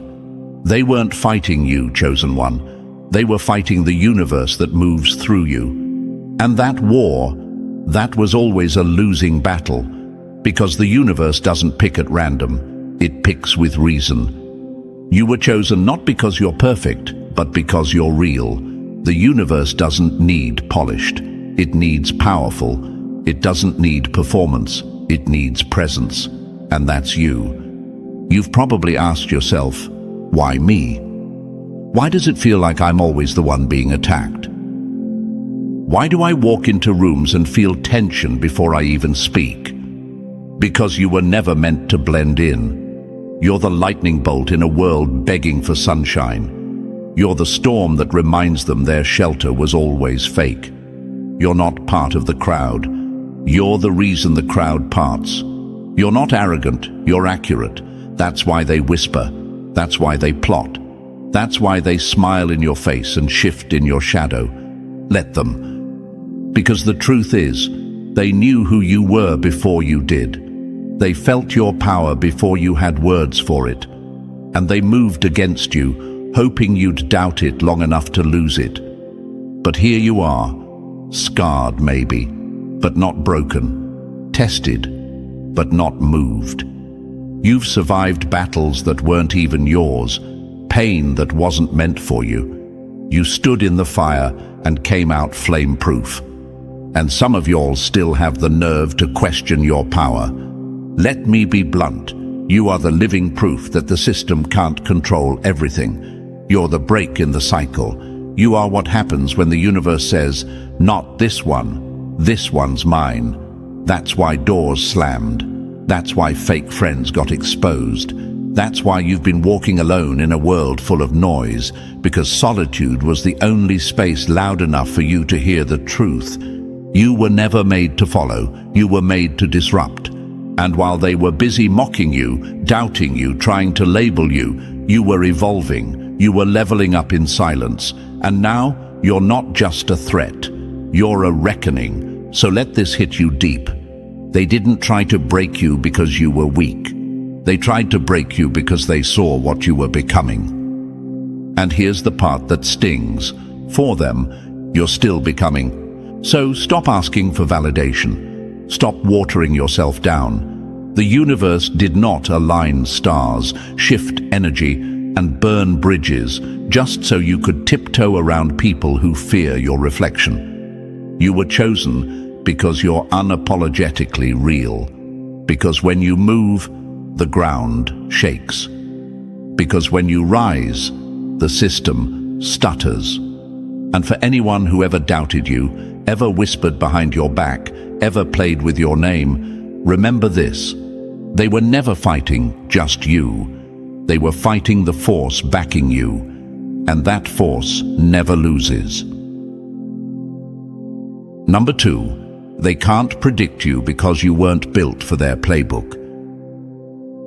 You move like smoke in a locked room, impossible to pin down, impossible to avoid. They can't track you, can't read you, can't trap you. Why? Because you're not playing by the rules they were trained to master. You're untouchable, and that shakes people down to their bones. Understand this. Most people run on predictable loops. Insecurity, jealousy, approval seeking. They operate like broken clocks. Same reactions, same fears, same patterns. But you're the glitch in their program. You don't respond the way they expect. You don't chase what they chase. You don't fold under pressure. You thrive in it. That alone makes you dangerous in their eyes. To people who survive by controlling others, your unpredictability is a threat. Because when they can't label you, they can't leash you. And when they can't leash you, they panic. They don't want to admit it, but your calm freaks them out. Your silence makes their loudest efforts feel meaningless. You're the one variable they never planned for, and now their whole system's crashing. They think, why doesn't he react? Why can't we get under her skin? Why does their energy feel so unshakable? Because you mastered yourself.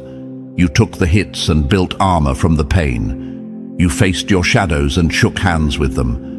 And now, you move with clarity that can't be bought, and control that can't be copied.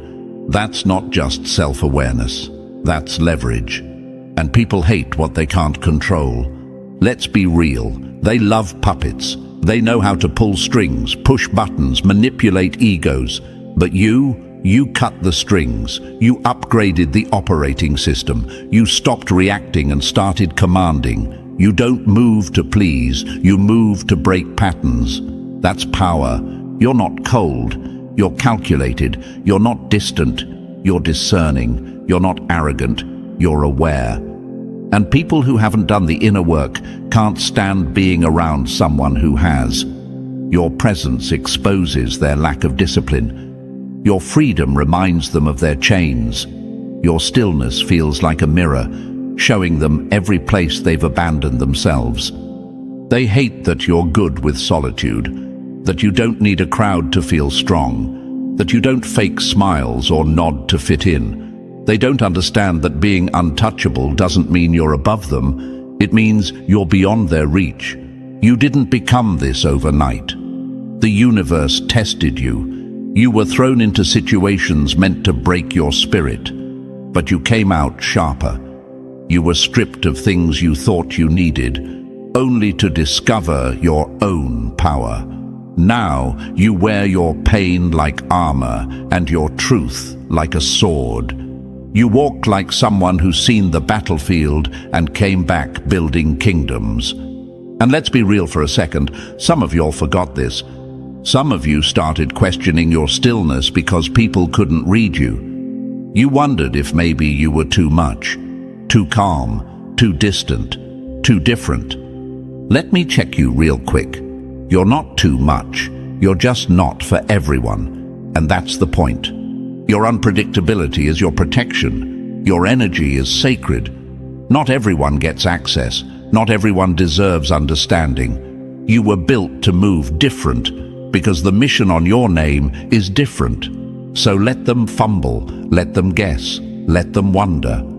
That confusion is a consequence of their lack of depth, not your presence.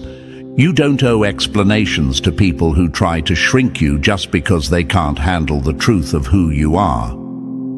You're not untouchable because you're perfect. You're untouchable because you've chosen discipline over drama, elevation over ego, and peace over performance. You're not here to be predictable. Predictable people are easy to control, easy to program, easy to replace. You're here to be undeniable. So move how you move. Keep the mystery alive. Keep them guessing. That silence, that unpredictability, that unshakable presence, that's what makes them whisper. That's what makes them fear you like John Wick with a pencil. Because they know, if you really decided to show your full power, this whole thing would flip. And you haven't even gotten started yet. Number 3, you're the signal in a world full of static. They follow you not because you asked, but because when things go dark, you're the only one still glowing. Chosen ones, you don't chase leadership, you embody it. You never asked for the spotlight, but it follows you anyway. Why? Because real power doesn't need to scream. It simply shows up and the room shifts. In a sea of noise and pretend alpha vibes, you walk in with quiet conviction, and suddenly everybody's tuning in. You're not leading from a podium, you're leading from presence. Every step you take echoes with purpose. Every word you speak lands heavy because it's backed by a foundation built from pressure, pain, and persistence. You're not a leader because you say the right things. You're a leader because you've lived through the things people only tweet about. You've taken losses in silence, rebuilt in shadows, and now you walk with proof. You move with weight. People feel it. That raw, unspoken pull. You could be sitting in the back of the room, low-key, minding your own, but still, eyes find you. Energy leans in your direction, not because you're loud, but because you're real. And let's be clear, authenticity is magnetic, but it's also dangerous, because when real walks in, fake can't breathe. You walk in truth, and that truth shakes things up. You don't play politics, you don't kiss rings, and you damn sure don't bend for approval. And because of that, people either respect the hell out of you, or they feel exposed by you. There's no in-between. Your integrity is like a spotlight. Those who have nothing to hide are drawn to it. The ones living in lies, they squirm, they scatter. That's why some folks get uncomfortable around you and can't explain why. It's not your tone, it's not your words, it's your presence. You're not trying to lead, but your spirit leads by example. You don't control others. They follow you because they see something in you they can't fake, something solid, something earned. And let's not pretend it hasn't always been easy. You've been through your seasons of confusion, wondering why people keep watching you like you're under a microscope, Why others try to copy your moves, mimic your phrases, wear your blueprint like it's their own. It's because deep down, they know you're the blueprint. But here's the part that hurts. The same people who admire you in private often compete with you in public. They take notes from your page, but never give you credit for writing it. Because admitting your power would mean admitting theirs is borrowed. And they can't stand the idea that you became all this without playing dirty, without selling out, without trying to be seen. You became a leader by being unshakably yourself. But I gotta say this too, some of you been playing small, hiding your power under humble, pretending you're not who you are just to keep people comfortable. Let me break that illusion for you right now. You can be humble and still own the room. You can be kind and still be a king. You can be quiet and still command everything around you. Stop shrinking. Stop waiting for permission to lead when the room already looks to you. The people that matter see you, and the ones pretending not to. They're still studying your every move. Don't let their silence confuse you. They're watching, and they're following, whether they admit it or not. You lead without trying because your leadership isn't performance, it's presence. It's the way you carry yourself, the way you hold space, the way your words match your actions. That's rare, that's real. And that's why people feel safer when you speak, even if they don't like you. Remember this, a crown doesn't need to be worn to be recognized, and sometimes the most dangerous leader is the one who never asked to lead, but still inspires armies just by walking in alignment. So no, you're not like them. You're not a puppet master or a spotlight addict. You're not interested in playing the role. They can keep the mask. You're here to move differently, to walk ahead, to show what it looks like when power comes from truth. And the world, it follows truth, even when it tries to fight it. Stay solid, keep leading without the label. Because every step you take is proof that when you're chosen, leadership isn't a role, it's a natural reaction. Number 4, you don't move fast. You move fatal. The loudest one in the room is rarely the most dangerous. It's the one in the corner watching, quiet, calculating, already 10 steps ahead. Chosen ones, let them keep guessing. That's part of the weapon. Your power isn't just that you strike, it's when you strike. You don't waste time reacting to every little move they make. You're not in this for drama. You're not out here flinching at every shadow. You sit in silence, observe, analyze. And when you move, it's already too late for them to respond. You move with precision, and that scares the hell out of people. See, most of them are emotional landmines, easily triggered, always scrambling, reactive by nature. They live in loops, running the same plays, saying the same things, falling for the same bait. But not you. You broke the pattern. You don't swing wildly. You wait. You watch. You make every motion count. You strike like a scalpel, not a hammer. And that difference, that's what makes you unstoppable. They don't know how to handle someone who doesn't bite every bait, who doesn't chase approval or fold under pressure. They throw shots and expect explosions, but all they hear is silence. And that silence, it's unnerving. Because in that stillness, you're calculating your next 3 moves while they're still dancing around their first. You're not impulsive. You're intentional. Everything about you, your walk, your speech, your vibe, it's controlled. And when you do speak or move, it lands like a sniper shot. Clean, director, no waste, no mess, just impact. That's why you don't need to announce what you're doing. You let results do the talking. And this is where they get it twisted. They mistake your patience for passivity. They think just because you're not reacting, you're not paying attention. But they don't realize you've been watching the whole time. tracking patterns, reading body language, clocking motives. By the time they think they're ahead, you've already mapped the route they didn't even know they were taking. This ain't chaos. This is strategy. Controlled chaos, maybe, but yours. You move like chess while they're still playing checkers with broken pieces. And if you ever wondered why people are weird around you, why they try to provoke you, test you, pull emotion out of you, it's because they can't predict you. That unpredictability makes you a threat in their minds, because their whole game relies on knowing how people will react. You broke the algorithm. You're the system crash in human form.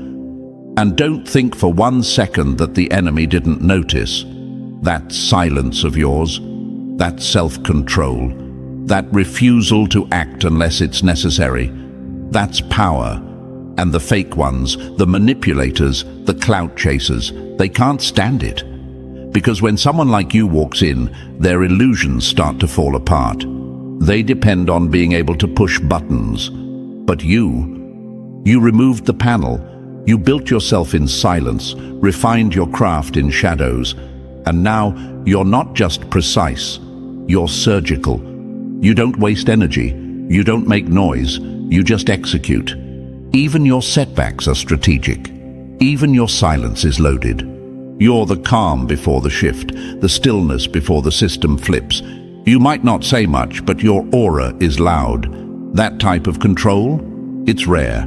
And it's terrifying to those who can't find that control in themselves. You don't need chaos to feel alive. You don't need constant motion to feel powerful. You thrive in clarity, in calculation. You've already played out the battle in your head before the first move is made. And that's why you always come out clean, even when they throw dirt.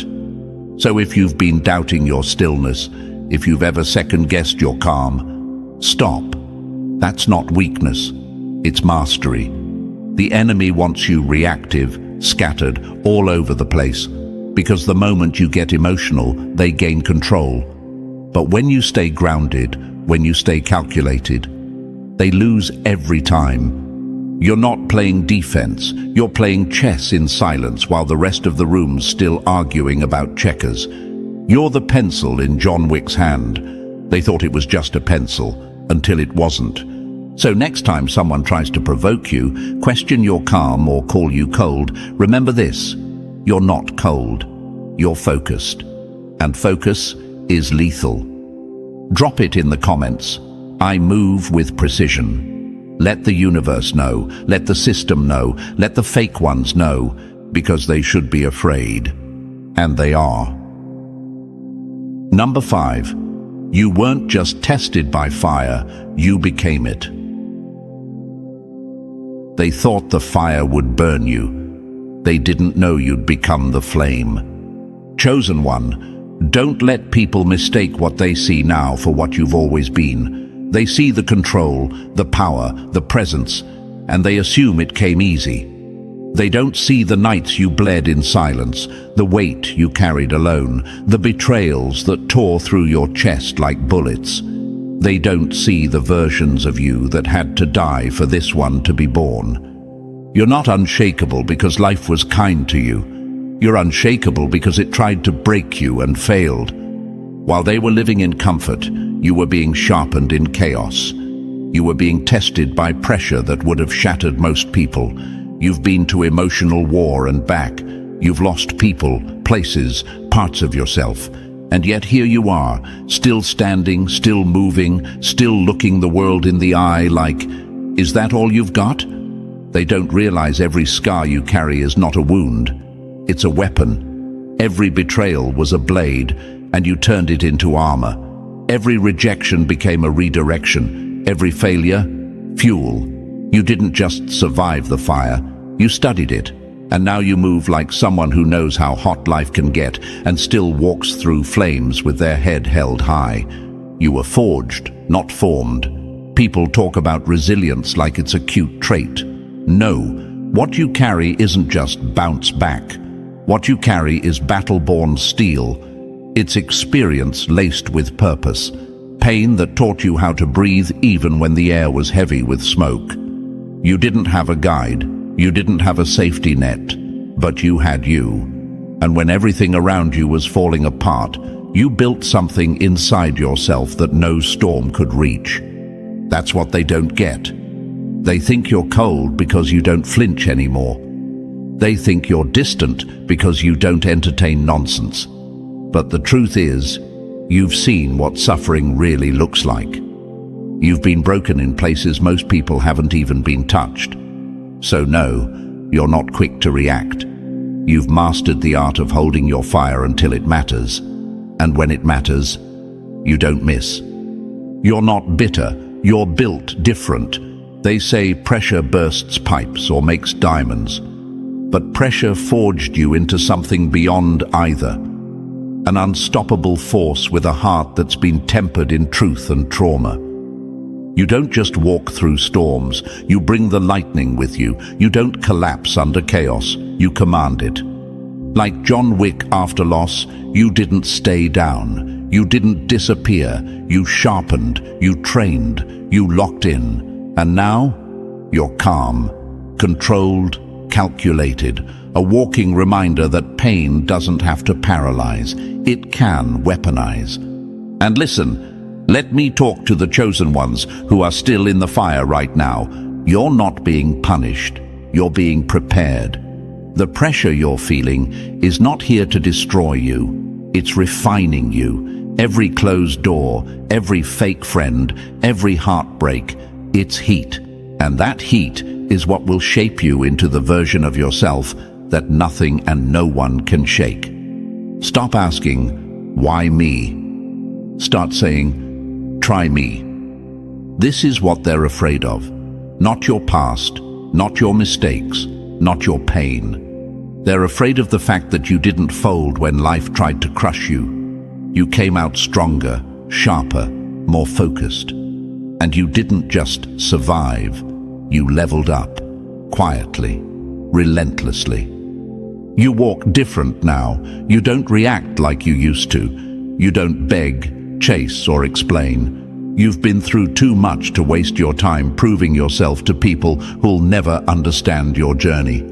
And now, they feel that energy when you walk in. They feel the heat. They feel the depth. They feel the fire still burning behind your eyes. And they know this one ain't built like the rest. Because you're not. You were chosen, and chosen ones don't crumble. They rise. Again, and again, and again. So if this hits your soul like a reminder, drop it in the comments. Forged in fire, unshakable in spirit. Let the universe hear it. Let the fake ones feel it. And let's keep moving. You've got more rising to do. Number 6. You're not the noise. You're the shift before it hits. The storm doesn't ask permission. It doesn't explain itself. It just arrives, and everything changes. Chosen one, let's get something straight. Real power doesn't need to announce itself. It doesn't need to shout, flash, or perform. It enters quietly and alters everything. That's you.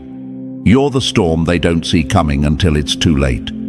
A force wrapped in stillness, a presence wrapped in control. While the world screams for attention, you move in silence. And that silence shakes people more than any loud voice ever could. You've walked through enough fire to know you don't owe the world your story. You don't have to unpack your pain in front of everyone to prove you've been through something. Your energy says it all. The way you carry yourself, measured, calm, deliberate, that's the evidence. People can feel the weight of your experience just by standing near you. It's in your eyes, in your walk, in your stillness. You're not the one wilding out to be noticed. You're the one they can't stop noticing, even when you're quiet. And that messes with people, because in their minds, power is supposed to be loud. It's supposed to be flashy, arrogant, attention-hungry.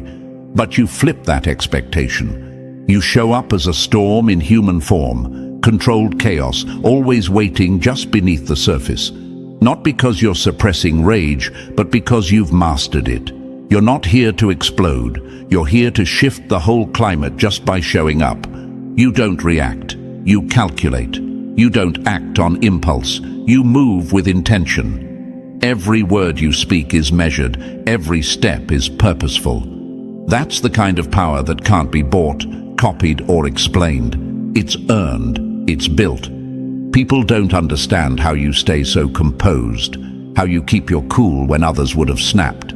But they don't know the wars you've fought. They don't know what it took to build this silence, this level of self-control. They don't realize you used to be the storm until you learned how to hold it. Now you don't rage, you rattle. And trust me, they feel that.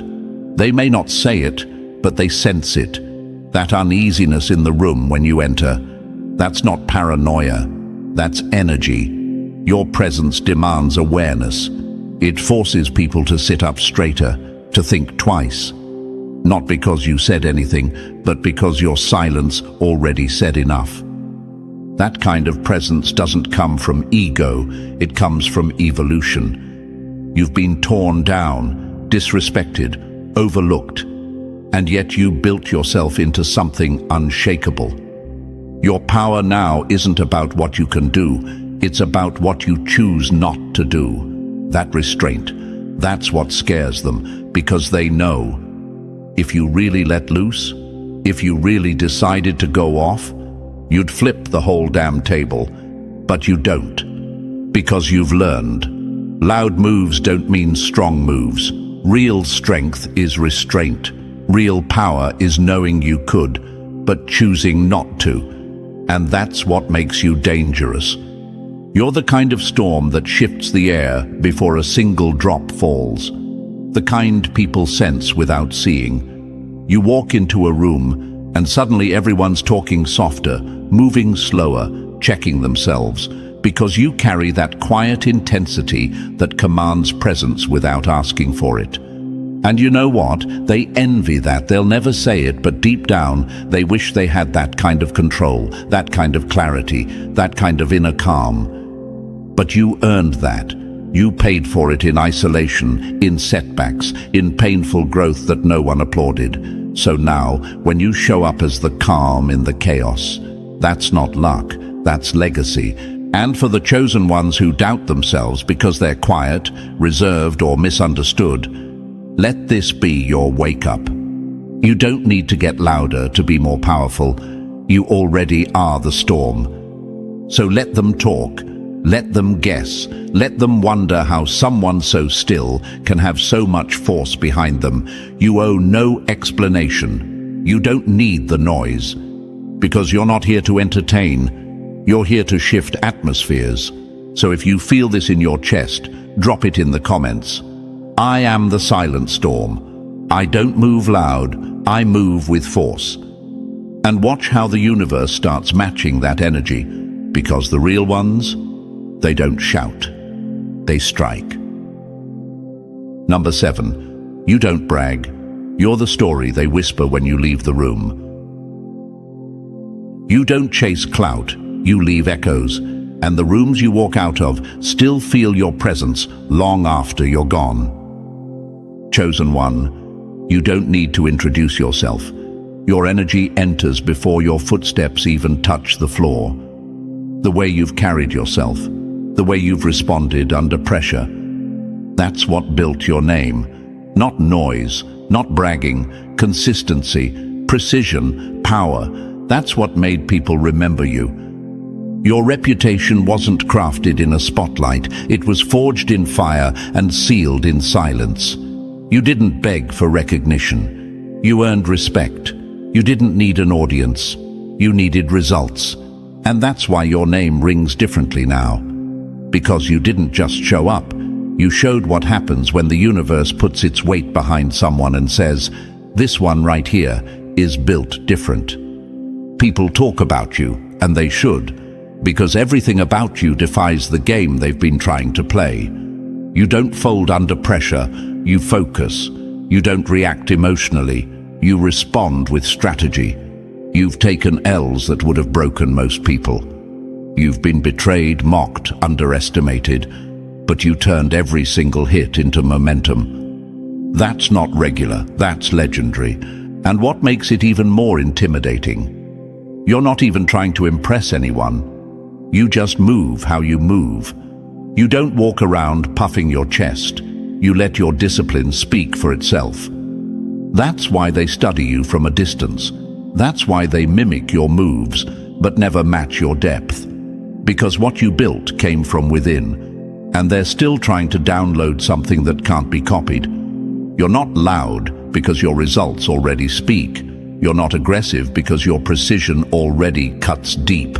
You don't threaten people with words. You threaten them with your existence, with how solid you are, with how calm you stay when others would have exploded. That calm, that's earned, that's experience, that's knowing who you are and never needing to prove it. You walk into a room and they know not to play with you. Not because you've said anything, but because you carry yourself like someone who's already survived every war they're still scared of. And that kind of energy can't be faked. It's either in you or it isn't. And make no mistake, they talk, they wonder, they try to piece together your story like it's a legend, because to them it is. They've heard what you've done, seen what you've overcome, watched how you bounced back like it was nothing. But what shakes them to the core is this: you're not done. You're still rising. Your presence proves the past wasn't luck, it was pattern. Your discipline shows the difference between a survivor and a strategist. You didn't just take the pain, you repurposed it. And now they see it, that every loss taught you something, every betrayal pushed you closer to purpose, and every lonely night built the kind of strength that doesn't crack, it commands. And while they tried to paint you as reckless, they realized real quick, you're not wild, you're relentless. There's a difference. Reckless people move without direction. You move with deadly intention. You assess, you adjust, you adapt. And when you move, it's already done. That's why they don't want to cross you. Not because you're toxic, but because you're truth. And people living in lies can't stand next to truth for too long without burning. You've built a reputation that doesn't need defending, because it's based on facts, not filters. You don't owe explanations to anyone who doubts it. You don't have to shout your resume. The room already knows. And if they don't, they'll learn. You don't ask for space, you take it. Not by force, but by frequency. You walk in and energy rearranges itself. Not because you're trying to dominate, but because you already own your lane. And that kind of self-possession makes people uneasy. It's why people watch from a distance, why they admire and envy in the same breath, why they'll never admit how much your name stays on their mind. Because deep down, they know. Your reputation speaks louder than their gossip ever could. So if you're reading this and your spirit is nodding, if your life has been built in silence but your name rings with impact, drop it in the comments. I don't talk big. I move big. Let the real ones feel it. Let the universe echo it. Because your story, it's still being written, and the world will remember your name. Number 8. You're the line they can't cross, and the light they can't look away from. To some, you're the blueprint. To others, you're the alarm bell they've been trying to silence. Chosen one, your very existence makes people feel everything: inspiration, envy, admiration, discomfort. You are the walking contradiction they can't process. You show them what's possible while also reminding them of everything they're not doing. That's duality. That's real power. You're not trying to intimidate anyone. You're not out here flexing. But your life, your energy, your decisions, they expose people. Not by force, but by contrast. You walk into a room and people start questioning their own moves. their mindset, their effort. Why? Because your presence challenges their excuses. You're living proof that alignment is louder than ambition, that discipline outshines noise, that authenticity will always outlast image. To some, you are fuel. You show them how to rise, how to stand tall after taking hits, how to build without approval. You are a reminder that greatness doesn't need permission, that truth doesn't beg to be heard. It simply exists. People look at you and realize they've been sleeping on themselves, and just by being who you are, you wake them up. But to others, you're a problem. You're the reminder they didn't ask for. You're the question mark in their sentence of comfort. You're the mirror they never wanted to look into. Because everything you are, focused, evolving, unshaken, makes their settling feel loud. Your discipline makes their distraction obvious. Your growth highlights their stagnation. And even though you never say a word about it, they feel exposed in your presence. That's the tension. That's the duality. You are light. But to someone who's been hiding in the dark too long, even light can feel violent. You didn't ask to be a symbol. You didn't plan to carry contrast in your back pocket. You just kept it real. You followed your own path. You stopped playing by rules written for people who gave up on themselves. And now your freedom looks like rebellion to the ones still trapped in systems of performance. You break molds by existing. You don't fit in because you weren't meant to. You weren't made to be digestible. You were made to be undeniable.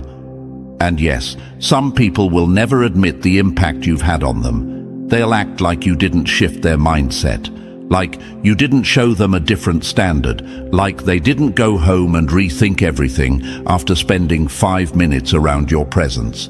Let them pretend. Let them play small. It changes nothing. Because the truth is, you were never here to be liked. You were here to ignite. And let's talk about that inner conflict you sometimes feel. The part of you that wants to soften the edges, that wants to be less intense, less different, less intimidating. Listen closely.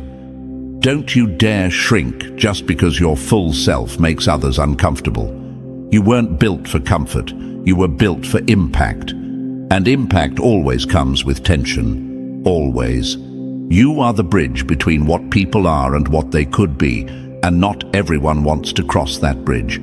Some will stand on the edge and stare. Some will curse you from the distance. But the real ones, they'll walk across because they see you. They recognize the fire. They understand the pressure it took to become this version of you. Your authenticity is rare. It doesn't conform. It doesn't bend to be palatable. It just is. And that level of truth, it either pulls people in or pushes them out. Either way, it's power. That's why you feel so polarizing. That's why some people love you while others flinch, because you are both the spark and the disruption. And that's okay. You're not here to make people feel safe in their limitations. You're here to remind them of their potential, whether they like it or not. So stand in that duality. Own it. You don't have to choose between being loved and being feared. The truth is, you are both a vision and a warning, a compass and a consequence. And the world needs that. Drop it in the comments if this hit your core. I don't dim for comfort. I disrupt with purpose. Because the ones meant to rise with you, they'll feel it. The rest, they'll watch from the sidelines. Number 9, keep moving like the weapon you are. You don't have to shout your mission, it's written in how you move. While they're busy chasing trends, clout, and empty validation, you stay grounded.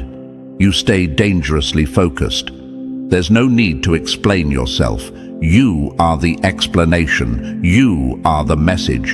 And every calculated step you take confirms it. Stop downplaying your presence just because it makes small minds uncomfortable. You didn't survive what you survived just to shrink. You didn't level up in silence just to pretend you're average.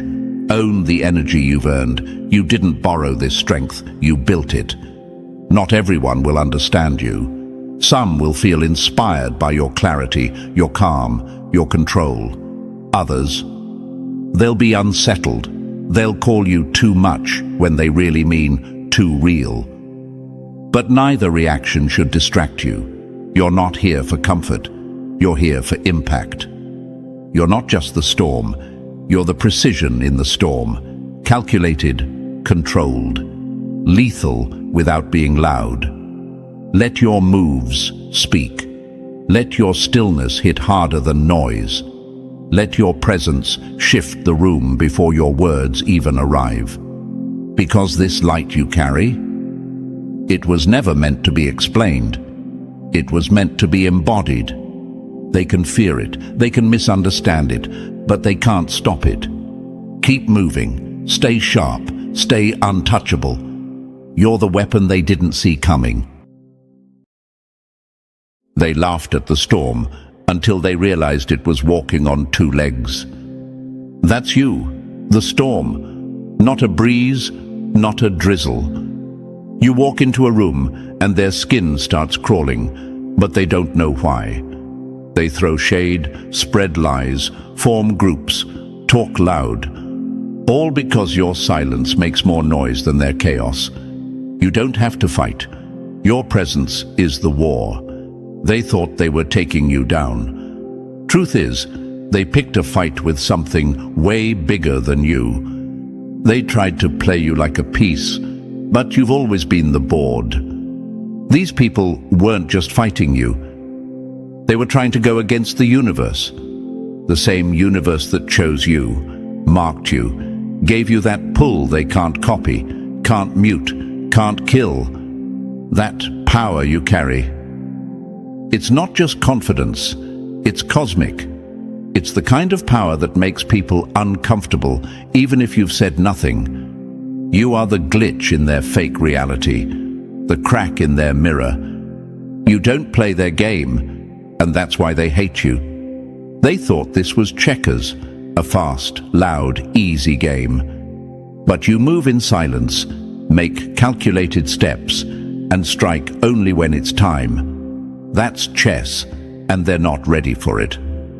Before we go any further, if this message is hitting something deep inside you, like this video, subscribe, and help get this out to more chosen ones. Every click tells the system that this message matters. The algorithm starts to push it. This isn't just content, it's a signal to others like you. You're not crazy, and you're not alone. Some of you have forgotten your position. You've let their noise make you doubt your own frequency. You started asking, "What's wrong with me?" when the real question should have been, "Why are they so scared of me?" You started dimming your light to keep others comfortable. And that's not humility, that's self-sabotage. You were made to disrupt, to expose, to shift the energy. The reason they hate your presence is because it reminds them of everything they gave up on. You're walking proof that the real ones still exist. That purpose still breathes. That authenticity didn't die. It just got quiet. And that quiet? It's not weakness. It's power. Nuclear power doesn't make noise. It just is. The chosen ones don't need attention to have impact. Your glow speaks when your mouth is closed. Your moves echo. Your silence screams. And that's why they panic. That's why they plot. That's why they try to gather troops and call it truth. But it's not truth. It's fear dressed up in gossip. Let them talk. Let them underestimate you. Let them think you're sleeping, because you're not here to prove anything. You're here to win. And the chosen win differently. We don't react. We respond. We don't chase. We attract. We don't rush. We time everything. Because when the universe moves through you, there's no need to beg for doors to open. You are the key. Being chosen isn't a label, it's a responsibility. It's a quiet war and a loud victory. It's showing up even when your back is against the wall, because you know walls don't stop storms. They just give them something to break. You carry weight others can't see. And that weight, it's not a burden. It's a threat to anyone living in falsehood. That's why your name stays in their mouth. That's why they can't let you be. You haunt them, not because of what you do, but because of what you are. So don't shrink, don't apologize, and never play small for people who wouldn't play fair. Shut up on them. Move like the threat you are. Make them regret ever thinking you were just another piece on the board. This isn't checkers. This is chess. And the chosen always win the long game. So before we go deeper, if you're really one of the chosen, prove it. Drop the number 77 in the comments to let the universe know you're not just watching, you're waking up. Every second you stay locked in here sharpens your game, sharpens your silence, sharpens your strategy. This isn't background noise, this is the blueprint. The enemy's been loud too long. It's time to beat them quietly. And now, let's get into it, step by step. And trust me, if that chosen blood runs through you, you won't even want to click away. Let's begin. Number 1. They played loud, you moved quiet. Now, watch the board flip. They didn't just pick a fight with you. They flipped the table on the universe and thought it wouldn't flip back. They looked at you and thought they had you clocked. Thought they had your number, your next move, your end game. They saw the calm, the stillness, the silence, and they called it weakness, laughed at it, mocked it, misread the stillness in your eyes like you were frozen, not focused. They played loud, messy, and fast because they thought that's what winning looks like. But what they didn't know is when the chosen ones go quiet, that's when the checkmate is already in motion. They saw your patience as hesitation, thought you were scared to speak, move, act. But the truth? You were letting them talk themselves into traps. You were giving them rope.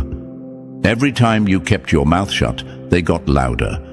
Every time you didn't react, they got reckless. Because loud players don't think ahead, they just move. And you were calculating 5 steps ahead while they were busy celebrating fake wins. They thought this was checkers. You were building an end game they couldn't even see coming. You ever wonder why they hate you so much?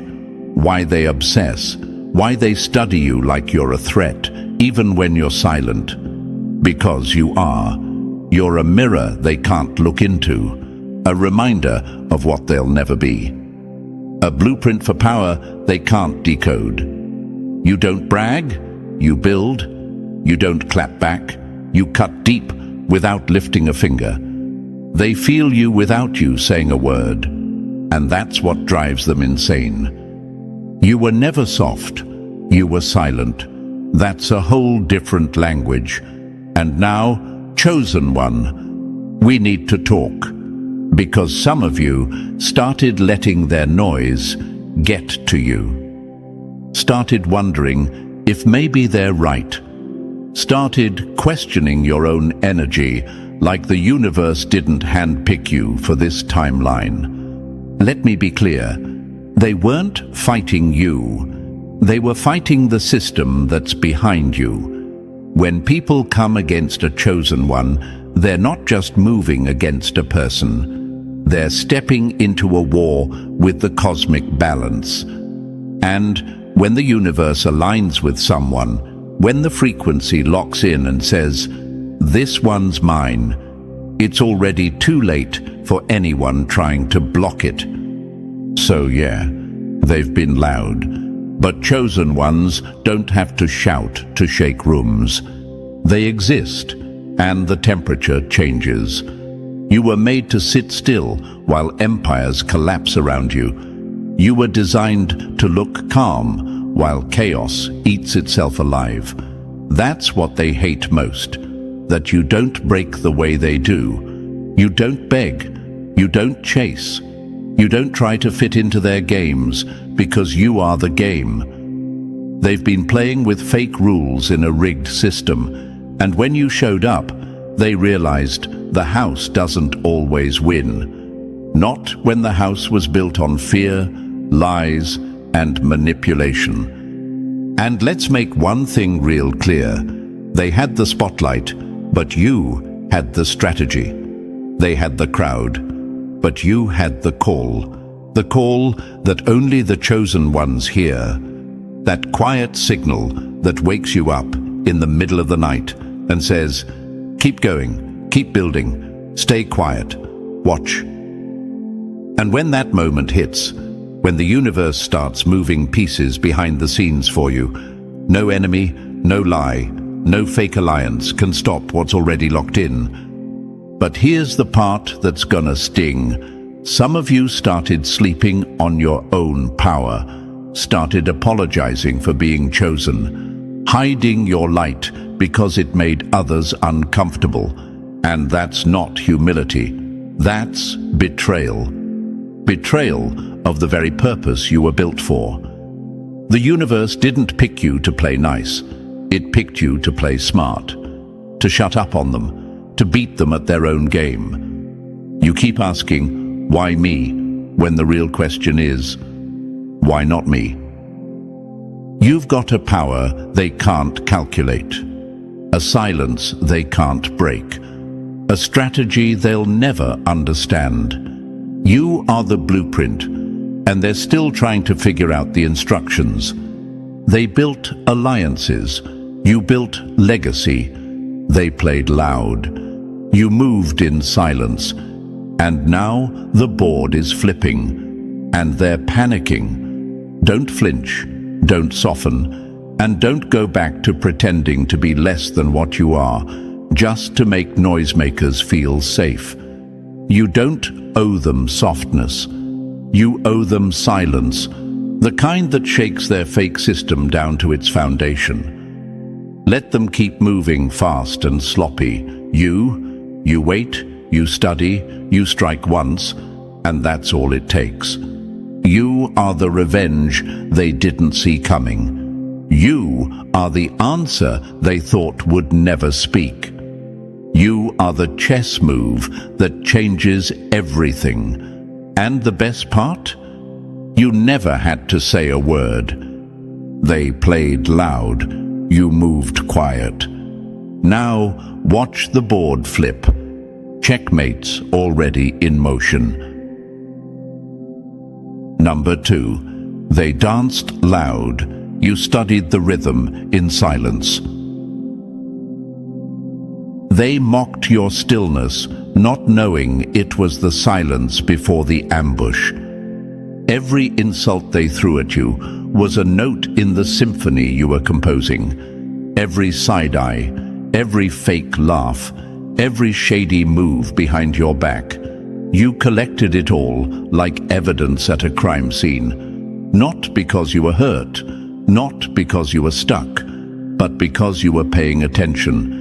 Every jab they thought you ignored. You were writing it down in your head, watching patterns, tracking movements. Not reacting was never weakness. It was warfare, strategic, cold, precise. You weren't just sitting there while they performed their little acts. You were documenting, you were learning. And the dangerous thing about moving in silence? They think you're not moving at all. That's the sweet spot. Because the minute they think you're done, you've already built the comeback they won't survive. That's the mistake they always make with the chosen. They think chosen means passive, that you're just supposed to eat disrespect, stay humble, smile through the madness. But you were never chosen to be a doormat. You were chosen because you know how to master your emotions, hold your fire, and strike when it hurts. The problem with people who think they're untouchable is that they get sloppy. They get loud, reckless, and way too confident. They confuse silence with surrender. They confuse strategy with fear. They celebrate wins that don't even exist yet, not realizing they're walking straight into your setup. While they were high-fiving each other for embarrassing you, underestimating you, excluding you, you were watching, recording, stacking up moves like dominoes, just waiting for the right flick of the wrist to knock it all down. You think your silence didn't scream. It did. It told them you weren't playing their game. That alone shook them. You weren't down in the mud throwing punches. You were above it, watching the entire arena unfold like a script. You weren't quiet because you were scared. You were quiet because you were calculating. You don't fight noise with noise. You fight it with outcomes, with presence, with timing. You don't post about it. You become it. You don't clap back. You come back, and that comeback is so unrecognizable, they don't even know what hit them. That's the power of moving in silence. It feels like nothing until it's everything. And maybe you had moments where you questioned your approach. Maybe you thought, should I say something? Should I defend myself? Should I clear it up? But you didn't. And that, right there, that's why you win. Because you didn't waste your breath on people who already made up their mind about you. You didn't waste your power trying to prove your worth to people who were too blind to see it in the first place. Some of y'all still need to hear this. The universe saw the lies. It heard the conversations you weren't invited to. It felt the hate behind the fake handshakes and the energy behind the backhanded compliments. You didn't have to expose anything. The universe will always balance what people try to bury. They weren't just going up against you. They were messing with the cosmic order. You don't play with the chosen and walk away clean. The game flips eventually, and when it does, they always swear it's karma.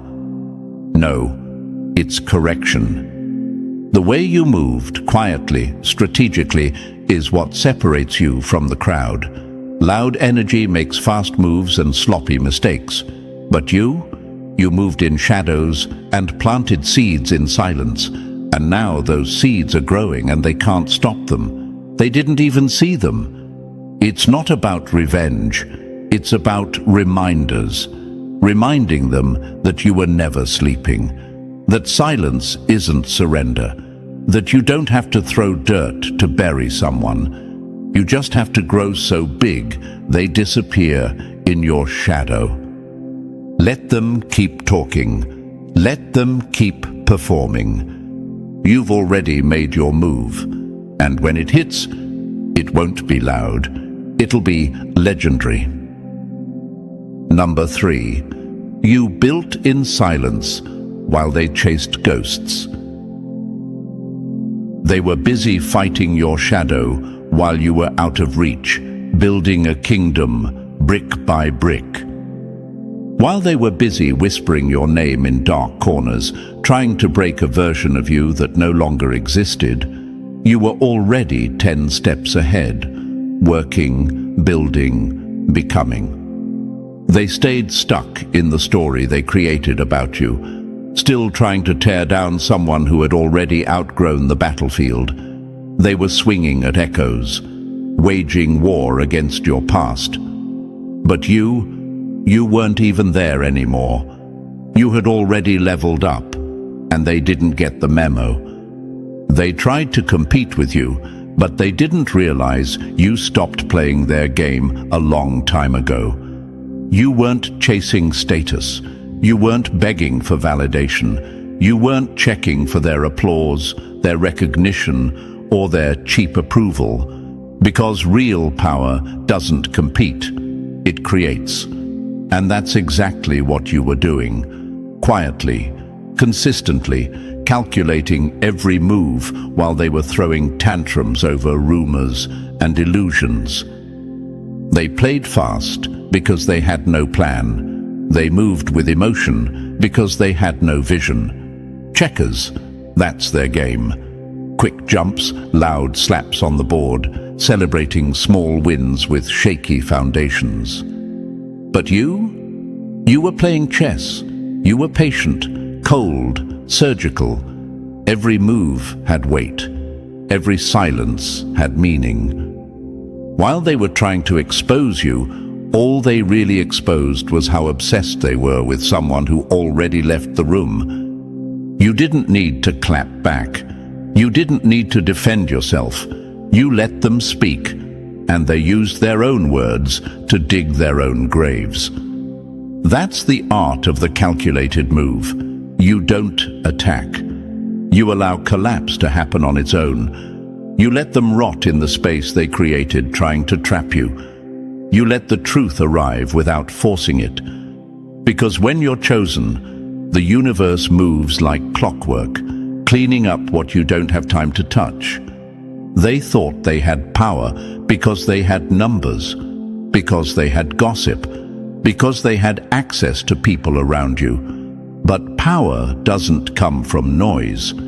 It comes from knowing who you are and moving like it. They tried to mark your name and ended up making you louder. They tried to break your name and ended up giving it weight. Their hate became your marketing. Their lies became the fuel. And they still don't get it. You were never building for attention. You were building to last. You saw through their moves before they even made them. They set traps thinking you'd walk right into them, but you were already on a different level, a different board. Their tricks, their stunts, their little plans, they were all too basic. You were thinking legacy, long game, not clapping back, but positioning yourself where clapping back wasn't even necessary. Because when the elevation hits, the noise doesn't follow. It gets left behind. And let's make this clear. The strength to move like that, to play it smart, to resist the urge to react when they were dying for your attention, that takes power. That takes control. That takes discipline most people will never understand. You weren't quiet because you were scared. You were quiet because you were focused. Because building something real takes more than proving your point. It takes clarity, vision, faith in silence. They didn't see the bigger picture because they were too focused on trying to crop you out of theirs. But what they missed is you are the bigger picture. Every move you made was a message. Every time you chose grace over chaos, every time you kept building instead of breaking, you became untouchable. And when they finally realized that you weren't the one they thought they could manipulate, control, or destroy, it was already too late. You were no longer reachable. By the time they looked up, the game had changed. The board flipped, and the pieces they once thought were power, scattered, disarmed, worthless. And you, still standing, still rising, still playing your game, with moves so precise they won't see the checkmate until it's already done. Number 4. You vanished like smoke, then struck like thunder. Real power doesn't announce its exit or its return. It just shifts the entire room when it moves. They thought they had you cornered, thought they had your pattern figured out like you were some basic puzzle they could solve with second-hand strategies and recycled drama. They watched your every post, monitored your every step, repeated your name in rooms you've never even walked into. They mistook visibility for control. thought just because they were watching, they were in power. But what they never realized is that your silence wasn't just a strategy. It was your disappearance into the next dimension of your growth. You didn't just move quietly, you ghosted the whole arena. You didn't run, you evaporated. No warnings, no updates, just gone. Not in retreat, but in mastery. While they were still playing checkers with your old self, you already stepped into a new game, on a new board, at a higher level, one they didn't even know existed. They were fighting a version of you that had already been buried. You weren't responding, you weren't reacting, you were rebuilding, reshaping, and elevating in a way they couldn't track. And that's what shook them. They expected you to fight. They wanted the drama. They were sure you'd clap back, expose them, try to prove something. But when nothing came, when their name stayed unspoken on your lips, it unsettled everything. They had their fists up and no one to swing at. You let them burn energy on shadows, while you became something they could no longer touch, define, or predict. You didn't just ghost the drama. You became the phantom that haunted their fake wins. They couldn't track you because you stopped moving on the path they expected. You became untraceable. You took yourself out of their narrative, and when you do that, the whole story falls apart. Because without you as the enemy, without you as the obsession, their plot becomes empty. Their power shrinks. You have to understand the brilliance in that move. You didn't need to fight for validation. You didn't need to defend your name. Because power doesn't explain itself. And you never needed their rules to win. You saw the board and flipped it without a sound. That's the ghost move. The moment the chosen vanish from the battlefield, not because they're losing, but because they've already won. When you move like that, when you elevate in silence, when your glow becomes invisible to the wrong eyes, that's when you become unstoppable. Because now they can't fight you. They can only talk about you. And words don't hit when you've already left the room. And yet, some of you still second-guess the silence. You think disappearing is defeat. You think stepping back means you're losing ground. No, stepping back is how kings reset the board. Queens never panic, they reposition. And ghosts? Ghosts don't die. They evolve. Don't let their limited vision make you question the vastness of your strategy. They wanted your energy. You gave them your absence. They wanted your reaction. You gave them confusion. And now they're sitting in rooms still talking about you like you're right there. That's when you know the ghost move worked. The people who once screamed your downfall are now whispering your name like a rumor they can't escape. Because that's what happens when the chosen ones go quiet. The world feels it. Even the ones who swore they didn't care. Your disappearance? It disrupted the balance. Because deep down, even your enemies needed you to be present. You were their purpose, their mission, their distraction from their own emptiness. But you didn't give them the ending they wanted. You gave them silence. You gave them the unknown. You gave them checkmate without lifting a hand. And now they sit there, haunted by a ghost who outplayed them. Not just in silence, but in style. Because when you ghost the game, you don't just disappear, you elevate beyond it. And that's the move they never saw coming. So stay gone, stay rare, stay unpredictable.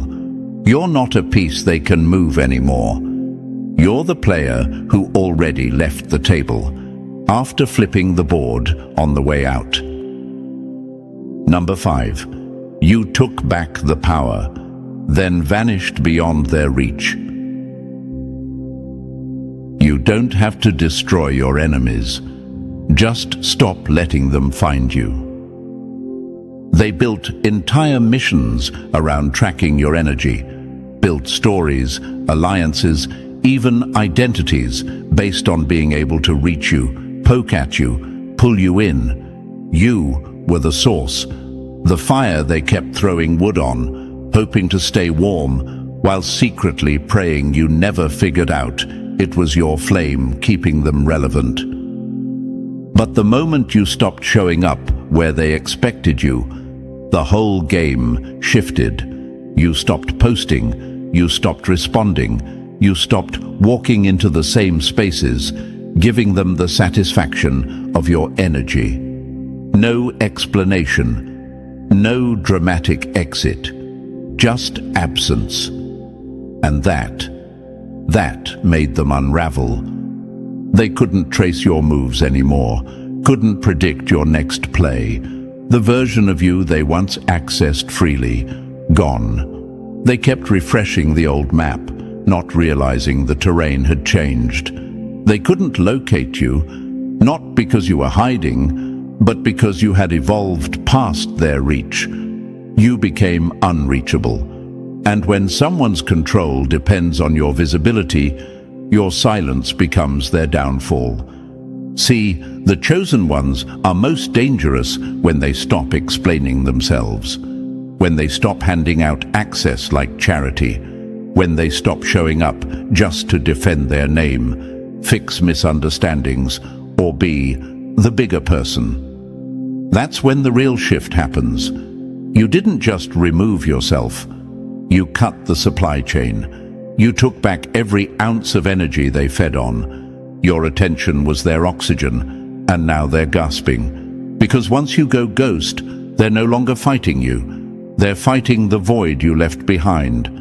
They thought they had you figured out, thought you'd always be available, always respond, always fall into the pattern. But that was before you understood the real game. That was before you realized that some people don't want peace. They want a reaction. They want drama. They want your light to stay just dim enough for them to shine louder. So when you cut the power and disappeared, they had no script left, no plan, just silence. And that silence? It echoed louder than any comeback ever could.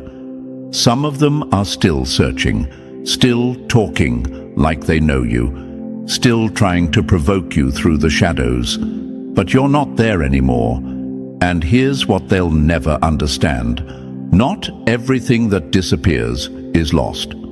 Sometimes it's just outgrown. Sometimes it's just done playing small. Your absence wasn't defeat. It was the final move. The one that left them staring at a board with no more pieces to play. And maybe it hurt at first. Maybe going silent felt like losing ground, like you were giving up. But you weren't. You were reclaiming your focus, your peace, your mind.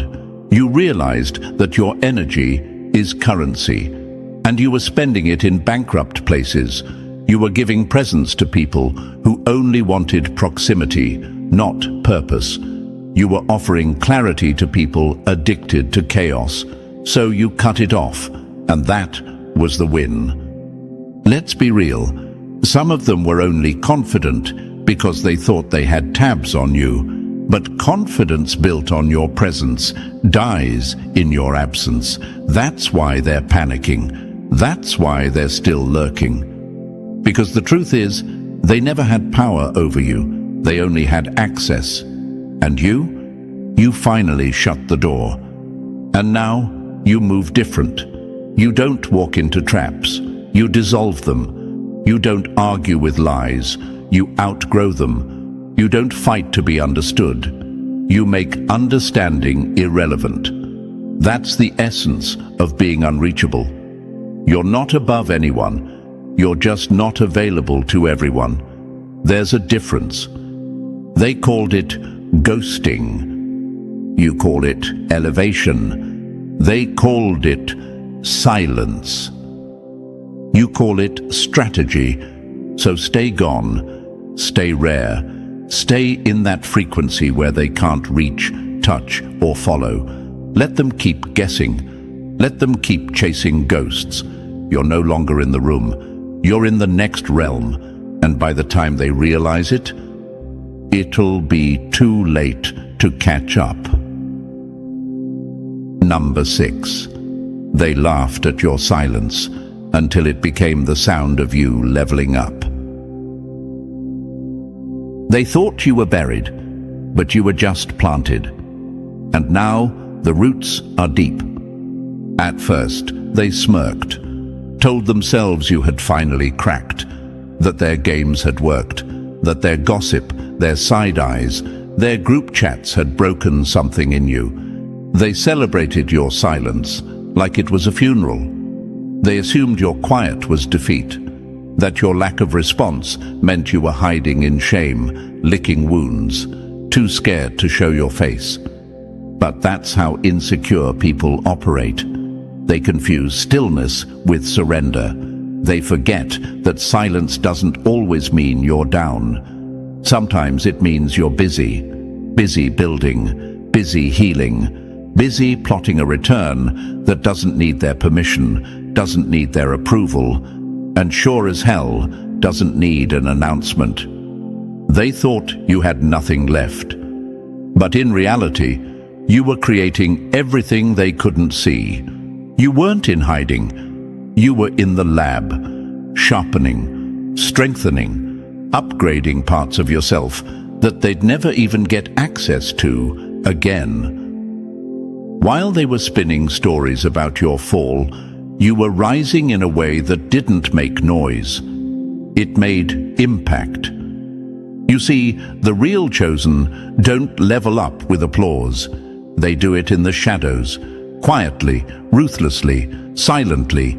You mastered the art of being unavailable. No more quick responses, no more defending lies, no more giving them breadcrumbs to follow. You stopped being predictable. And that's what really shook them. Because now they don't know how to trigger you, don't know how to bait you, don't know if you're coming back at all.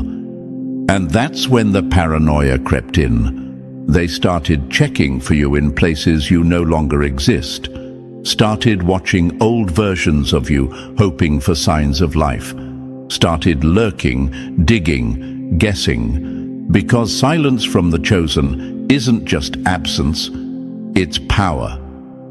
You don't have to post to be relevant. You don't have to show up to be present. Your glow speaks even when you don't. And your silence? It became a riddle they still haven't solved. You pulled back, not because you were weak, but because you understood that growth requires separation. You can't build while being drained. You can't elevate while being pulled in every direction. You had to starve their access so your purpose could finally breathe. And now, they no longer know what phase you're in, which makes you untouchable.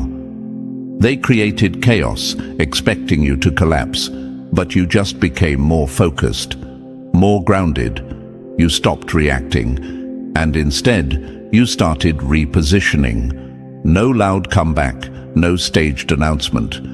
Just subtle shifts with seismic impact. While they were shouting to be seen, you were stacking silent wins. While they were fishing for your reaction, you were mastering your evolution. And that's the difference between them and you. They fight for attention. You fight for alignment.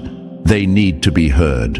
You need to be right with your energy, your path, your mission. You don't level up to prove a point. You level up because the old version of you can't survive where you're going. Still, let's be honest. Some of you almost gave in. You almost stepped back into the noise, almost lowered yourself just to be understood. But something told you, don't. That was the universe reminding you. This isn't about proving you're chosen. It's about becoming it fully. And that requires silence. That requires distance. That requires letting people misunderstand your process while you perfect it. They couldn't see the seeds you were planting because they only pay attention to the surface. But now, those roots are deep. And when you rise again, not loud, not messy, but clean and elevated, it's going to shake everything they thought was stable. So stay quiet. Let your level up be the alarm. Let your absence keep being the echo they can't silence. Let your growth be the shadow they can't escape. Because the next time they see you, you won't just be back. You'll be beyond them. Number 7, they looked down on you. Now they're looking for you. The loud ones searched for your downfall while you built an empire out of view. Now they whisper your name like a storm's coming. They were sure you fell off, checked your pages, watched your stories, scrolled your feed looking for signs of life, struggle, or slip-ups. But nothing, just stillness, absence, static, no updates, no drama, no access. You became invisible in the best way possible. They asked around. You heard from them? No, haven't seen them in a minute. And that silence started screaming. At first, they took your quiet as a breakdown, figured you were hiding, broken, running. But the truth? You weren't hiding, you were upgrading. You didn't fall back, you pulled back. Not out of fear, but out of focus. You stopped feeding the crowd so you could finally feed the future. And now the power they thought they held over your name, gone. See, that ghost move you made, it wasn't just silence, it was a shift. You flipped the entire board without raising your voice. You stopped giving them the blueprint, stopped posting every win, stopped explaining your every move.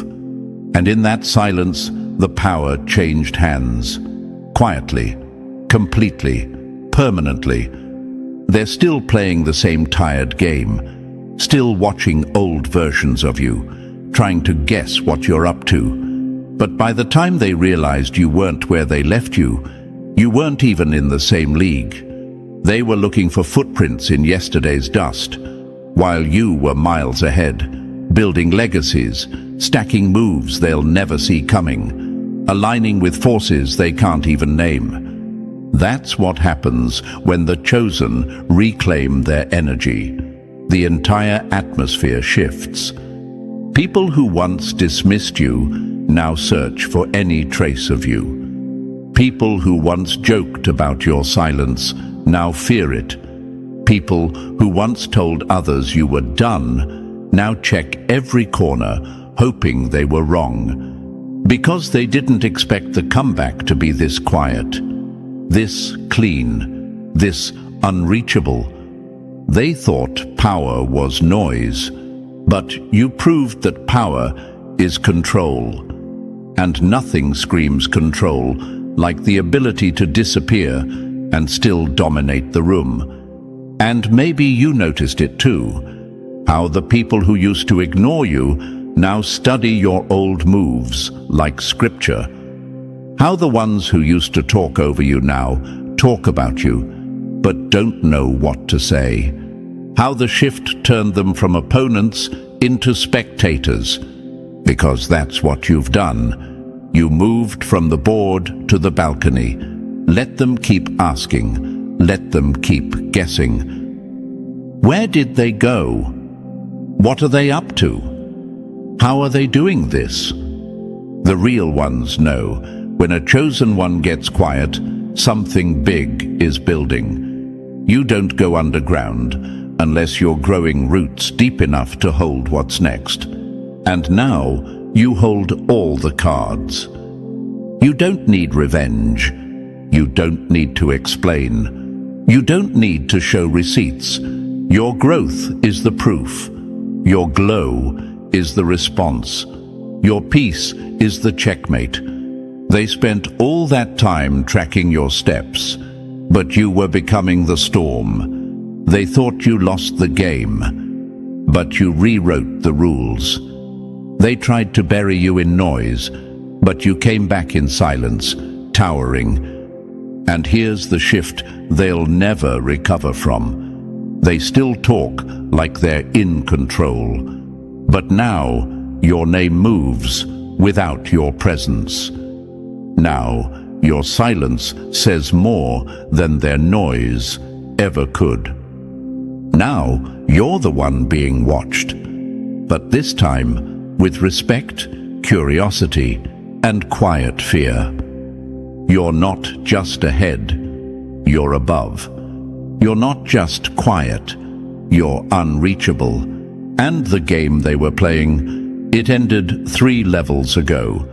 So keep building, keep moving, keep mastering the silence, because the next time they hear your name, it won't be as the person they once doubted.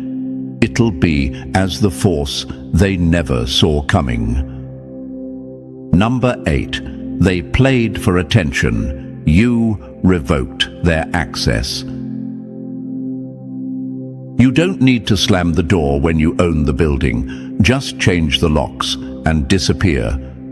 This is what separates you from them. They've always needed an audience, always needed eyes on them to feel valid. Every move, every post, every whisper was designed for a reaction. They play small, loud, and desperate. They need the crowd to convince themselves they're winning. But you don't need the crowd. You don't need the applause. You never did. Because real power doesn't need noise. Real power just is. And it moves in silence until it's too late to stop. That's what shook them the most. That you didn't need to prove anything. You didn't need to drag them, expose them, or show receipts. You just stopped showing up, quietly, permanently. And in that one silent move, everything changed, because their entire game was built around your energy, your response, your presence. And when you pulled that away, they had no plan, no control, no purpose. They lost the moment you disappeared, not because you ran, but because you rose. You moved beyond their reach. They kept looking for the version of you who would explain themselves, who would try to fix things, who would argue for clarity. But that version is long gone. Now you're operating from a higher place, where access isn't given, it's earned. And they lost the right to be anywhere near you. And maybe they didn't feel it at first. Maybe they still joked, still gossiped, still walked around acting like they knew you. But over time, the silence grew louder. The distance became undeniable. You stopped appearing in the rooms they were in. Your energy was no longer present in their conversations, not because they stopped talking, but because they could no longer touch what you've become. And this is where the true power shift happens. When you become someone they can't even find, someone they can't provoke, can't reach, can't figure out. When your peace becomes so complete that their chaos can't even register. When you've built a life so aligned that their name doesn't even echo in your world anymore. They underestimated you because you were quiet, because you didn't need the stage. But now, the silence has turned into distance, and the distance has turned into power. They thought they could keep up. They thought they were running beside you. But you were never even on the same path. They were in the stands, and you were building the arena. Let them keep shouting. Let them try to bait you. Let them perform for a response. No access granted, no callbacks, no reruns. You don't owe anyone the old version of you, the one they could drain, distract, or dominate. That version was a lesson, and you learned. Now, you protect your peace like a fortress. You don't fight for rooms you've outgrown. You don't revisit battles you've already won. You don't reopen doors you had the strength to close. They thought your silence was temporary, that you'd circle back, that eventually you'd reach out, that maybe, just maybe, they'd still have a way in. But the locks have changed, the codes have been reset, and they never even noticed the shift, until they realized they couldn't find you. Let them sit with the confusion.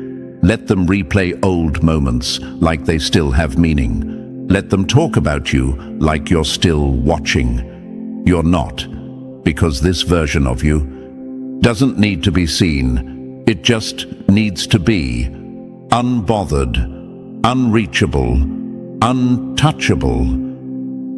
That's the final move they didn't expect. Not revenge, not confrontation, just disappearance, just elevation, just no access granted. And that's where real power lives, in the silence they can't break, in the distance they can't cross, and in the presence they'll never be near again. Keep rising, keep your peace sacred, keep the doors locked. They had their chance. Now, they don't even have the map. Number 9. They played for claps. You played for the crown.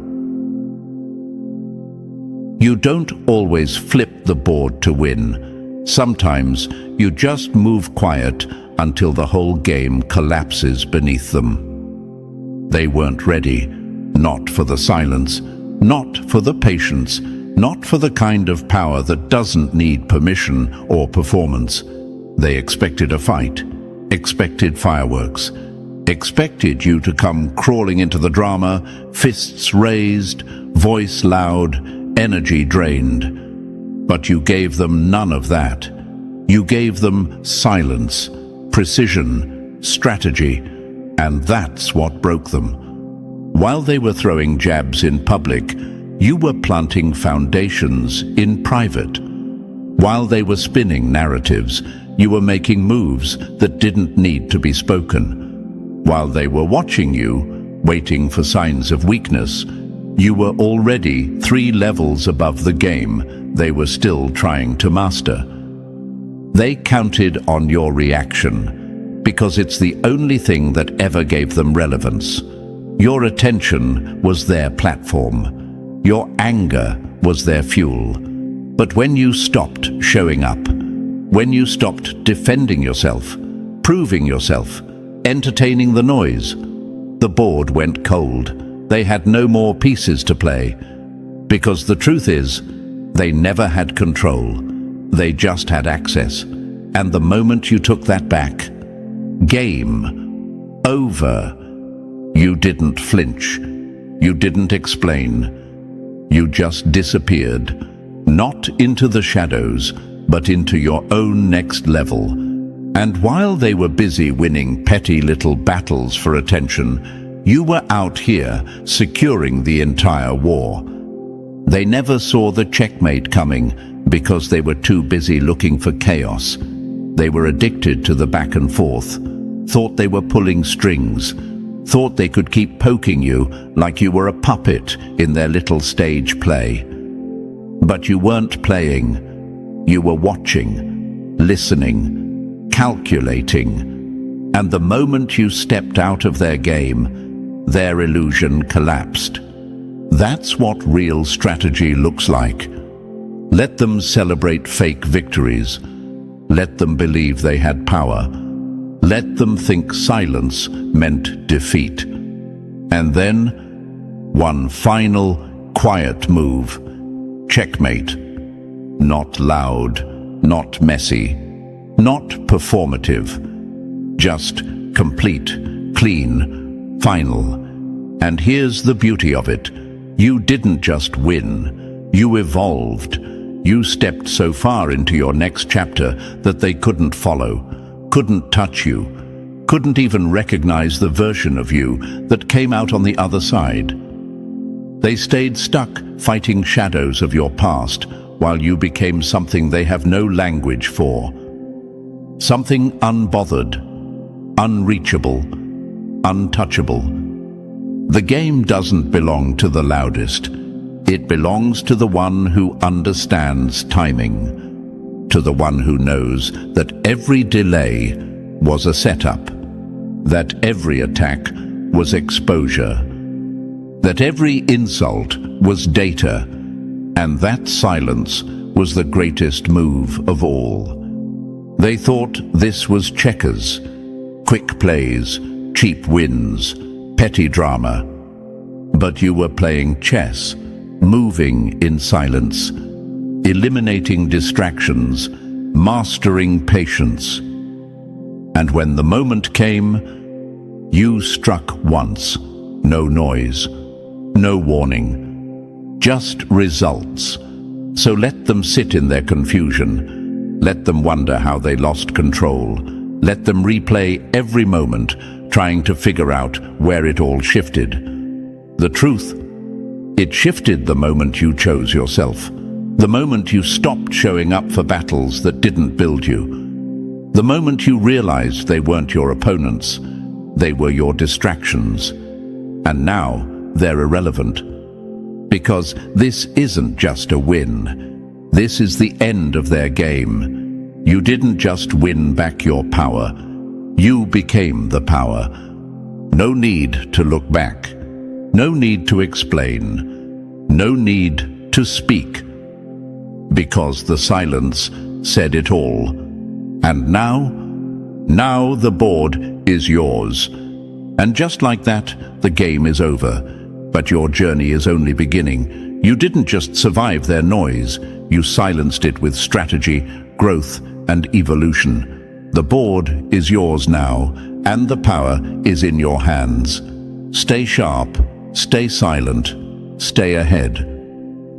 If this message hit your spirit, make sure to like, subscribe, and drop the number 77 in the comments to let the universe know you're locked in. Share this with another chosen one who needs the reminder.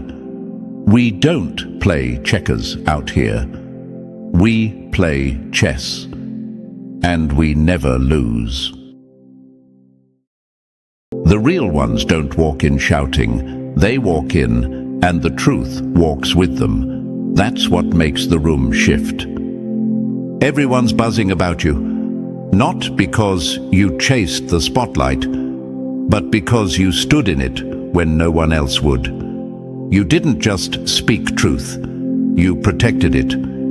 You didn't just survive the storm, you covered others while the winds were ripping through you. And now, people don't just respect you, they feel you. You became the one others point to and say, "That's how you do it."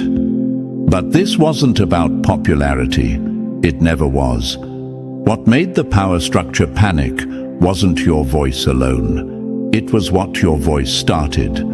It was how your strength gave others permission to stop hiding. You moved first, and others followed. That's what they fear most. Not you as an individual, but what you ignite in the collective. And let's be clear, this message isn't for the doubters. This is for the ones who were built for truth. The ones who felt alone while carrying the weight of knowing. The ones who thought they were just surviving, not realizing the universe was training them for something way louder than survival. For something that couldn't be erased. Before we go deeper, hit like and subscribe. This ain't about numbers, it's about signal. Every click tells the algorithm, there's more chosen ones out there, wake them up. Let's spread this frequency the way truth deserves to move. Fast, and undeniable. Now listen closely. You didn't ask to be chosen. You were. Not by men, not by systems, but by the universe itself. And when you carry that kind of power, your life doesn't play out like everyone else's. Your pain has purpose. Your silence had seasons. Your rise, inevitable. And now that you've stepped into it, the ones who once tried to mock you can't even look you in the eye. They weren't fighting you. They were fighting the universe that walks behind you. That's what they never understood. You weren't outnumbered. You were backed. They thought they could isolate you, break your spirit, make you doubt your light. And truthfully, some of you did doubt. Some of you believed the lies, questioned your role, your path, your worth. That ends right now. You're not just a survivor. You're the blueprint for the ones still hiding, the protector for the ones still getting hunted, the truth teller for the ones still being lied to. And that light you carry, it doesn't flicker anymore. It burns, quietly, fiercely, non-stop. Your existence haunts those who depend on illusions. Your presence is a mirror they can't unsee. You're walking proof that real can't be copied and solid don't fold. So hold your head high, not in ego, but in clarity. You know what you are. And if you ever forget, just listen to how they speak when you walk away. The streets know. The real ones see it. And your enemies? They're praying you don't realize how far your power really reaches. But it's too late. You're activated now, and there's no folding in your blood. So if you're really who you say you are, the one who speaks truth, stands guard, and never folds, then don't just watch this, feel this. Drop the number 77 in the comments if you know the streets are starting to whisper your name for a reason, and don't move yet. If this message found you, it means there's more you're meant to hear. The ones who were truly chosen, they stay locked in. They feel the pull. Now, let's break it down, piece by piece. Let's get into it. Number 1. You walk in and the lie stops breathing. Truth doesn't shout, it exposes. And when the chosen ones show up, illusions suffocate. You ever notice how they shift the second you step in the room? That fake smile gets tight. Their words get slower, more calculated. Like they suddenly remember the script, but forget how to act it. Because when you walk in, they're not looking at just a person. They're looking at a walking contradiction to every mask they've ever worn. That's the weight you carry. That's the power of being chosen. They hate you for what you see, because you don't even have to say a word. Your presence alone drags out the lies they buried under charm, titles, and fake empathy.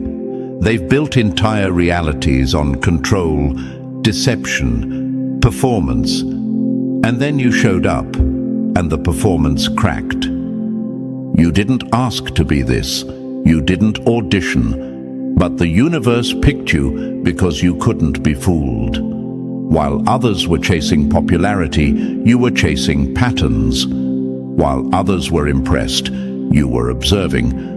While they were falling in line, you were reading the angles.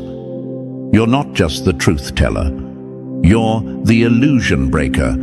And they felt that before they understood it. They tried to label you too intense, too serious, too much. Because your energy made the lies start to unravel. That's the game. Water down the ones who see too much. But what they don't realize is, the chosen ones aren't here to fit in. We're here to flip the system. See, some of you doubted yourselves for years, thought maybe you were the problem. felt the tension in rooms you didn't belong in, and took it personal. But let me say it straight. That resistance you felt wasn't rejection. It was revelation. You were feeling their fear. You were triggering their false sense of control. You were the glitch in their perfect little setup. And the real reason they couldn't stand you, because the universe was starting to stand with you. When the universe aligns behind the chosen, nothing stays hidden. People start showing who they really are. Their kindness turns to control.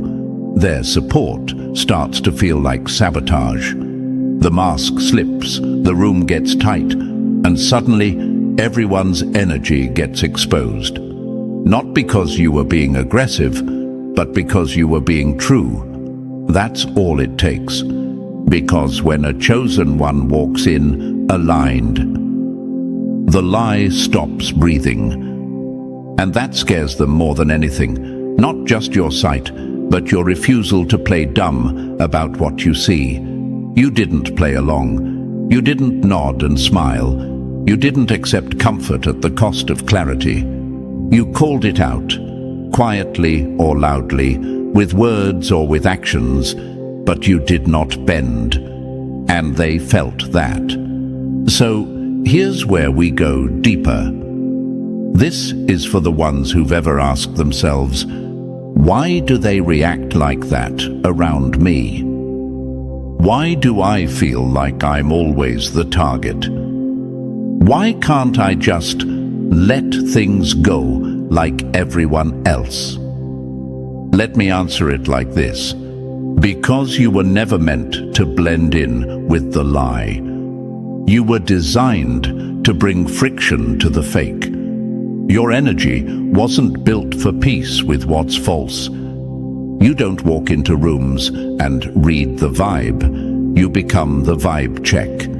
And that's why they fear you. You weren't breaking peace. You were breaking performance. You weren't the threat.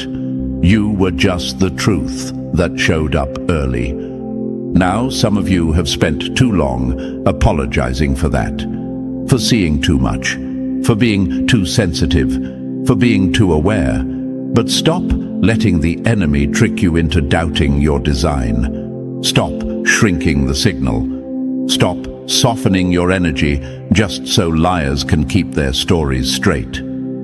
You are not the villain. You're the one they can't manipulate.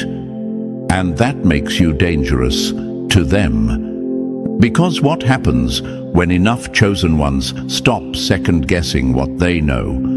What happens when you walk in knowing that you are the reason their scripts fall apart? When you realize they never hated you, they feared the mirror you held up? See, they weren't fighting you. They were fighting the truth, trying to work through you. They were fighting the alignment. They picked a war with the system behind the scenes, the universal one, the one that doesn't miss. So let that sink in. They thought they were just playing games with you. They didn't realize they were challenging the very force that chose you. And for those who still doubt, still play small, still wonder if they made this all up, let me ask you this. How many people can walk into a room and shift the energy without saying a word? How many can look someone in the eyes and see through years of layered lies? How many can hear the tremble in a calm voice and know something's being hidden? That's not imagination. That's activation. So stop playing innocent like you don't know who you are. You do. They called you crazy because they couldn't call you controlled. They isolated you because they couldn't manipulate you in a crowd. They whispered about you because they didn't want to speak your name in full light. But that didn't stop anything. If anything, it confirmed everything. You're not here to keep the peace. You're here to reset the frequency. And when the lie stops breathing, something real finally gets a chance to live.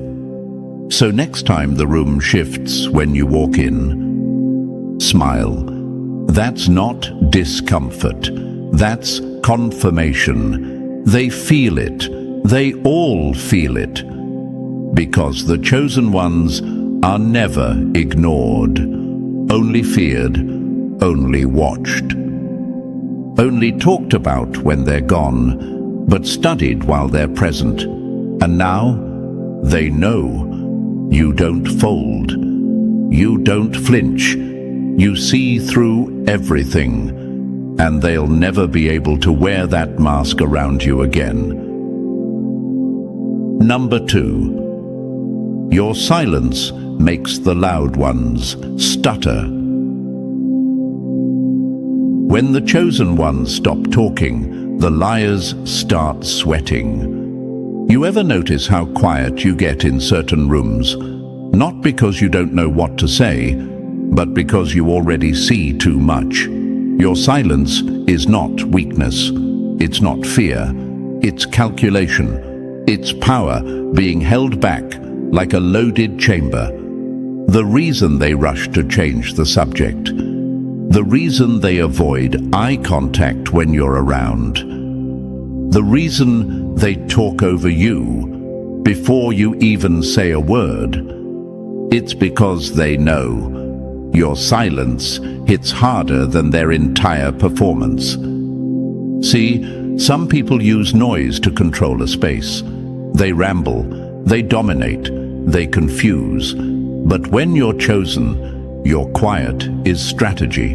You don't have to play their game. You let the energy tell you everything. You don't chase attention because your presence already commands it.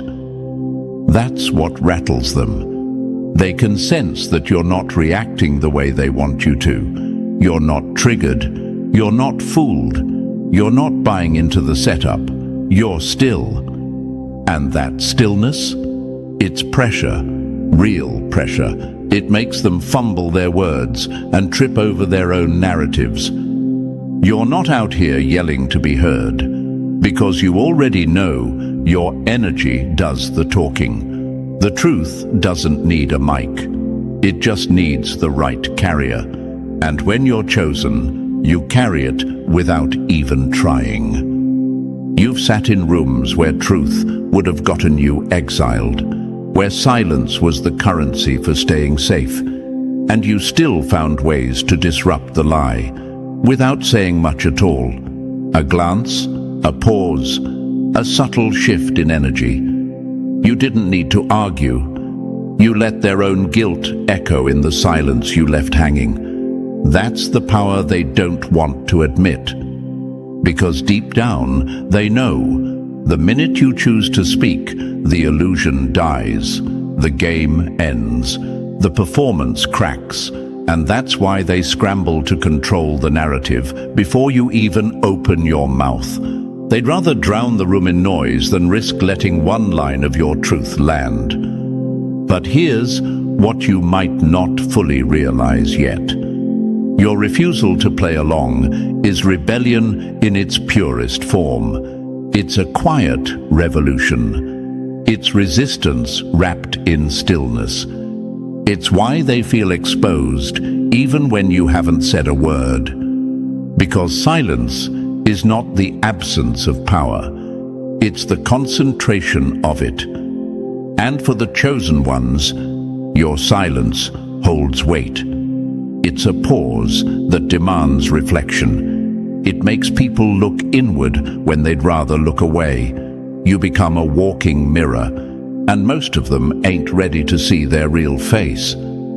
So instead, they paint you as the problem. They'll say you're cold, distant, antisocial.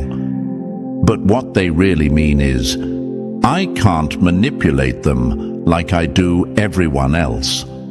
I can't read them, can't twist them, can't break them. They make me feel seen, and I don't want to be. So stop questioning the way you move. Stop wondering why your silence feels so heavy to them. It's supposed to. You're not built to entertain the lie. You're built to pressure it until it cracks. They know what you are, even if you haven't fully stepped into it yet. And let's not forget this. When the universe chooses you, it doesn't just give you sight. It gives you timing, strategy, instinct. It knows when to make you loud and when to make you silent, when to strike and when to let the silence do the work. They thought they could handle your truth, but the real reason they fear you is because they can't handle your silence. That space between your words is where their false power crumbles. That's where they realize you're not confused. You're just collecting data. So next time someone tries to poke at you for being quiet, let them guess, let them perform, let them talk in circles.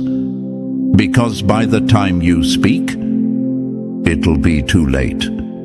The truth will already be circling them. You don't need noise to be powerful. You don't need to prove anything. Because your silence makes the loud ones stutter and the fake ones sweat. And that's the mark of a real one. Number 3, you didn't stir the water, you are the current. Real power doesn't ask for attention. It shifts the entire atmosphere just by showing up.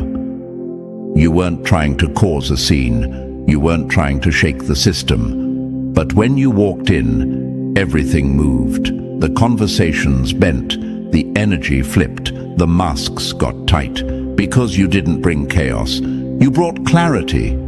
And in a world that thrives off distortion, your presence is a tidal force they can't hold back.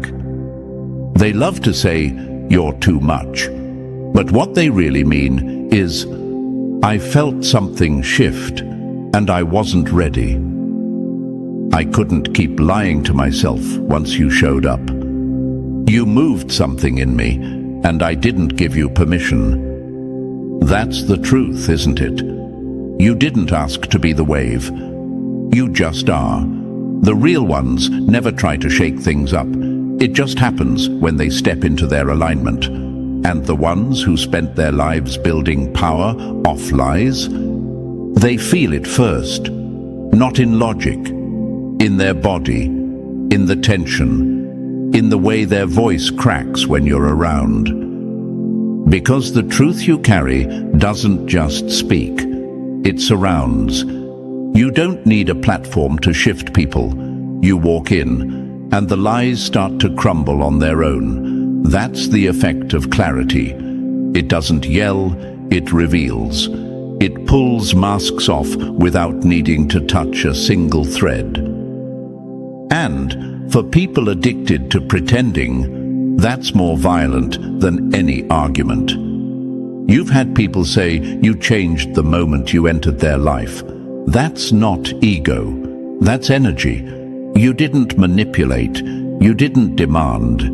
You just stood firm, and the illusion couldn't hold. And yeah, some people resist it. They act like they're unaffected. They laugh it off, change the subject, distance themselves from you. But deep down, they feel different. They walk away thinking differently. And that's how you know. The wave hit. They won't admit it, but they're different now. And they'll never go back to how they were before you showed up. Because that's what a chosen one does.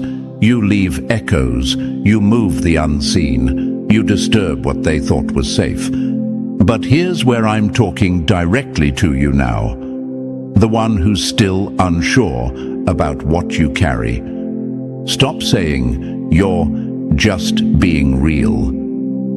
Stop pretending you're not that powerful. Stop brushing off your presence like it's a coincidence. You're not just real, you're activated. There's a reason people either cling to you or run from you. There's a reason you're either deeply respected or completely misunderstood. That's not life. That's the wave effect. And it's not random. It's by design. You were sent to disrupt anything that hides behind pretty lies and polished images. You were born to bring clarity where confusion was currency. You're not optional. You're not background noise. You're the current that rewrites everything in your path. Some people might try to treat you like a phase, something that'll pass, a moment. But you're not a moment. You're momentum. You don't fade. You build. And for those who felt your presence and walked away like it didn't matter, watch closely. Their path starts shifting. Their thoughts start turning. And even if they never come back to admit it, you moved something. And now they can't unfeel it. That's how real your energy is. You rearranged something in their soul, and they're left wondering what changed. And to the enemies watching, you played yourself. You thought you could twist the truth, but now the very truth you tried to bury is rising in waves, and it's coming back for everything you tried to hide. You weren't just playing with a person. You were challenging a system that chose them. You weren't resisting the individual. You were standing in the way of the alignment, and the universe doesn't forget. So to the chosen ones, stop walking like you're just another one. You are not one of many. You are the wave they tried to silence. The shift they hoped wouldn't come. The energy they can't fake and can't replicate. You didn't show up to play small. You showed up to move oceans, to make still water run wild, to carry the truth into every corner where it was once denied. You didn't try to make waves. You are the wave. And now that they've felt it, they'll never forget the hit. Number 4, you move like truth with a timer. The loud ones perform, the precise ones prepare, and when they strike, it's surgical. They don't fear your words. They fear when you choose to speak, because they know you don't waste breath. You're not impulsive. You're intentional. You're not loud to be heard.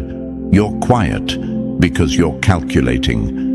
And when your words finally come, they land, not for noise, for impact. That's why they flinch when you lock eyes. That's why their hands get fidgety when you sit in silence. You don't fill space just to feel in control. You let the tension build because you are the tension. The chosen ones don't speak often, but when we do, it's like cutting the cord on a lie someone's been living in. Calm, director, no fluff, and it leaves people breathless, not because we yelled, but because they never expected to be seen so clearly. See, in a world full of reaction, your restraint makes you unpredictable. And unpredictable truth? That's lethal. You don't chase chaos, you time your clarity. You strike with precision. You don't expose everything at once. You unravel it, layer by layer, until the lie stands naked in front of everyone. That's what makes them afraid of you. You're not emotional. You're exact. You don't come in swinging. You study. You sit still.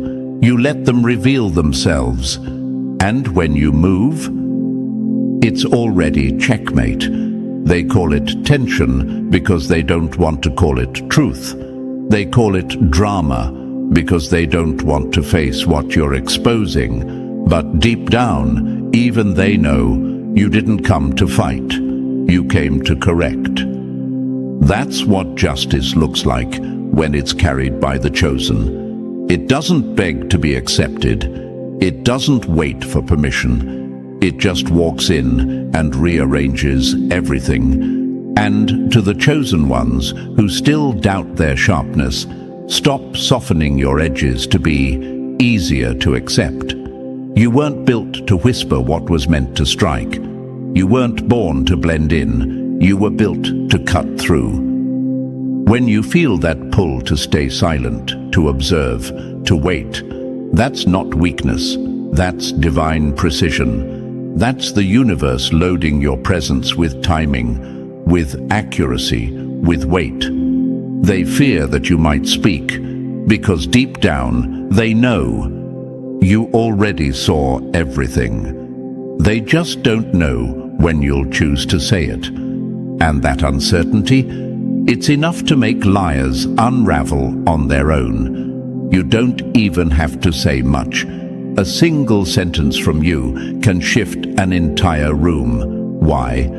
Because you're not talking to be liked. You're speaking to be felt. You don't drop truth to stir the pot. You drop it because it needs to be known. You carry what others won't say, and that alone makes you different. But it also makes you dangerous to those who depend on distortion to survive. That's why they'll label you difficult, intense, confrontational, because they can't control what you might expose. They can't predict your timing. They can't escape your awareness, and they hate that they have to perform around you. Let them. Let them sweat in your silence. Let them stumble through lies, hoping you won't speak. Because you don't need to interrupt the show. You're the one who ends it. Clean, clear, undeniable. You're not chaotic. You're surgical. You're not emotional. You're exact. You're not random. You're a pattern breaker. And the streets? They know it. They feel it when you walk in. They look at you like a storm's about to start, and not because you're wild, but because you're inevitable. So here's your reminder. Precision is your gift. Timing is your armor. And silence? That's just the blade being sharpened. Let them underestimate you. Let them misread your quiet. Because when you move, it won't be for attention. It'll be for impact. And once you've spoken, no one forgets what was said. Not because you were loud, but because you were right. Number 5. You didn't ask to be the shield. You just refused to run. They weren't scared of what was being said. They were terrified of who finally said it without fear. You didn't wake up one day and decide to be the protector. That wasn't the goal. You weren't trying to be anyone's hero. You were just done watching people suffer in silence while everyone else looked away. You were tired of seeing lies win because truth had no one willing to stand beside it. So when the moment came, you didn't fold.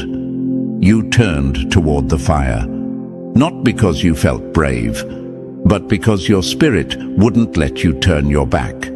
That's the difference. That's why you stand out. That's why they talk about you like you're the threat. Not because you're aggressive, but because you won't abandon the truth when it's most vulnerable. See, anyone can repost quotes.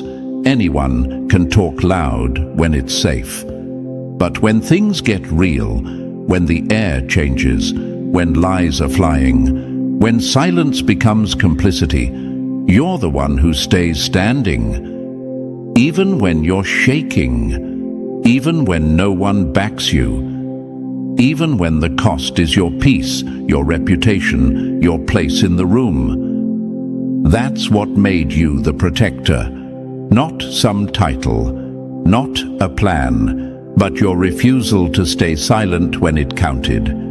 You stepped in, even when you weren't sure how it would end. You spoke up, not for credit, but because not speaking would have eaten you alive.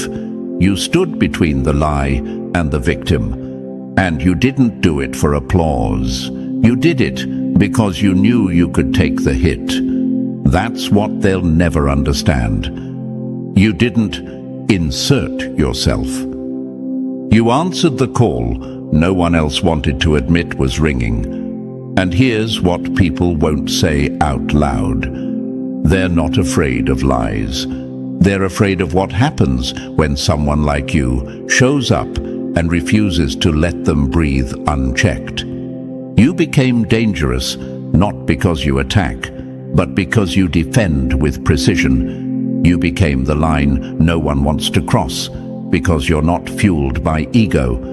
You're moved by justice. And that kind of energy, you can't fake that. You can't teach that. You either are that or you're not. And you are, whether you asked for it or not. But let's be honest, being the protector isn't glamorous. It's isolating, heavy.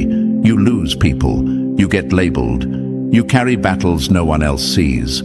And some days you wonder, why me? Let me answer that. Because the universe doesn't choose people who want the title. It chooses those who are willing to carry the weight, even when no one is watching, even when it costs them everything, because it knows you won't fold.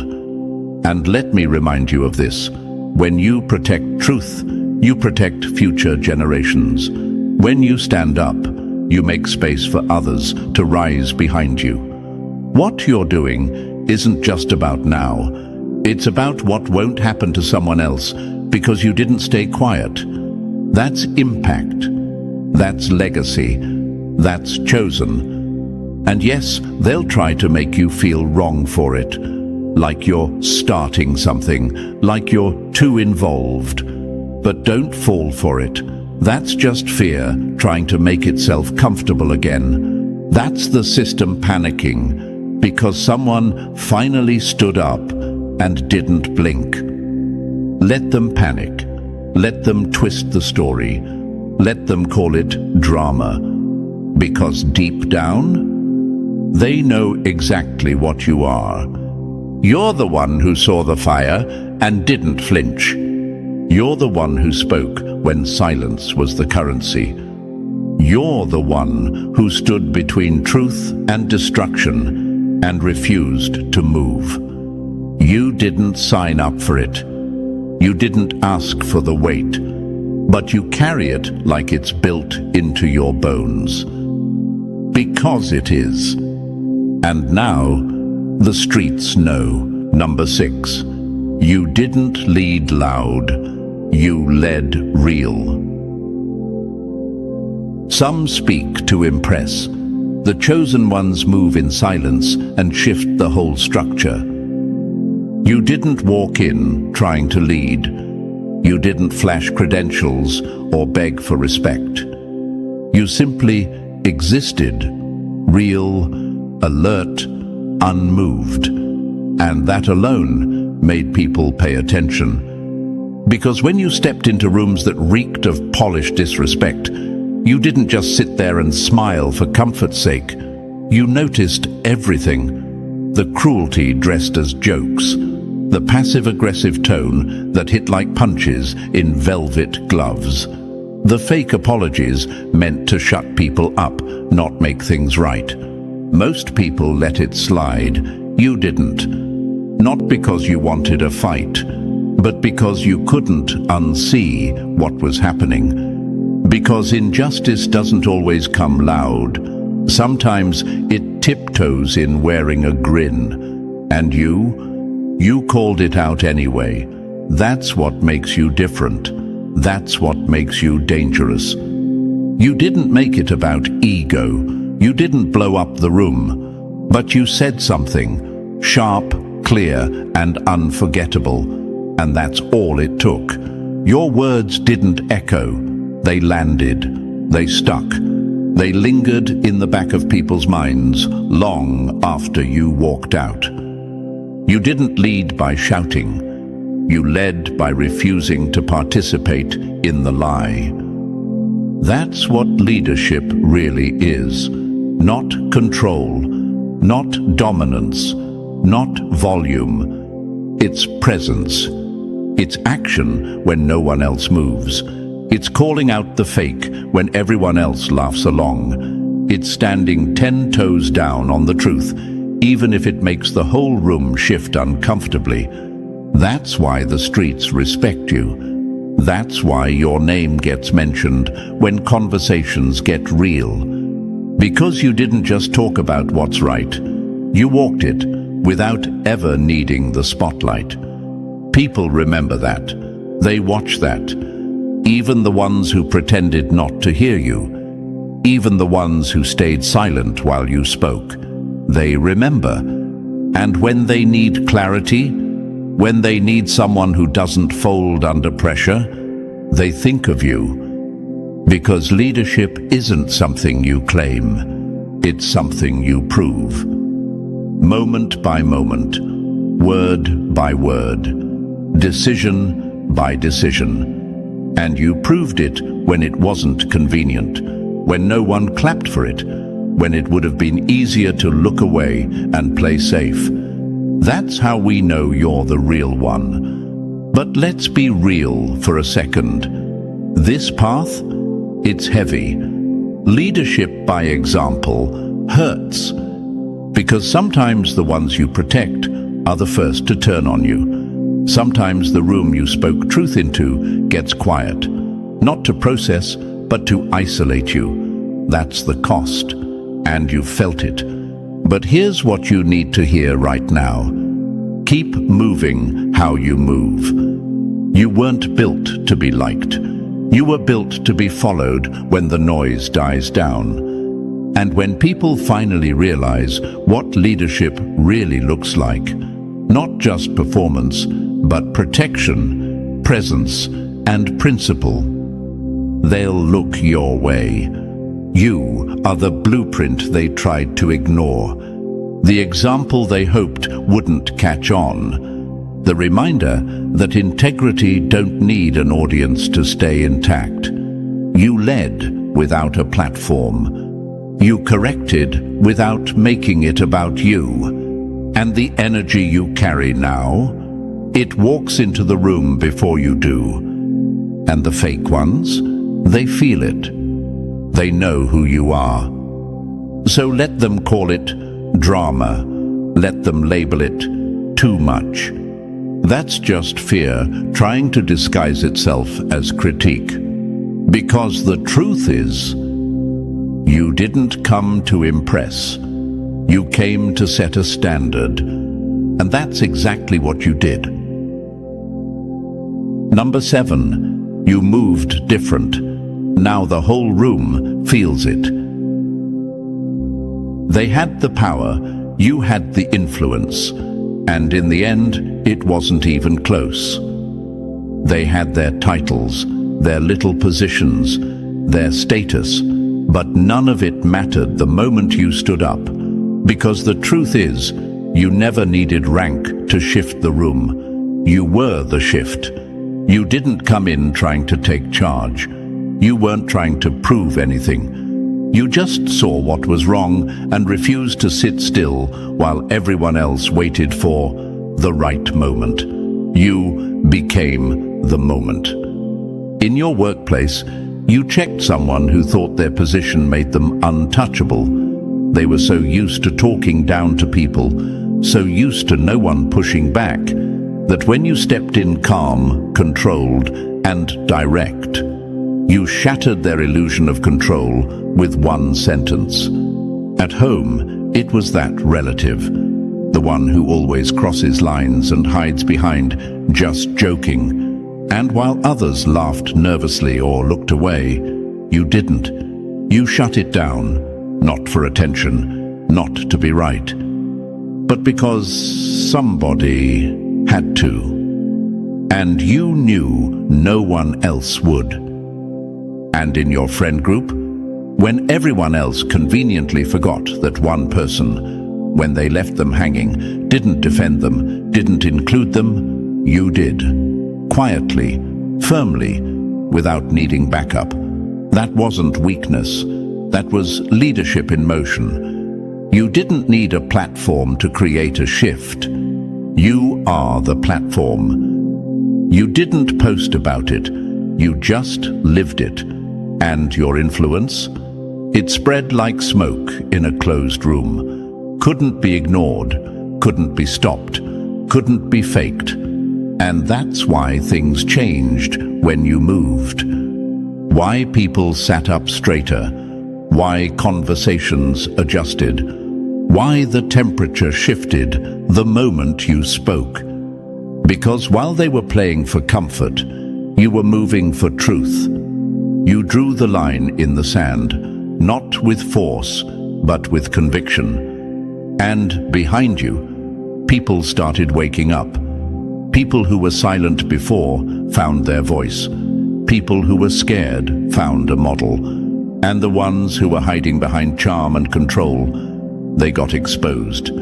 That's why you made enemies. Not because you were loud, not because you were aggressive, but because you told the truth in rooms built entirely on denial. And some of the people you confronted, they've never been held accountable in their lives.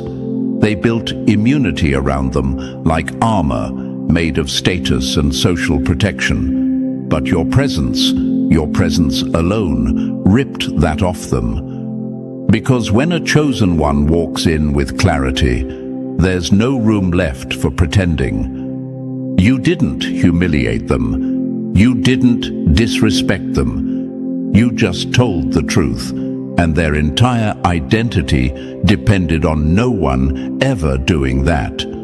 So now, you walk around carrying both respect and resentment, admired by the real, hated by the fake. That's the cost of influence. That's the price of movement. You don't get both silence and power.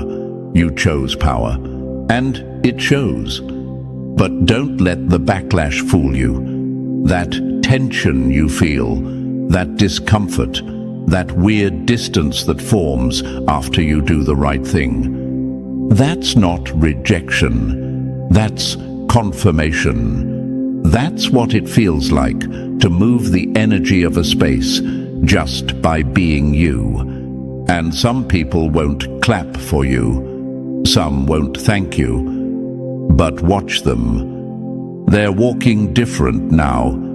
They think before they speak. They know what line not to cross. Not because you scared them, but because you woke something up in them they didn't even know was sleeping. You are influence in motion. A ripple that doesn't die at the edge. A presence that reshapes the atmosphere even after you're gone. That's who you are. Not because you asked to be, because you refused not to be. So let them say what they want. Let them call you too direct. Let them tell people you're difficult or intense. That's fine. You're not here to be easy. You're here to be effective. And the real ones, they feel it. They follow it. They become it. Because that's how chosen ones move. And the streets, they see it now, clear as day. Number 8. You didn't speak to be heard. You stood to be felt. The loudest one in the room wants attention. The real one. They shift the entire room without needing a word. You're not just another voice blending into the crowd. When you speak, everything pauses. The tone shifts. The air thickens.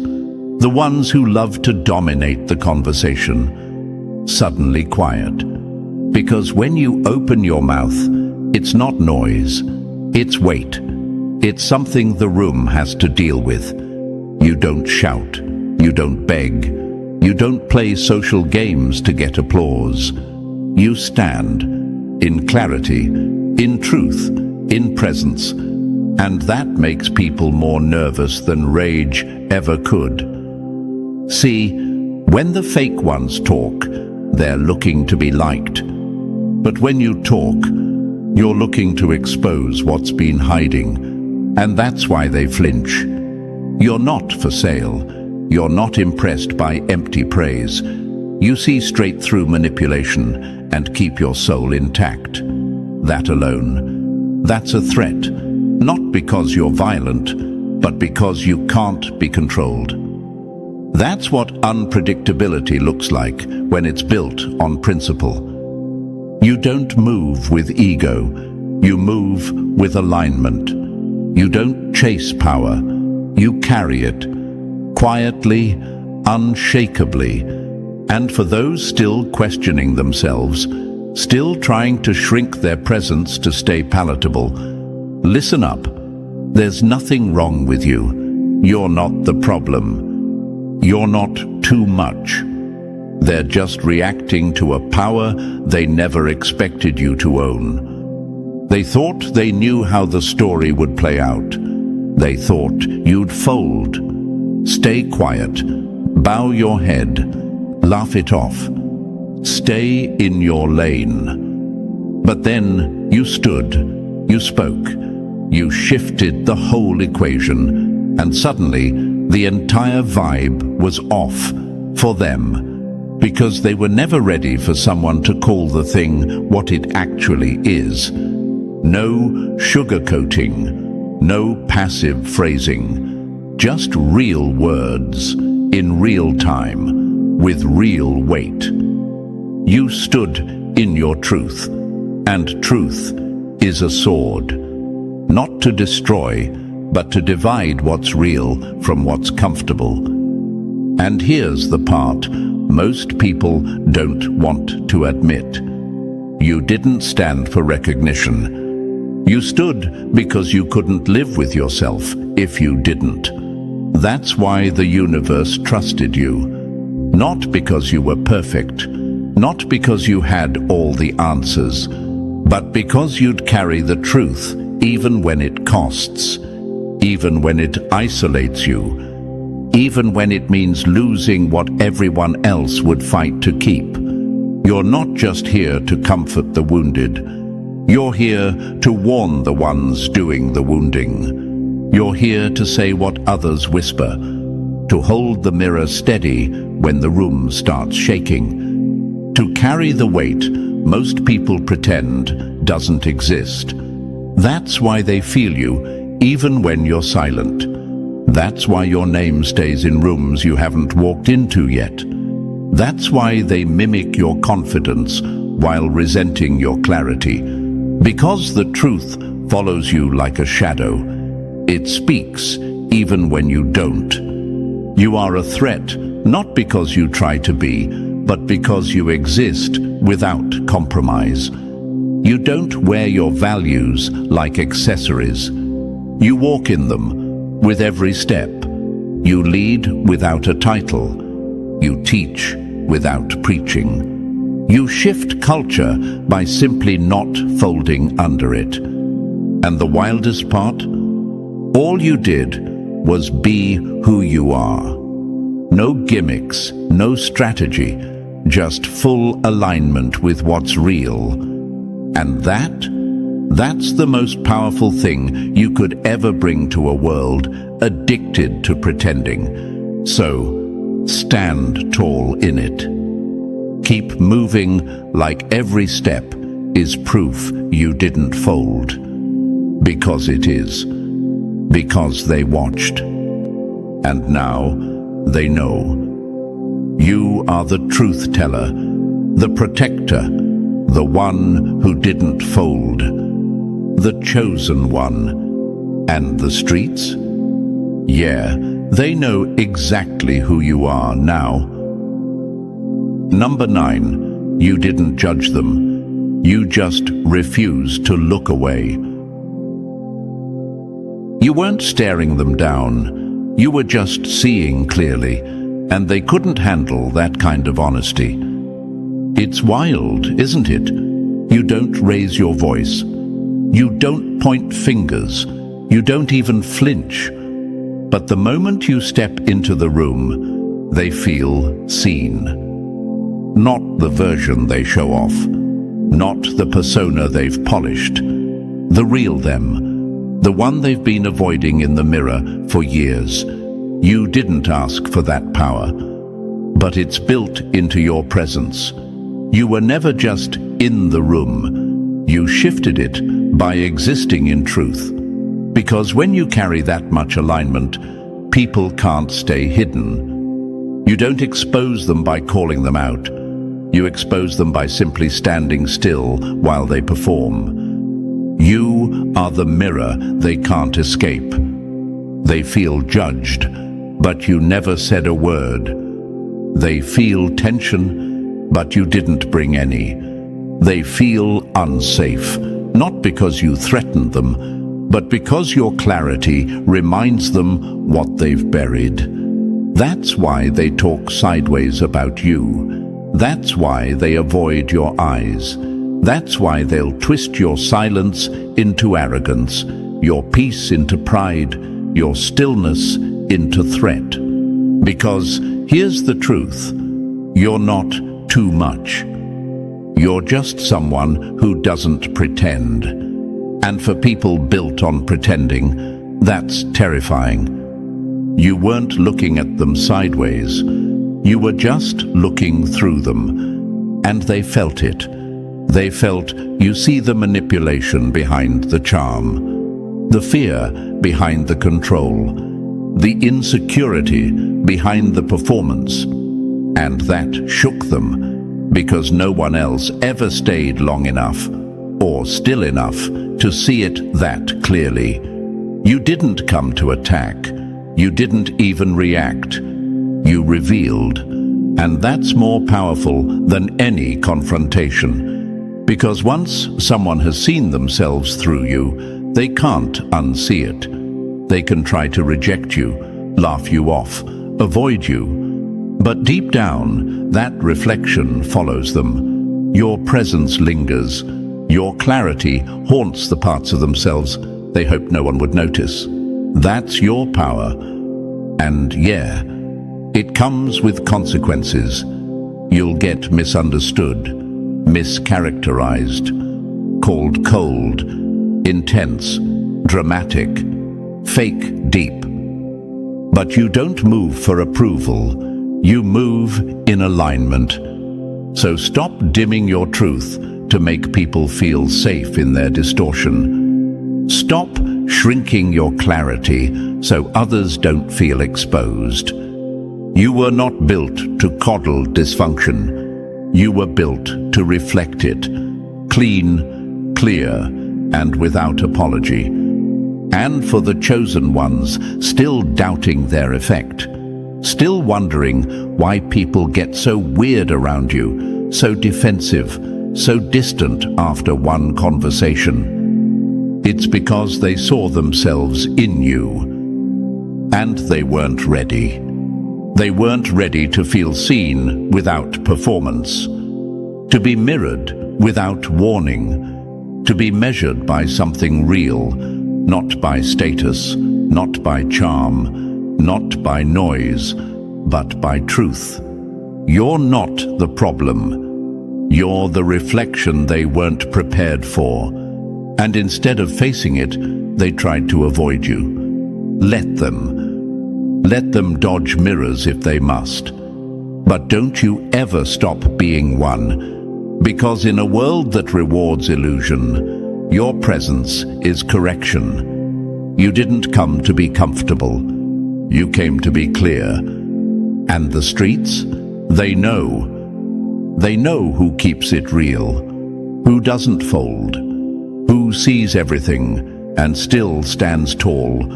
You, the mirror they can't escape, the reflection they never asked for, but always needed. So, if you've made it this far, it's not by accident. It's because something in this message was meant for you. The streets already know who you are, but now it's time you do too. You're not just witnessing the shift, you are the shift. Stand in that fully, walk in it loudly, and never fold. If this spoke to your spirit, hit that like, subscribe, and drop the number 77 in the comments to let the algorithm know more chosen ones need this energy.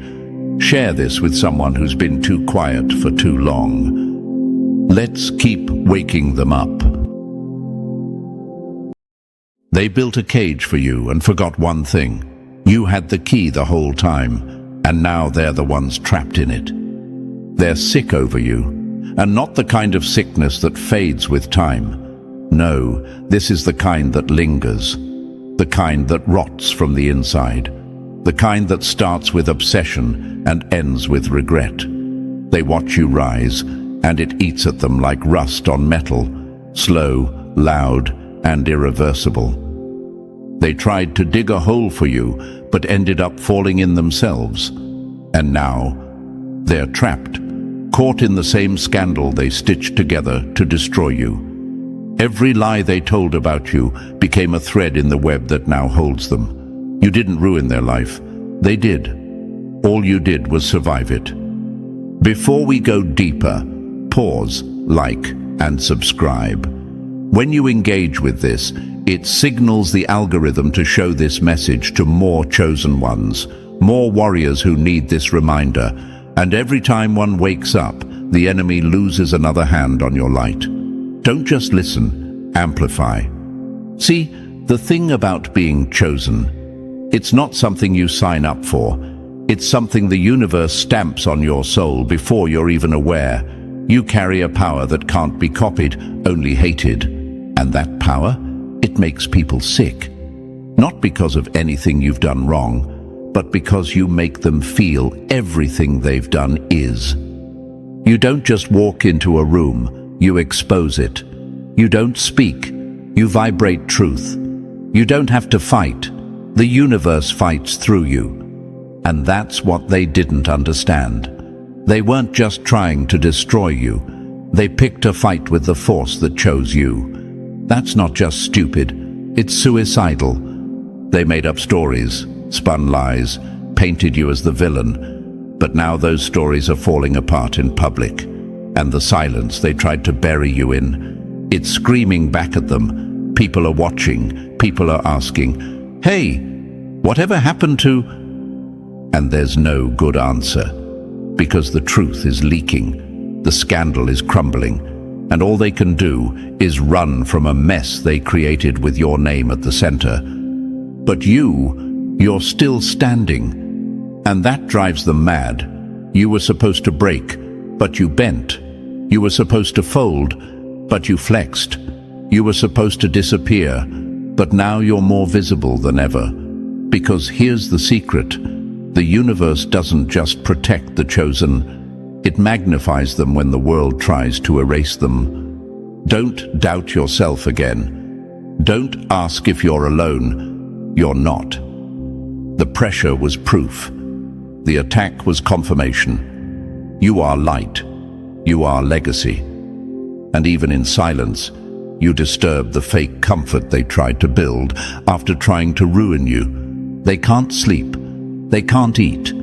Because everything around them now looks like the scandal they built for you, and they can't escape it. You're not just chosen, you're the consequence, and that's why they're sick. All right, now that you see the game for what it really is, take a breath, because we're about to go deeper. This isn't just some surface-level message. It's a mirror, a warning, and a weapon. If you truly carry that mark of being chosen, then something inside you is already stirring. You feel it, don't you? That magnetic pull to stay, that urge to hear what they never wanted you to figure out. Drop the number 77 in the comments if you know they tried to lock you out of your own story. And now you're back to claim every chapter. And if you're still here, good. That means you're ready. You're not just watching, you're remembering who you are. Now let's break this down piece by piece, and trust me, if you're one of the real ones, you won't want to miss a single word. Let's get into it. Number 1. When you play dirty, don't cry when the dirt starts talking. They built the trap, they set the stage, they even wrote the script. So why are they panicking now that the show has begun? They whispered your name like it was a curse, hoping their breath alone could bend your destiny. But here's what they didn't realize. When the universe selects someone, it doesn't take suggestions. No smear campaign, no manipulation, no group chat full of snakes can override the signal. You were marked from the start, not for destruction, but for disruption. You're the glitch in their matrix. The storm that showed up while they were still bragging about the clouds they thought they could control. At coffee shops, your name floats through gritted teeth, tucked into nervous laughter. In break rooms, where the truth used to get silenced, people now lean in and whisper what they once were too scared to admit. They're connecting dots, they're remembering, they're starting to see. This wasn't random, this wasn't some misunderstanding. It was a setup from day one. You were targeted because you carried a frequency that couldn't be cloned, because you moved with purpose while they moved with pretense, because even in your silence, your presence exposed what they were trying to keep hidden. You didn't need to point fingers, your light did that for you. They tried to bury you in gossip, and now they're drowning in it. They thought they were building your ending. Turns out they were just writing the prologue to their own unraveling. What's poetic about it all? The same mouths that spoke against you are now choking on the same lies they used to feed others. And still, you doubted yourself. You thought the storm meant you were being punished. You thought the silence meant you were forgotten. But listen carefully.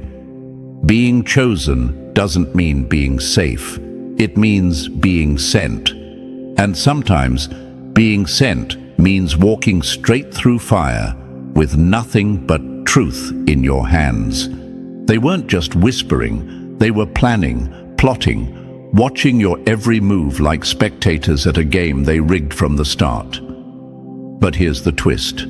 They weren't just messing with you, they were playing with the system. They were fighting against the current of the universe and still thought they'd come out clean. You don't fight universal law and walk away unscathed. What they failed to understand is that the universe doesn't just sit back when one of its chosen gets targeted. It shifts, it leans, it repositions things in the background. You can't always see it in real time, but slowly, power starts transferring. The same people who laughed at your name start avoiding it. The same ones who played the puppet master find themselves tangled in their own strings. That's the power of being chosen. Not that you're untouchable, but that you're unshakable. Not that you don't bleed, but that your wounds bloom into wisdom. Not that they won't try, but that every single attempt will only lead them deeper into the very scandal they crafted for you, and now they're stuck in it. Meanwhile, you've been rising. Quietly, maybe. Slowly, yes. But unmistakably. And if you're honest, part of you still questions why it had to be this hard, why they hated so deeply, why they picked you. Let's answer that right now. They're sick over you, because you remind them of everything they'll never be. You walk in rooms and shift the temperature. You speak and people lean in. You don't chase attention, it follows you, because the universe breathes through you. And when someone is hollow on the inside, your very existence feels like an attack. That's why they smiled in your face while poisoning your name behind closed doors. That's why they applauded your wins in public, but plotted your downfall in private, because they couldn't handle the fact that you didn't need their permission to shine. And now look, the same ones who built the stage are being dragged across it. Their lies are loud, their stories don't match. Their masks are slipping in real time, and while they try to clean it up, they're slipping deeper into the mess they made. The scandal they constructed for you is now their full-time reality. The universe is cold like that. It doesn't argue, it just exposes. But let's bring it back to you. Let's address the real problem. You forgot who you were for a minute. You let their noise confuse your power. You asked, "Why me?" when you should have asked, "Who else could carry this?" Because not everyone can be chosen. Not everyone can be the threat. Not everyone has the endurance to be misunderstood, betrayed, and still stand unshaken in their truth. So hear this. Stop doubting the assignment. Stop begging for rooms that couldn't hold your energy. Stop grieving connections that were only ever meant to be lessons. You don't need their apology. You've already been vindicated by their downfall. And no, this isn't about revenge. It's about balance. When you play with sacred things, like someone's truth, someone's path, someone the universe is actively protecting, you don't just get a slap on the wrist, you get exposed. Publicly, slowly, painfully, like a glitch unraveling in full view. That's what's happening now. You keep walking, keep shining, keep disturbing their fake peace just by existing. Because here's the truth they never wanted you to realize. You didn't just survive the scandal, they became the scandal. And that's a title no one wants to wear when the credits roll. So don't shrink, don't hide, don't wish it went differently. Everything happened exactly as it should have. The whispers in the shadows, they were just proof of how loud your presence really is. And now, the same shadows they hid in are the same shadows closing in on them. Number 2. They handcrafted your fall, then slipped on the same steps themselves. They didn't just dislike you. No, that would have been too simple. They studied you, obsessed over you, rehearsed being you in front of their mirror like they were auditioning for your life. And when they couldn't be you, they did the next best thing in their minds. Tried to destroy you. Behind fake smiles and casual conversations, there was something darker moving. A karmic feminine energy, jealous, performative, and deeply entitled, stepped into a role she created in her own head. Not a rival, not even a villain. No, she saw herself as the one who would finally bring you down, the truth teller, the concerned friend, the voice of reason. But the truth was venom wrapped in virtue. Her kindness had fangs. Her honesty came laced with motives. She couldn't stand the way you walked into rooms and made them yours without saying a word. She watched you glow without trying, and it burned her. Because in her world, everything was performance. Everything needed validation, applause, praise. And here you were, existing in your raw, real energy. And people just gravitated toward you. That kind of natural pull, it's a threat to someone who builds their whole identity on control. So she started small. Little comments, subtle jabs, seeds of doubt whispered into the ears of anyone who'd listen. A smear campaign dressed in fake concern. All under the guise of just looking out, when in reality, she was only ever looking in at you, watching, comparing, resenting. This wasn't random. This was planned. Your fall was orchestrated like a theater show, with one obsessed director trying to rewrite the lead's lines. She wanted you off the stage, not because you were doing something wrong, but because you were doing everything right without even needing a script. And the sickest part, she told herself she was the hero in all this, that she was saving people from the danger of your energy. But what she was really doing was projecting her own inner decay. Every lie she told about you was a reflection of how much she hated her own reflection next to yours. You weren't supposed to win. Not in her version of the story. You weren't supposed to get back up. You were supposed to fold, break, disappear quietly. That was the unspoken contract she signed in her mind. That if she hit you with enough betrayal, enough social sabotage, enough well-placed rumors, she'd finally level the playing field. Not realizing you were never on the same field to begin with. See, when someone is not aligned with the universe, they think control equals power. They think manipulation is influence. But when the universe has chosen someone, power isn't loud, it's rooted. You didn't panic when the lies started. You didn't spiral when the betrayal hit. You held your ground. And that's what scared her most.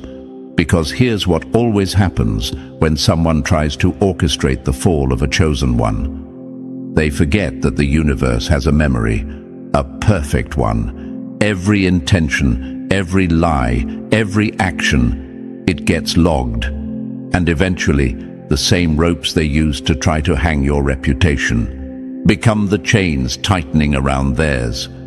Now, she's unraveling, quietly, publicly, slowly.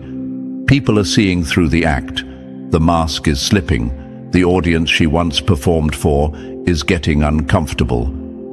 Something feels off, they're saying, and it does, because everything she built was based on destroying you. You didn't even have to retaliate.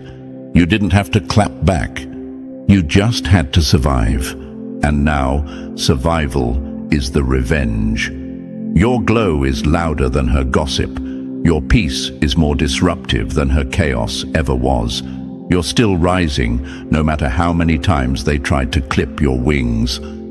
But let's not skip past this part. Why did you doubt your light? Why did you even for a second believe the version of you they were pushing? You let their noise make you question your signal. You thought maybe you were too much, too confident, too magnetic. But let this be your reminder. They don't come for the empty ones. They come for the ones carrying something they could never recreate. So never again second-guess your shine because someone else chokes on it. And let this play in your head forever. They tried to orchestrate your fall, and now they're dancing in the fire they started, wondering why it only burns them. This is the consequence of playing with the chosen. Not because you were perfect, but because you were protected, you were aligned. And when the universe aligns itself with someone, even the best actors can't fake their way around that kind of force. So keep walking, keep glowing, keep disturbing the demons hiding in fake smiles, because the scandal they built for you is now the prison they can't escape. And that's justice with a front row seat. Number 3, they couldn't measure your power, so they tried to muzzle it. Here's what they'll never say out loud. They saw your power long before you ever did, and it scared the hell out of them. The lies didn't start when things began to crumble. They started the moment they felt that gut punch realization. You had something they couldn't fake, borrow, or steal. You were untouched by their thirst for attention, immune to the desperation that soaked their every move. While they were rehearsing identities, you were just being you, raw, authentic, unfiltered. And that made you dangerous. They couldn't wrap their heads around how your name had weight without you forcing it into conversations. You didn't network, you aligned. You didn't perform, you resonated. You didn't compete because no one else was even in your lane. That kind of effortless energy, it makes insecure people itch. So what did they do? They did what weak people always do when they can't understand real power. They tried to sabotage it. It started slow, like a virus spreading in silence.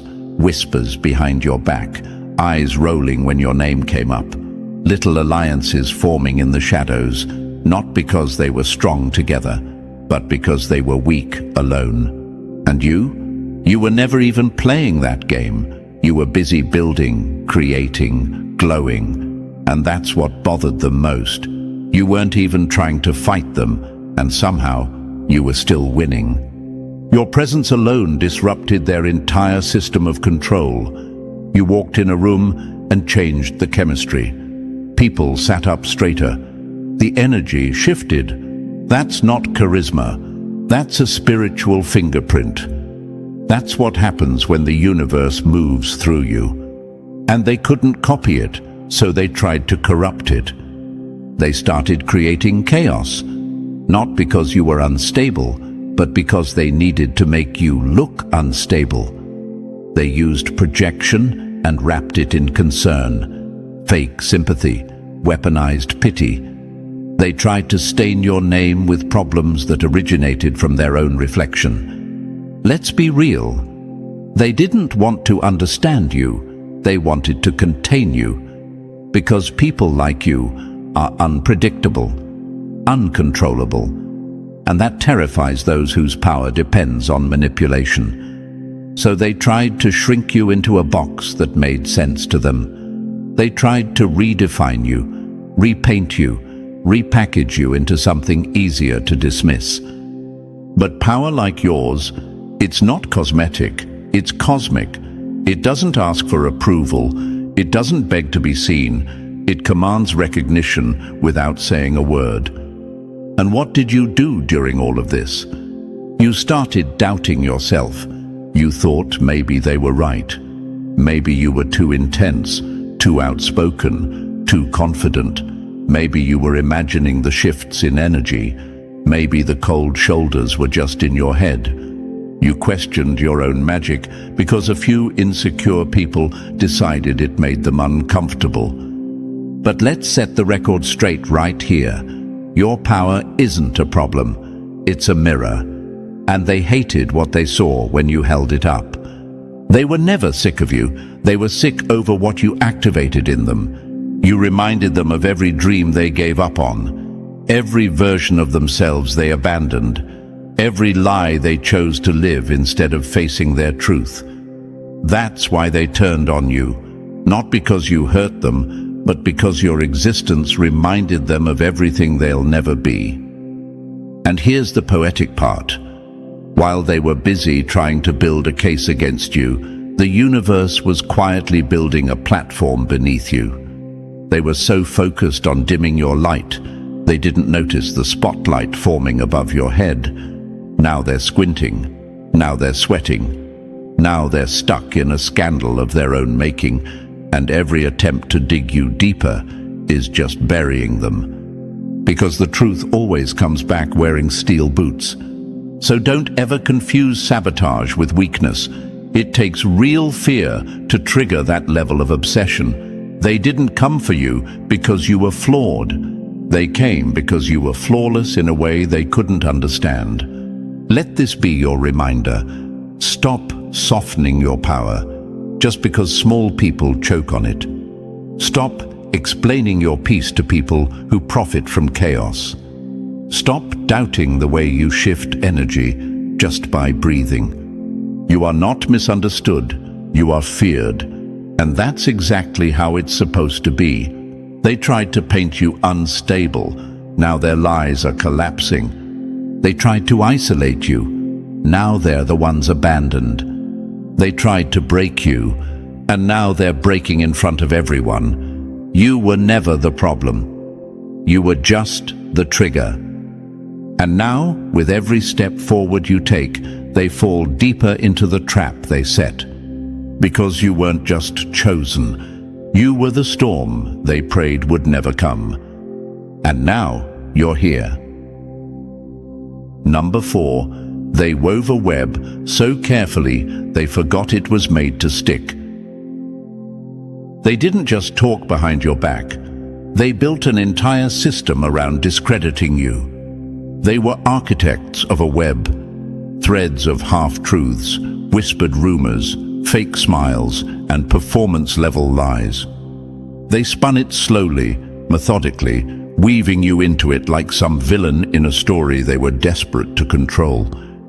If they could just influence how others saw you, maybe they could contain your impact. Maybe they could make people flinch at your name. Maybe they could drag your power down into the pit of their own insecurity. But here's the fatal flaw in their design. A web doesn't just trap the prey, it traps the spider too. They were so busy crafting illusions, they never stopped to consider what would happen if people started pulling at the threads. And now, the illusion is unraveling. The inconsistencies in their story, too loud to ignore. The obsession they tried to disguise as concern, too strange to pass off anymore. Their truth was only ever performance, rehearsed lines to fit the role of victim while they played puppeteer behind the scenes. And the public? They're starting to see it. They're watching the mask crack in real time. People are connecting dots they once ignored. The energy doesn't lie anymore. The ones who used to blindly believe the performance are squinting now, unsure of what they're seeing, but sure enough to know something doesn't feel right. And when energy shifts like that, it's already too late. Because here's the deeper truth. You were never the problem, you were the threat. Not to people, but to the facade they spent years building. You weren't just targeted because of jealousy, you were targeted because you shattered their illusion without even trying. You walked into rooms and made the masks around you uncomfortable. You said nothing and still exposed everything. Your existence forced people to feel what they had numbed out for years: self-doubt, envy, fear, regret. That's why they moved against you. It wasn't about your actions, it was about your presence. They underestimated you. They thought you'd panic once they started pulling people away from you. They thought you'd break once they isolated you. They thought if they could control the story, they could control you. But here's what they didn't know. You were already chosen, already protected, already walking with a force they couldn't touch. You didn't just survive the betrayal, you evolved through it. You didn't beg to be understood, you let the truth reveal itself in silence. And now, with the web unraveling, they're left exposed in the very trap they built for you. That's what happens when you fight against someone aligned with the universe. You don't just lose, you destroy yourself trying to win. And let's not pretend they didn't think this through. No, this wasn't accidental. This was an orchestrated attack, strategic, calculated, cold, but it was also rooted in fear, a fear they could never admit out loud. Because how do you admit you've spent months, maybe even years, obsessed with someone who was simply living? How do you explain the late-night plotting, the constant stalking, the desperate need to paint someone else as unstable while you're the one unraveling behind the scenes? That's the part that burns them the most. You didn't even fight back. You let the universe do the talking. And now that it's talking, it's screaming. They tried to erase your identity and replace it with a lie. Now they can't even walk into a room without that same lie clinging to them. They created a web so complex, they can't even keep the story straight. One moment you were a threat. Next moment you were a victim. Then you were unstable. Now you're not worth mentioning. Funny how much energy they've spent on someone who was supposedly nothing. But you just kept walking, kept growing, kept rising. And every step you took shook the foundation of their performance. Because chosen ones don't need to argue. They don't need to convince. They just need to stand and watch the false fall all on its own. So let this burn into your memory. They weren't just telling lies, They were gambling with karma. And karma doesn't come quick. It comes correct. Their empire of whispers is now echoing back on them. The scandal they tried to trap you in, it's rotting from the inside, and they're the only ones left holding the bag. Because you were never caught in the web. You were bait they spun themselves into, and that's the part they'll never live down. Number 5. This wasn't betrayal, it was spiritual trespass. Let's be clear, this wasn't just drama. This wasn't some messy misunderstanding or ego clash. This was deeper. What happened to you wasn't just betrayal, it was a spiritual violation. A premeditated strike, not just on your name, but on your essence.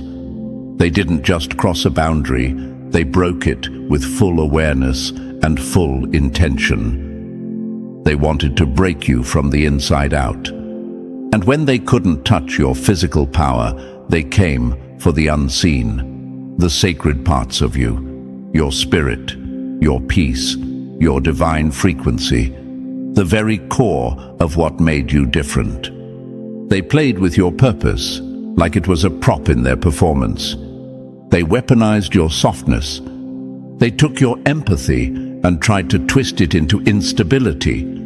They grabbed pieces of your story and turned them into weapons, sharpened through lies, dipped in manipulation, and thrown back at you as truth. And the most sinister part? They knew exactly what they were doing. This wasn't an accident. This wasn't some emotional slip-up. This was a coordinated, manipulative attack disguised as concern, cloaked in fake morality and hidden beneath sympathy masks so rehearsed, even some of the audience bought it at first. They painted themselves as victims, used your light as a backdrop for their darkness, and turned your vulnerability into a performance stage where they cried on cue. It was spiritual fraud, and they performed it like professionals. They tampered with sacred ground, the kind you don't touch unless you're ready for consequences. And now, the backlash is writing itself. Because the universe may move with patience, but it never forgets intention. When someone targets a chosen one, not physically but energetically, it triggers a universal audit. Every lie gets weighed, every motive is exposed, every fake tear timed and recorded. And now the timer's up. They thought they could rewrite your story by drowning it in gossip, thought they could paint over your legacy with rumors and convince the world that your truth was too messy to hold on to. But here's what they didn't realize. You weren't sent here to be understood. You were sent here to disturb what's fake. That's why it hurt so much. That's why the betrayal hit so deeply. Because this wasn't just an attack on your reputation. It was a violation of the unseen contract between you and the universe. A soul-level betrayal. They tried to rewrite something that was never theirs to edit. And still, you questioned yourself. Still, you replayed moments wondering, did I do something to deserve this? Still, you felt guilty for how people chose to mishandle your spirit. Let me be direct. You did nothing wrong. They violated sacred ground, trying to control a destiny that was never theirs. They couldn't understand how you kept getting back up, couldn't process how, after all the manipulation, you were still rising, still glowing, still walking in grace they didn't think you deserved. Because to them, your light was unearned.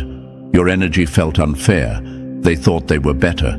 They thought they should have been chosen. So instead of healing, they waged war. A war against your spirit.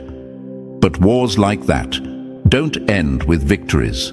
They end with hauntings. And now, the same lies they used to crucify your character are sticking to them like ash. No matter how many times they try to cleanse the narrative, the energy won't lie. People are starting to feel it. Something's off. The performance is cracked. The sympathy act is stale. Because what they did wasn't just petty. It was spiritual treason. And you survived it. That's power. That's proof. The universe kept you breathing through it all for one reason only. You're not done. They tried to kill your character, your connections, your name, and failed. But what they really damaged, their own path, their own alignment. Because when you mess with what's sacred, you don't just break trust, you curse yourself with every lie. So if you've been carrying guilt, drop it. If you've been shrinking to keep peace, stop. If you've been questioning why it hurt so deep, now you know. They tried to rob you at soul level.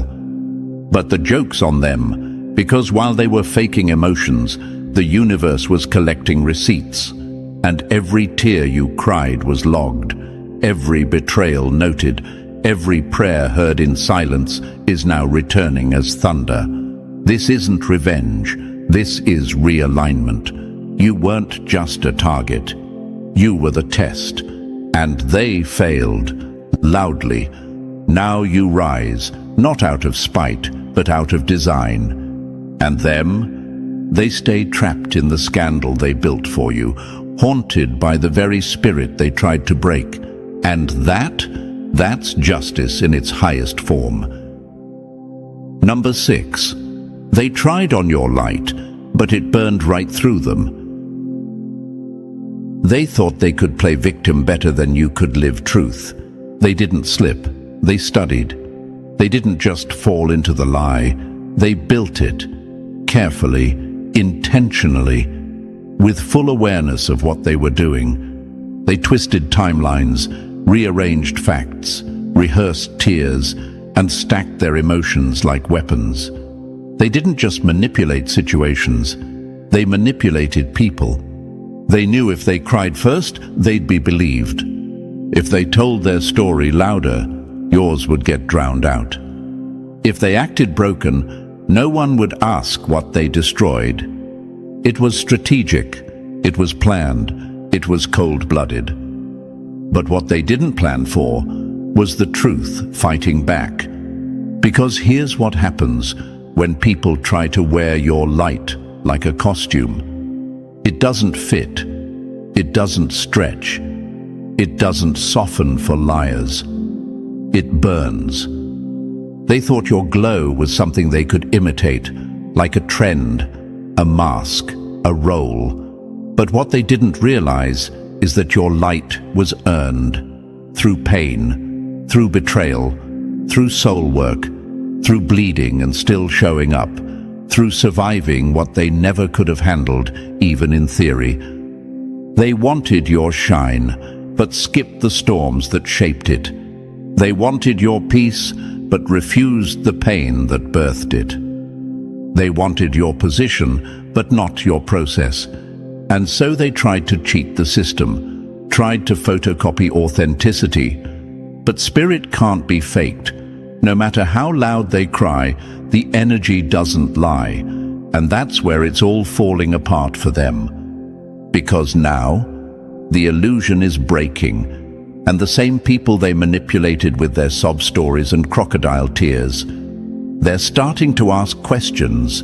They're noticing the holes in the timeline, the inconsistencies in the narrative, the way the victim is always in control, the way the drama never leaves them. It's not adding up anymore.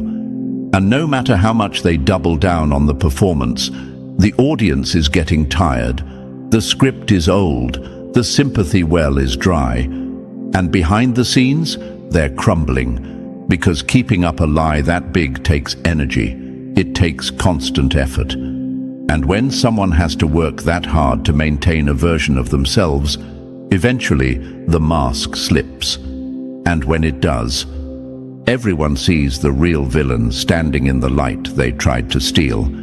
That's the most poetic part. They built the entire stage to cast you as the aggressor, the unstable one, the toxic one. They made sure you were isolated, misread, outnumbered. They thought if they could spin it fast enough, no one would stop to notice the obvious. You were too quiet to be the chaos, too grounded to be the storm, too focused to be the one chasing drama. But that's what scared them most. Your stillness, your composure, your refusal to stoop. It exposed them. Your silence said more than their rehearsed breakdowns ever could. You didn't have to scream your innocence. The truth started doing that for you, slowly at first, then all at once. And now, they're stuck under a spotlight they turned on, burning under the weight of a story they can't keep straight, suffocating in a scandal they built brick by brick, with your name on every single one. But you're still rising, still moving, still glowing. And that glow? It's no longer something they can try to mimic, because it's burning them alive. Let this sink in deep. They didn't want justice. They wanted control. They didn't want to heal. They wanted to hijack your story and recast themselves as the main character. But this isn't their story. And the universe is a better writer than they'll ever be. So now the illusion breaks. And when illusions break, they don't fade. They shatter. The shards, they cut deep. But only the ones who lied bleed from them. So keep standing in your truth. Keep letting your light do what it was designed to do. Expose everything fake around it. Because in the end, what they tried to use to destroy you became the fire that revealed them. And the world is watching now. The stage is theirs. The scandal is theirs. The shame is theirs. And you're free, unbothered, and finally, undeniable. Number 7. Your silence was the sound that shattered their illusion. They tried to walk in your shoes, but the soles weren't made for truth. The minute they tried to wear your role, it started to burn them from the inside out. Because your energy wasn't something they could fake. It was forged, and they weren't built for it. You didn't rise by accident. You rose through fire, through betrayal, through silence, and through restraint. You earned your light. They tried to steal it without paying the price you paid, and that's why it scorched them. What broke them most wasn't that you fought back. It's that you didn't. You didn't clap back. You didn't fall apart. You didn't lower your frequency to meet their mess. And yet, you still won. That's what made it all so tragic for them. That's what drives them crazy at night, behind closed doors, in the silence of their own consequences. Because after all the effort they put into breaking you, after the sabotage, the gossip, the manipulation, you kept walking, you kept breathing, you kept shining, and you did it without saying a word. Your silence was thunder. It echoed louder than any lie they told. It cracked the illusion. It haunted the air around them. Because silence, when rooted in truth, becomes unshakable power. And the louder they screamed their story, the more empty it started to sound. Because you weren't playing defense. You were letting karma write your rebuttal. And now, they're the ones stumbling. They're the ones unraveling. They're the ones exposed. See, they thought silence meant weakness. But real ones know it takes control to stay silent while being lied on. It takes strength to hold your peace while they weaponize theirs. You weren't quiet because you had nothing to say. You were quiet because the universe had everything to say on your behalf. And now that divine justice is loud. They threw shadows at your path, hoping to watch you fall. But you didn't trip. You learned how to move in the dark. They underestimated how light operates. It doesn't panic when the room gets dim. It adjusts. And you adjusted, quietly, gracefully. And now you're glowing in places they never imagined you'd reach. But look at them now. The very ones who tried to strip you of your joy are walking around spiritually bankrupt. They look fine on the surface, same makeup, same mask. But the energy is off. There's tension behind the smile. There's a hollowness in the laugh. Their words don't match their energy anymore. Because you can only fake wholeness for so long before the cracks start showing. People are noticing. The vibe has shifted. The lies have lost their charm. Because when you touch sacred energy with dirty hands, there's always a cost. And now they're paying it in full. Not because you cursed them, not because you retaliated, but because the universe is precise and it remembers everything. Especially betrayal dressed as concern, especially sabotage cloaked in victimhood. Let this be a warning written in stone. When you mess with someone the universe protects, you don't just hurt them, you disrupt balance. And balance always restores itself. They thought they could play God with your reputation, but they forgot. The universe doesn't tolerate impersonators, and now their life feels like a slow collapse, not in dramatic explosions, but in subtle decay. The wrong people walking away, the wrong doors closing, the gut-deep anxiety they can't explain, the paranoia they can't shake, and worst of all, the silence. The same silence they once weaponized against you is now circling them. That's the beauty of being chosen. You don't need revenge. You don't need a spotlight. You don't even need the last word, because your silence carries a frequency they can't escape. And every day that you rise without responding is a reminder that they lost the battle they started. You didn't match their chaos. You mastered your calm. You didn't break down. You broke through. So don't ever regret being quiet. Don't regret not retaliating. You moved with power they'll never understand. And now they're haunted by what you didn't say. Because every move they made against you is now working against them. Loudly, publicly, spiritually. And you? You're rising in peace. You're glowing in silence. And your presence now does what your words never had to: expose everything. Because some storms are loud, but some storms walk in without a sound and still leave everything wrecked. You were that storm, and they didn't see it coming. Number 8. They wrote the script, but now you own the pen. Your silence isn't weakness, it's precision. It wasn't that you had nothing to say. It was that you didn't need to explain yourself to people who were committed to misunderstanding you. You chose stillness over spectacle. And while they screamed louder, lied harder, and rehearsed their role with full conviction, you kept moving forward like you already knew how the story would end.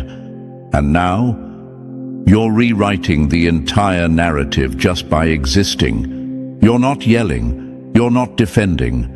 You're just rising, and it's making them sick. Because here's the truth. Your silence wasn't empty. It was strategic. It was sacred. It was power.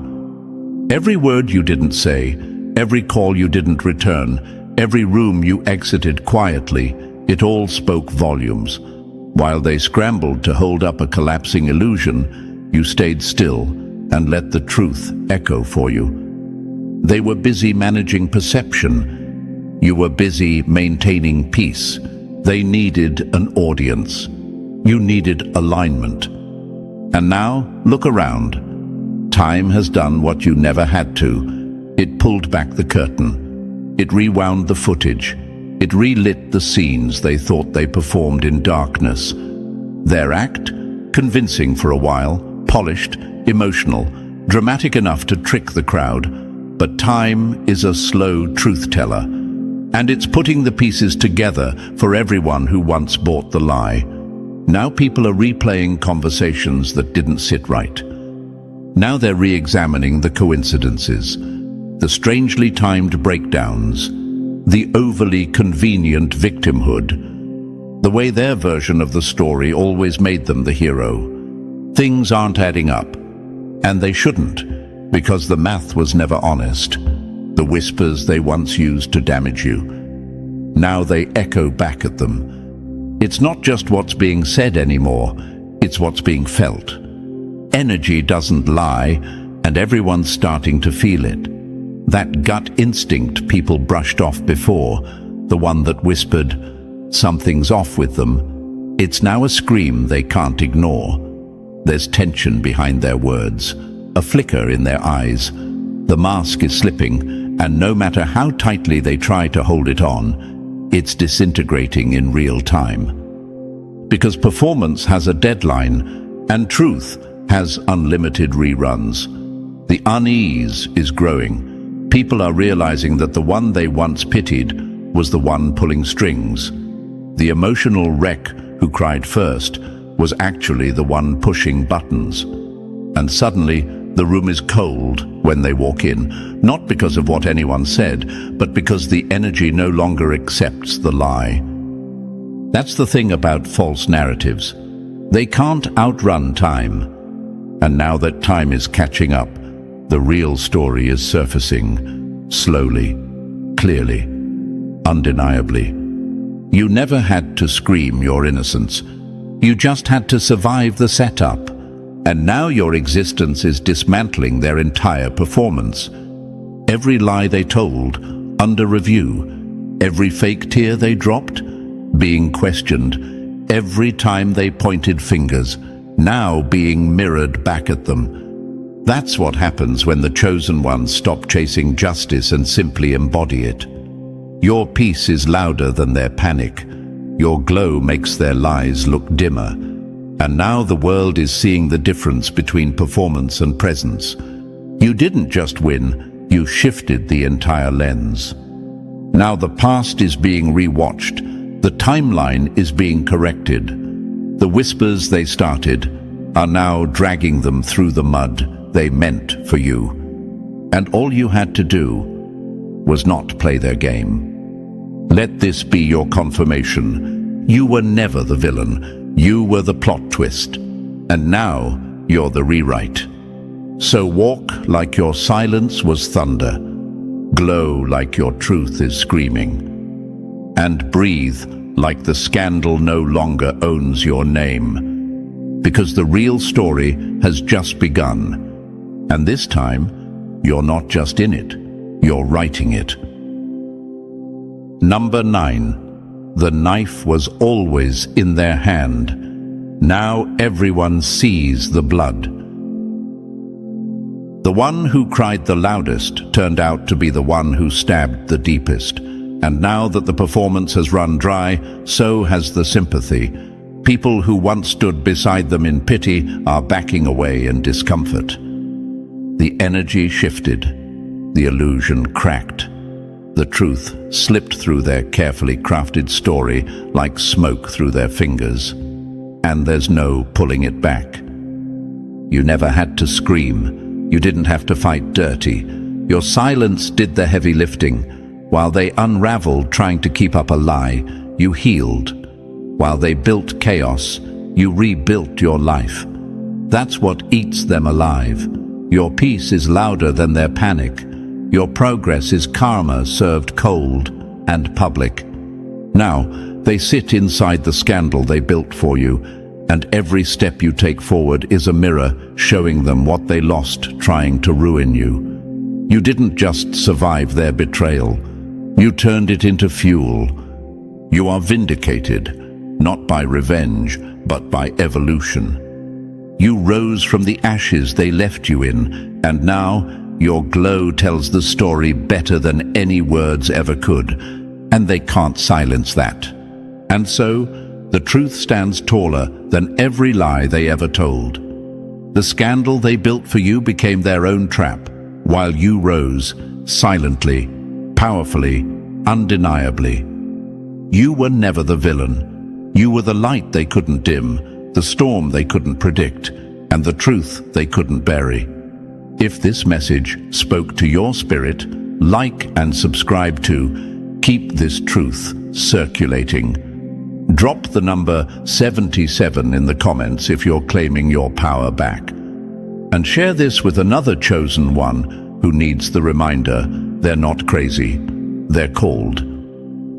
And now, it's your time to walk in it. You are not loud, but your truth is deafening, and that's what terrifies them. They can't stand you, and they don't even know why, but deep down, they feel it. You walk into a room, and their energy shifts. Not because you're doing anything, but because you are everything they pretend to be. You carry something they can't name, can't mimic, can't manipulate. So they do what cowards do, try to dim it, dismiss it, or destroy it. Before we go further, like and subscribe if you're feeling this already. Drop 77 in the comments if you know you're built different. This isn't just a message, it's a signal. And when you engage, you're helping more chosen ones out there wake up to who they really are. And trust, when one of us rises, the whole frequency shifts. Let's get this message where it needs to go. Now, let's talk. Let's talk about you, the chosen one who's been walking around with ancient knowledge hidden behind tired eyes and a humble smile.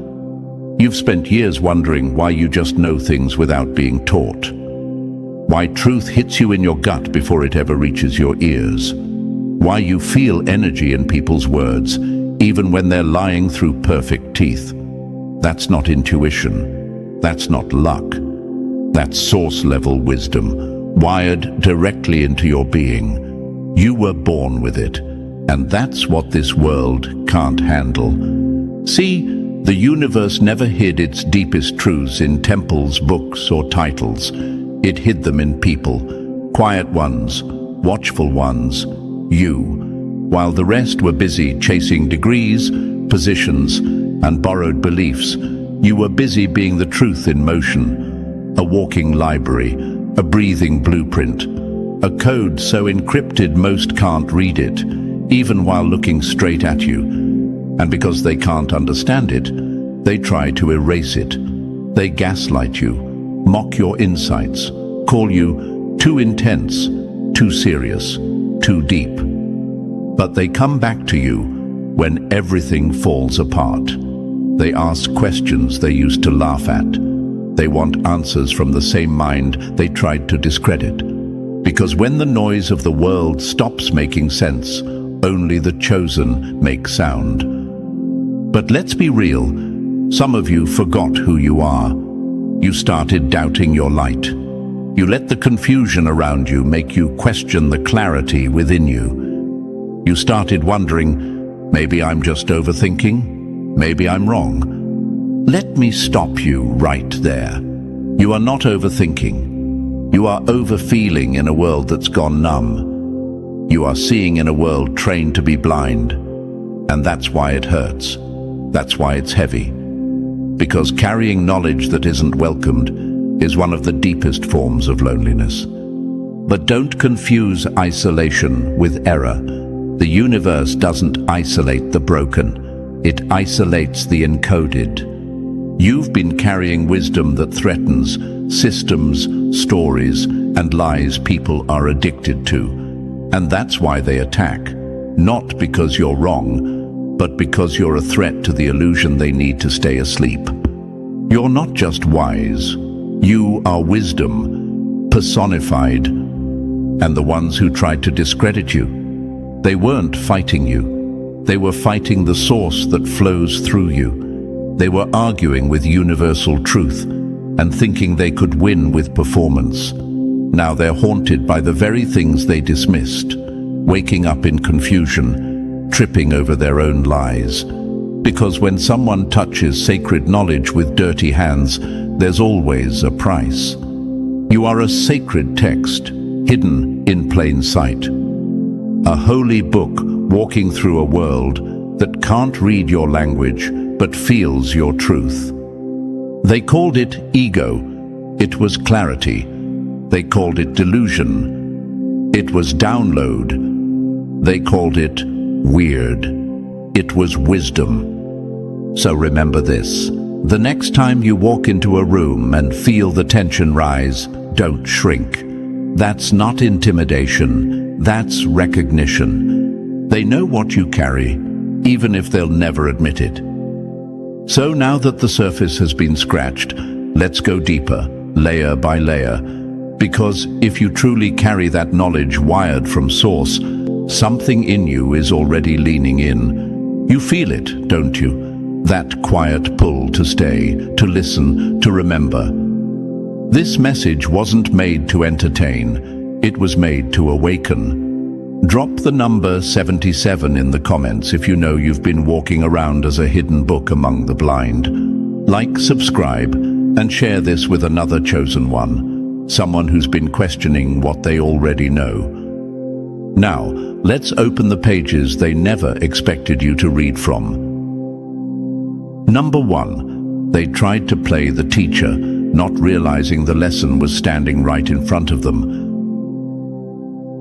The funny thing about people is they'll scoff at what they don't understand and then turn around and mimic it once the world finally catches on. That's what they did to you, chosen one. They thought you were just quiet, just weird, just different.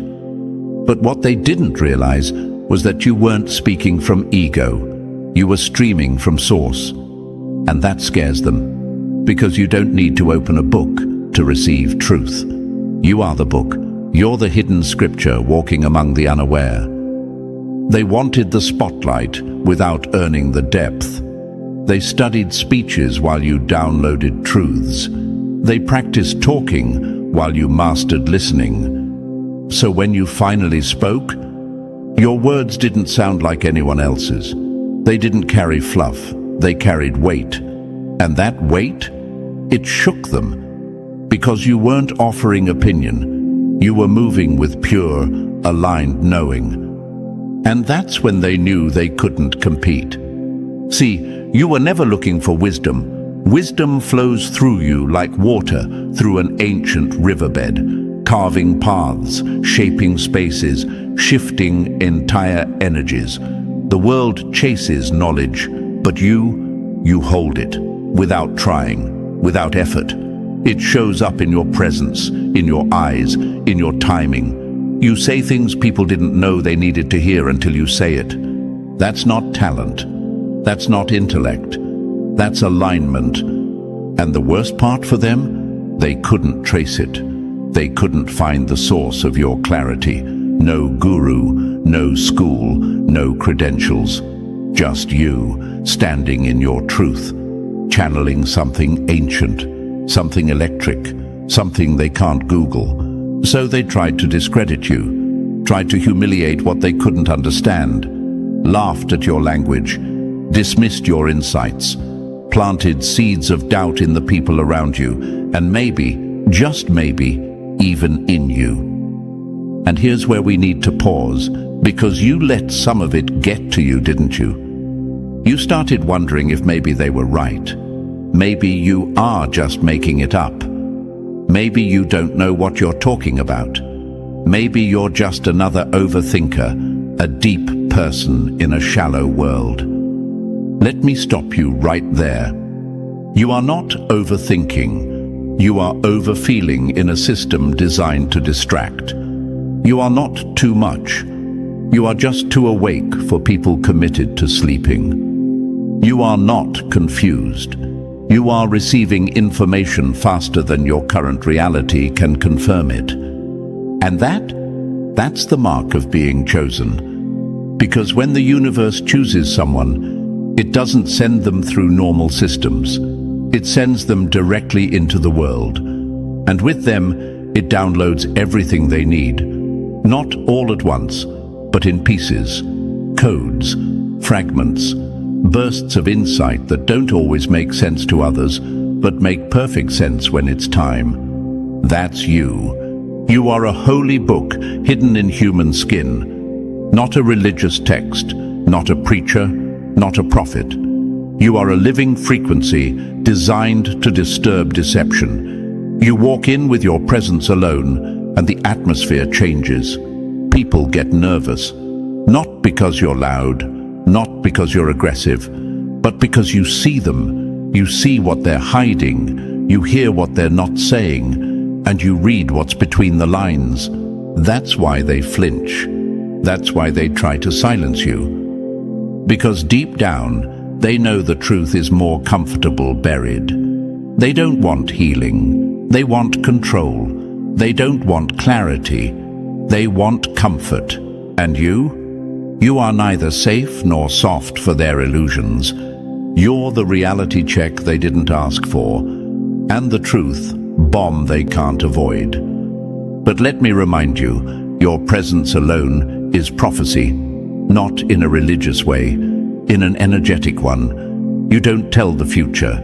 You disrupt the patterns that are leading people to repeat the past. You don't need validation because your clarity comes from alignment, not applause. And when you walk in that truth, you stop doubting, you stop explaining, you stop shrinking to fit rooms that were built on lies. Because here's what they'll never say out loud. You haunted them before you even opened your mouth. Your energy made them question their masks. Your knowing made their performances collapse. Your wisdom, calm, steady, unstoppable, made them realize they never really had it like that. And now, the very people who once dismissed you are lurking, watching, silently decoding your every move. And it kills them that they have to follow someone they once laughed at. So let them watch, let them sweat. Because you weren't just born with light. You were born with source code woven into your spirit. They were never fighting your opinion. They were fighting the universe that lives inside you. And trust, when people do that, the universe responds. So stand tall, speak when it's time, move when it's right, and trust that everything flowing through you is meant to disrupt. You are the reminder they didn't want. You are the mirror they avoided. You are the proof that truth can't be taught. It must be carried. And you've been carrying it all along. Number 2, they feel exposed when you walk in, and they should. You want to know why they react to you like that? Why people get uncomfortable? Why some avoid eye contact? Why the energy shifts the second you open your mouth, or even before? It's simple. You're the truth in human form, and most people are addicted to lies. In a world built on filters, fake smiles, curated identities, and scripted beliefs, someone like you, real, raw, and deeply connected to something higher than social programming, is a walking disruption. You don't follow the script, you see through it. And that's why you're dangerous. Not dangerous in a violent way, dangerous in a vibrational way. Because when you enter the room, you carry something no one taught you. You carry knowing, not opinion, not second-hand theories, but direct, deep-rooted knowing. It flows from the universe straight through your bones. You are the signal, whether you speak or stay silent.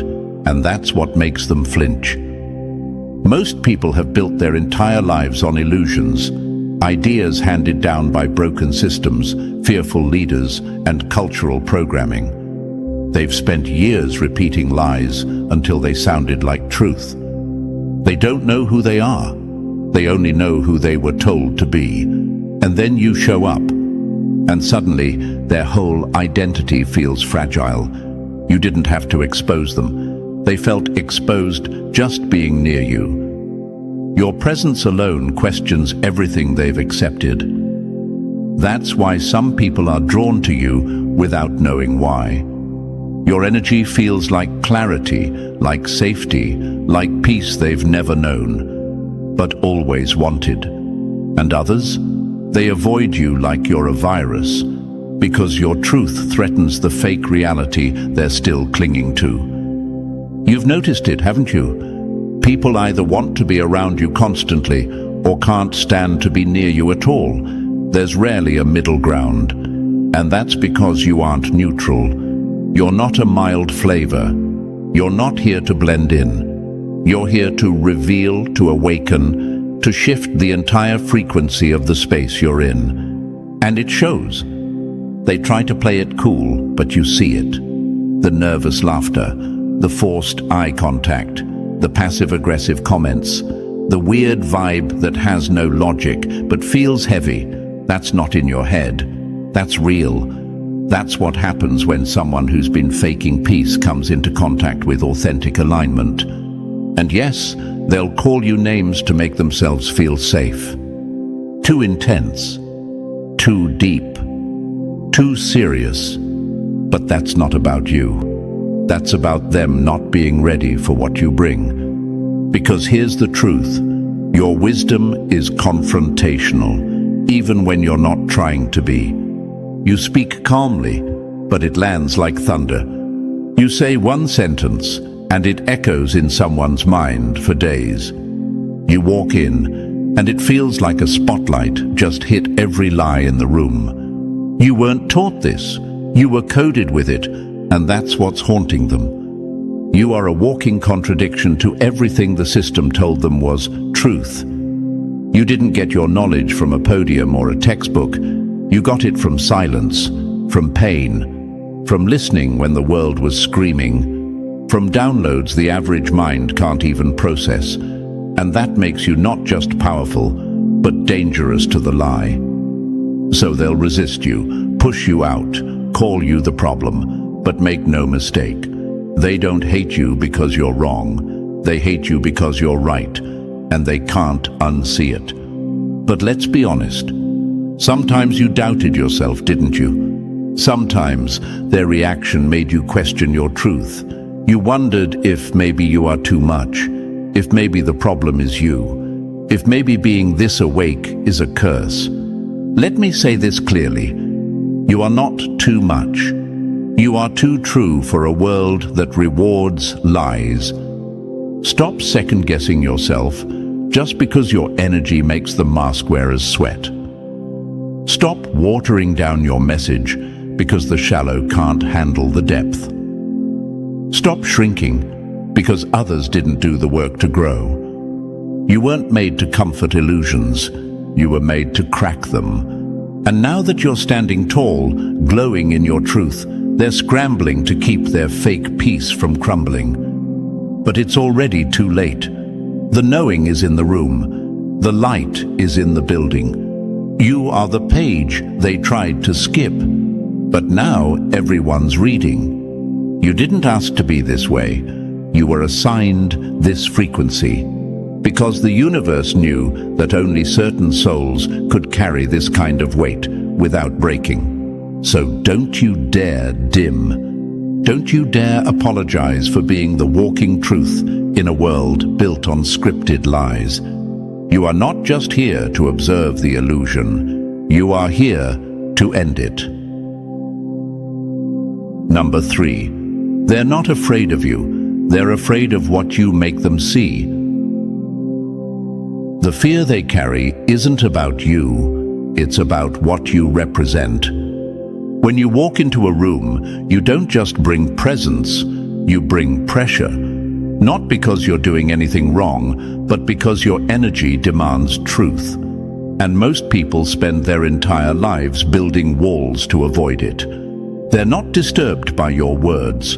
They're disturbed by what those words unlock.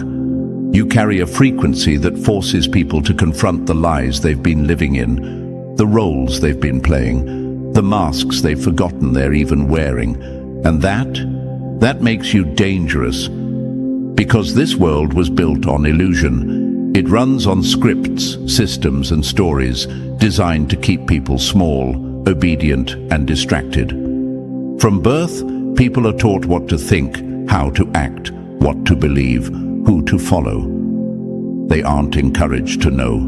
They're trained to repeat, to submit, to fall in line. So when someone like you shows up, someone who knows without being told, sees without being shown, and questions everything, it sends a ripple through the entire structure.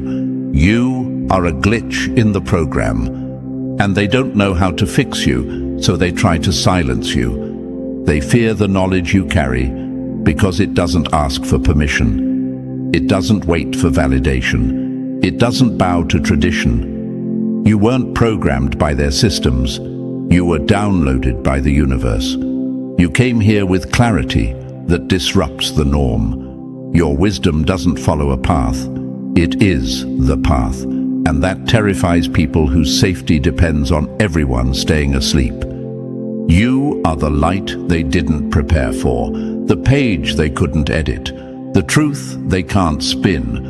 And you've felt it, haven't you? That resistance, that tension, the way people suddenly shift around you, the way they go quiet when you speak truth. It's not confusion, it's fear. Not fear of you, but fear of what they might have to face if they start listening to you. Because what you carry doesn't come from the news. It doesn't come from textbooks. It doesn't come from institutions. It comes from source. It's raw, it's real, and it doesn't care about being palatable. So of course they try to discredit you. They can't allow your voice to get too loud. They can't let your presence wake too many people up. Because if others start hearing you, really hearing you, the illusion they've protected for so long will start to fall. The system doesn't fear violence. It fears awareness. And you are awareness in human form. This is why, historically, the ones who speak truth, real truth, are always silenced, brushed off, labeled crazy, dangerous, or too much. Not because they're wrong, but because they're right at the wrong time. Right in a way that threatens the script. Right in a way that makes people uncomfortable. Right in a way that can't be controlled. But let's flip this around for a second, because while they fear your knowing, you've feared it too, haven't you? You've doubted it. You've questioned why you just know things you can't explain. Why your body reacts before your mind catches up. Why you say things that make people uncomfortable, and then watch those very things come true. You wondered if maybe you were imagining it. Maybe you're reaching. You're not. That's not imagination. That's activation. That's the code inside you lighting up because it recognizes a lie when it walks in. That's what happens when you're a living signal in a world full of noise. So stop shrinking to make others comfortable. Stop second-guessing your inner knowing. Stop acting like your awareness is a burden when it's the very gift that sets you apart. You were never supposed to be accepted. You were meant to disrupt. You're not here to fit in. You're here to reveal. You're not here to follow their narrative. You're here to expose the plot holes. Because when someone walks around with source-coded wisdom, they don't just change minds. They shift realities. Let them be afraid. Let them call you names. Let them keep clinging to the stories that feel safe. You keep walking in your knowing. Keep speaking when it's time. Keep carrying the truth, even if your voice shakes. Because every word you drop, every look you give, every boundary you hold is teaching. You don't need a podium. You are the message. And in case you forgot, you are the page they weren't supposed to find. The sentence that breaks the spell. The truth they buried, now walking. And that's why they're scared. Number 4, they can challenge the words, but they can't touch the writer. They've tried everything, haven't they?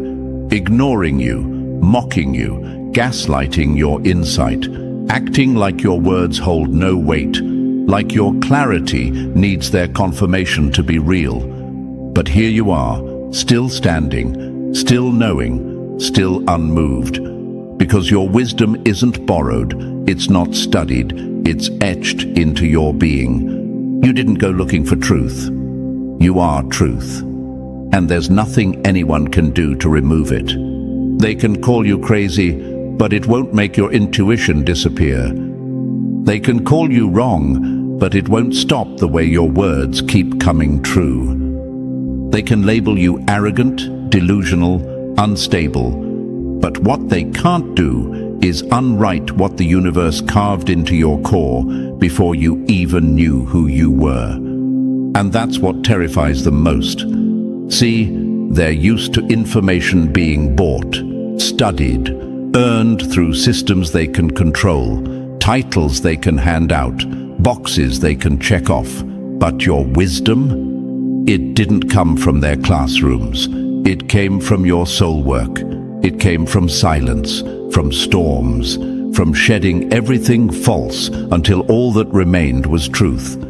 You didn't just wake up one day with insight. You were built for it, coded for it, sent here with it already embedded. And they don't know what to do with someone who carries what they can't trace. So they try to measure you by the standards they created. Where did you learn that? What qualifies you to say this? Who gave you the right? But the truth is, no one did. You didn't get permission. You didn't wait for a podium. You didn't need an audience. You just knew. And you weren't loud about it either. You didn't show up screaming for attention. You moved quietly, yet with precision. You observed before you spoke. And when you did speak, the whole room paused. Because what came out wasn't just conversation. It was clarity. It was cutting. It was clean. It landed. And that shook them. Because people chase knowledge. They pay for it, steal it, borrow it, and sell it. But you embody it. It's in your walk, your tone, your timing. You don't need notes. You are the source material. That's what it means to be a holy Bible, hidden amongst humanity. Not in a religious sense, but in a resonant one. You hold pages no one else has read yet. You speak in truths the world hasn't caught up to. You echo the frequency of something higher, something eternal, and something that cannot be faked. So they try to shake you, test you, make you doubt yourself, but you don't move. Because when knowledge comes from the inside out, you can't be erased. You don't need their acceptance because their systems were never built to recognize your kind of intelligence. Their institutions hand out degrees, but you were handed downloads. Their world crowns the loudest. But your power is rooted in silence, in stillness, in knowing without ever needing to prove it. And yes, they'll hate that. They'll try to chip away at you, try to poke holes in your clarity, but deep down, they know. They feel it. Even when they don't want to admit it, they know you're right. They know you speak from something real. They know your energy doesn't flinch. They know you walk with a confidence they didn't give you, and that means they can't take it away. And you?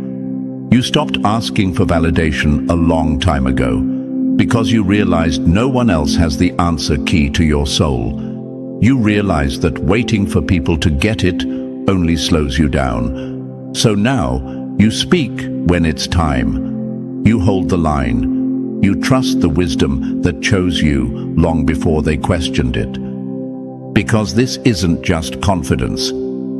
This is calibration. You are aligned with a knowing that goes beyond logic. You didn't choose this. You were chosen for this. And no matter how much noise they throw your way, they will never be able to silence the signal that lives inside of you. You don't need a podium. You are the message. You don't need a degree. You are the proof. You don't need to be seen. Because you see everything. And that's what makes your wisdom unshakable. It was never theirs to validate. so it will never be theirs to erase. Number 5. They flipped every page looking for dirt, but found a story too clean to touch. They wanted so badly for you to be fake. They needed it. They hoped for it. They searched through your life, through your past, through your energy, trying to find one thing they could use to prove you were just like them. Flawed, false, faking it. They thought if they could find even one crack, it would justify their discomfort around you. If they could just expose one weakness, one contradiction, maybe they could sleep at night, knowing that you aren't what you appear to be. But every time they went digging, they came up empty. Because what you carry doesn't come with a paper trail. It doesn't come with a how-to guide. It's not taught. It's not earned. It's embedded. You're not performing enlightenment. You are the embodiment of it. You walk with a kind of calm, clarity, and confidence that no degree, no title, no certificate can hand out. And that's exactly what unsettles them. You are the answer they've been chasing, standing right in front of them. While others run from one idea to the next, piecing together fragments of truth from books, speakers, and systems, you walk around already knowing. Not everything, but enough. Enough to speak when no one else can. Enough to sense what others ignore. Enough to disturb the air without even saying a word. They hate that. Because you didn't earn your presence in a way they can measure. You didn't follow their path. You didn't get permission to shine. You just did. And it eats at them. Because the world tells them that truth comes through suffering, through work, through hierarchy, through steps. And here you are, moving like you skipped all that. What they don't see is that your path was suffering. It was silent work. The universe shaped you in private before it ever showed you in public. What they're seeing now is the polished result of a process they were never meant to understand. And let's be honest, they don't want truth. They want control. They don't want to know your story. They want to rewrite it.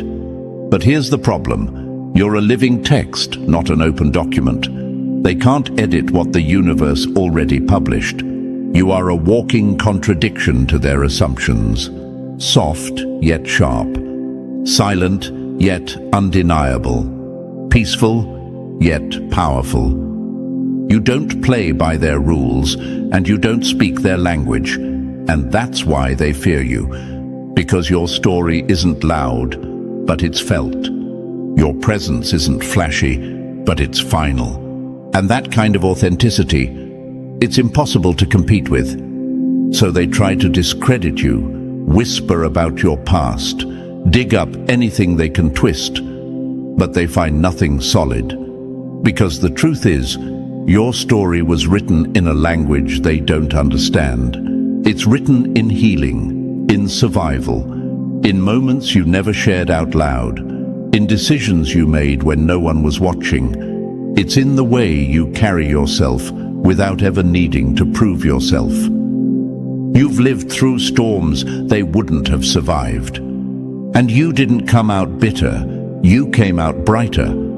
That's what scares them, not just your wisdom, but the way you got it. The way you're still standing, still glowing, still unbothered, even after everything they threw your way. They thought you'd crack. But instead, you evolved. They thought your silence was a weakness. But now they realize it was just you listening to Source. So when they say, "Who do you think you are?" say nothing. Just keep moving. Because they don't even know how to ask the right questions. You are not a chapter in someone else's story. You are the book they were never meant to understand. You are the knowledge they tried to suppress walking in human form. Let them talk. Let them guess. Let them spin whatever stories they need to sleep at night. The truth is not yours to force. it is yours to carry. And as you continue to rise, remember, you're not rising alone. You're rising because the story already said you would. Your story isn't unwritten, it's encoded, and no lie, no rumor, no attempt to discredit you can erase what's already been sealed in spirit. They searched for flaws and found fire. They wanted a reason to dismiss you, but found a reason to fear you. And now they're realizing the truth. You were never here to be understood. You were here to be remembered. Number 6. They tried to rewrite your story, but the ink was never theirs to touch. They wanted to reduce you to a paragraph in their narrative, one they could edit, distort, and delete at will. They thought if they repeated the lie loud enough, it would drown out the truth. If they attacked your character often enough, eventually others would believe them. If they buried your name deep enough in dirt, maybe no one would notice the gold beneath. But it didn't work, because here you are, still standing, still rising, still speaking, still being everything they swore you weren't. And now, they're the ones exposed.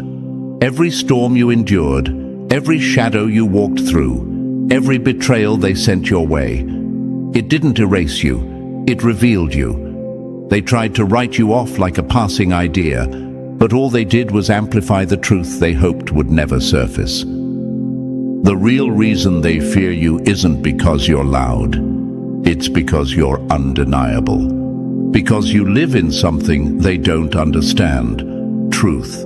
You carry a power that can't be reshaped or rewritten. And no matter how many rumors they spin, no matter how many people they try to turn against you, it always backfires in the end. Because truth has a way of circling back. And when it does, it wipes every lie off the board without even trying. You are not built on illusion. You exist outside the system that taught them to fake it. And that makes you unmanageable. See, they need the crowd's approval to feel real. They wear their masks so long, they forget who they were without them. Their entire sense of self is stitched together by performance, control, and curated perception. But you walk in untouched by it all. And that alone makes you a threat. They couldn't make you chase status. They couldn't lure you with validation. They couldn't force you to play along. So they did the only thing cowards know how to do. They tried to destroy your narrative. They tried to paint you as unstable, as arrogant, as dangerous, as irrelevant. They needed people to question you because they couldn't compete with you. But here's the part they didn't see coming. Your story doesn't run on their ink. It was written by source, etched into your soul, sealed with resilience. And every attempt they made to tear it down only added another chapter of evidence. They thought your silence was an invitation to write over you, but your silence was thunder. And now it's echoing back through every lie they ever told. And let's be real, this didn't just hurt you, it shook you, because some of their tactics worked for a moment. People did pull away, doubts did creep in. But even through the confusion, something deeper inside you stayed steady. A knowing, a stillness, a reminder that this battle wasn't just personal, it was spiritual. They weren't just trying to erase your voice, they were trying to silence the frequency you carry, that knowing, that wisdom, that alignment. They tried to shut you down because your truth kept showing them everything false in themselves. And truth like yours? It doesn't go quiet. It doesn't expire. It echoes. You don't have to convince anyone anymore. You don't have to prove what's already being felt. You don't need to fight to reclaim your name. Truth has already done it for you. And now, people are seeing it. They're seeing the difference between presence and performance. between real and rehearsed, between who's grounded and who's grasping. You don't need to defend your story. You are the story. The one they tried to bury, the one they misread, the one they couldn't rewrite. Because you don't need a spotlight to shine. You don't need permission to be powerful. You don't need a platform to be heard. You are not a voice in the crowd. You are the frequency they didn't see coming. And no matter how many times they tried to flip the script, they forgot one thing. You were never written in pencil. You were carved in truth. Unchangeable, unshakable, untouchable. Let them keep trying. Let them keep spinning stories. But at the end of the day, they're still stuck in the illusion. And you're still walking in truth. And that's a narrative no one can rewrite. Number 7, they can throw stones, but you were built without cracks. You are walking proof that the system has no control over the soul. That's why they stare. That's why they whisper. That's why they obsess. They can't understand how you're still standing, still glowing, still speaking truth with a steady voice after everything they've done to shake you. They can't figure out why every attempt to smear your image, distort your words, and bury your essence has failed miserably. Why none of it sticks? And the answer is simple. You were never built by them, so you were never breakable by them. You don't move like them. You don't think like them. You don't fear what they fear. You are not wired for obedience to illusions. You are aligned with truth. You're not following the timeline they live on. You move according to something far older, far deeper, far more precise. They're stuck in a world of permission and performance. You walk with instruction, downloaded straight from source. And because you move without needing validation, your very existence becomes a rebellion against everything they've submitted to. That's what bothers them the most. You don't ask for permission. You don't need applause. You don't shrink yourself to fit their limited understanding of what power should look like. You are not a part of their blueprint. You were etched into a higher one, the kind of map that doesn't require updates or outside approval. You were written into reality by the universe itself, and that kind of origin can't be overwritten. They've tried. Oh, they've tried. They've lied on your name, questioned your sanity, pushed narratives that served their ego. But every time they tried to distort the picture, the original truth just came into focus even sharper. The more they tried to bury you, the more obvious it became that your roots run too deep. And now, their hands are dirty, and your reputation is glowing, because while they were playing games with perception, you kept building in silence. While they were busy throwing shade, you were getting brighter. They wanted to prove that you were fake, but they ended up proving how real you are. Let them wonder. Let them watch. Let them sit in confusion, asking themselves, why haven't they fallen yet? Why does nothing seem to stop them? Why do they keep rising no matter what we throw? Here's why. You are untouchable, not because you're lucky, but because you're aligned. You weren't built to bend to lies. You weren't placed here to follow broken systems. You were sent to stand outside of them, to expose them just by being. Your power doesn't come from performance. It comes from presence. And that presence was never designed to blend in. It was created to shift the entire frequency of the room. They fear that. Because when you walk in truth, when you speak from source, when you carry wisdom that can't be explained away or sourced from a textbook, you break every false structure they rely on to feel superior. You remind them of what they gave up. You reflect the freedom they never fought for. You reveal the truth they've buried under comfort and control. And no matter how badly they want to rewrite your narrative or dismiss your voice, they cannot erase what the universe has already inscribed into your being. You don't just survive attacks, you transcend them. You don't get weaker in resistance, you expand. And now you're rising in front of the very people who tried to make sure you'd never be seen. You're glowing in a room they tried to lock you out of. You're being recognized without ever begging for a platform. Why? Because your story isn't a performance.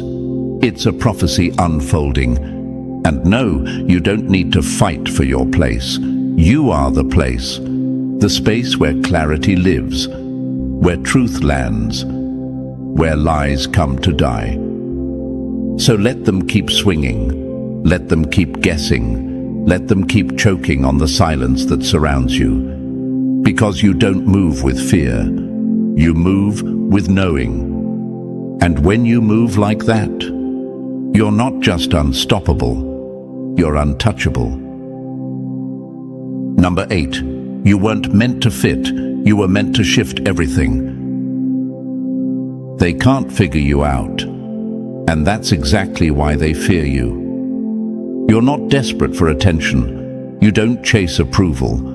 You don't water down your truth to be accepted by people who couldn't carry even a fraction of your knowing. While everyone else is rehearsing roles, you're remembering purpose. And that's what shakes them to the core, because your existence alone proves that you were designed for something beyond this world's expectations. While they live in survival mode, trying to fit into spaces that shrink them, you live by blueprint. A universal design they can't decode. You don't need permission to speak. You don't need permission to shine. You just do. Because what you carry wasn't handed to you by society. It was inscribed in your spirit long before their opinions even formed. You weren't built to perform. You were built to provoke awakening. And in a world addicted to conformity, someone who doesn't bow, bend, or beg becomes dangerous. You are that someone. You don't just stand out. You stand alone, unbothered by their whispers, untouched by their judgment. Because when you know you were chosen, truly chosen, you stop entertaining debates about worth. You stop proving what's already self-evident. Your clarity is unsettling, your self-assurance threatening. Not because you're arrogant, but because you're not controlled by the things they're enslaved to. You're not moved by status. You're not softened by flattery. You're not weakened by isolation. And that kind of presence, rooted, steady, divine in nature, cannot be manipulated. So they project, they hate, they mock, but none of it works. Because no amount of noise can shake someone who's been calibrated by source itself. You were never meant to be like them, and deep down, they've always known that.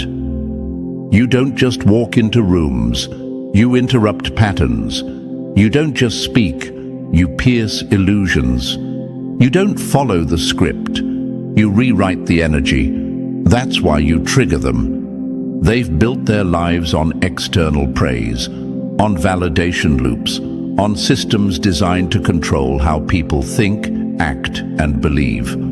But you bypass all of that. You move by instinct. You speak from inner knowing. And that's why nothing they do can contain you, because you were never theirs to shape. Your blueprint didn't come from them. It came before them, wired into your soul, protected by the universe, activated by every betrayal, every storm, every silent season you thought would break you. And now, you're rising. Not with noise, not with applause, but with certainty. Because once you realize you were created to disrupt, not conform, you stop waiting to be understood. You stop needing a seat at tables that were never built for you. You start owning your role as the blueprint itself, not the follower of it.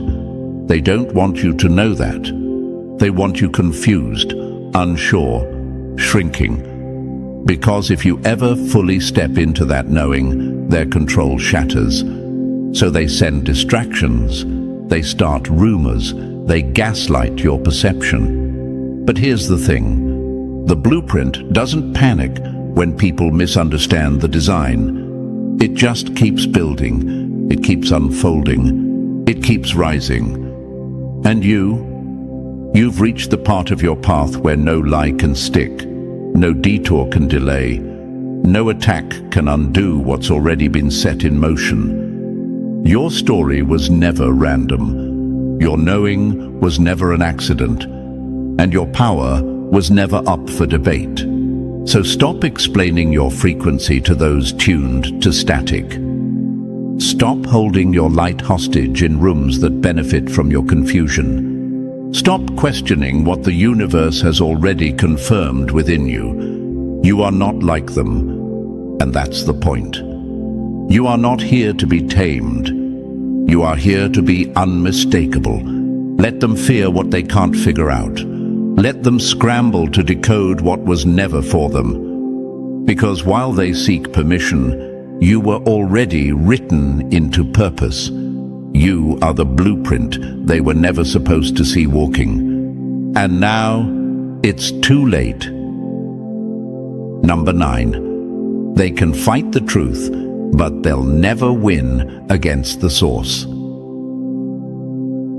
They meet in silence, whisper in corners, replaying the same question over and over. Why won't it work? Why won't they fall? They plot, they scheme, they try to erase your impact. But here's the truth. You cannot dismantle what you didn't build. You are not a product of their systems. Your power didn't come from popularity, and your presence isn't held up by public approval. Every attempt to silence you only made you louder. Every lie only confirmed your truth. You are not a threat because of what you say. You are a threat because of what you are. A living reminder that truth doesn't need permission to exist. Let them talk. Let them gather. Let them scramble. Because no matter how many times they try to rewrite the story, you remain the page that cannot be erased. And now the truth stands firm, unshaken, untouched, and undeniable. You were never made to blend in. You were born to be the living proof that real power doesn't come from noise, but from knowing. Let them wonder. Let them fear. Your presence speaks louder than any rumor ever could. If this message resonated with the deepest part of you, like and subscribe to Keep This Energy Moving. Drop the number 77 in the comments if you know you were chosen to carry what can't be taught. And share this with another hidden one who needs the reminder. You are the blueprint.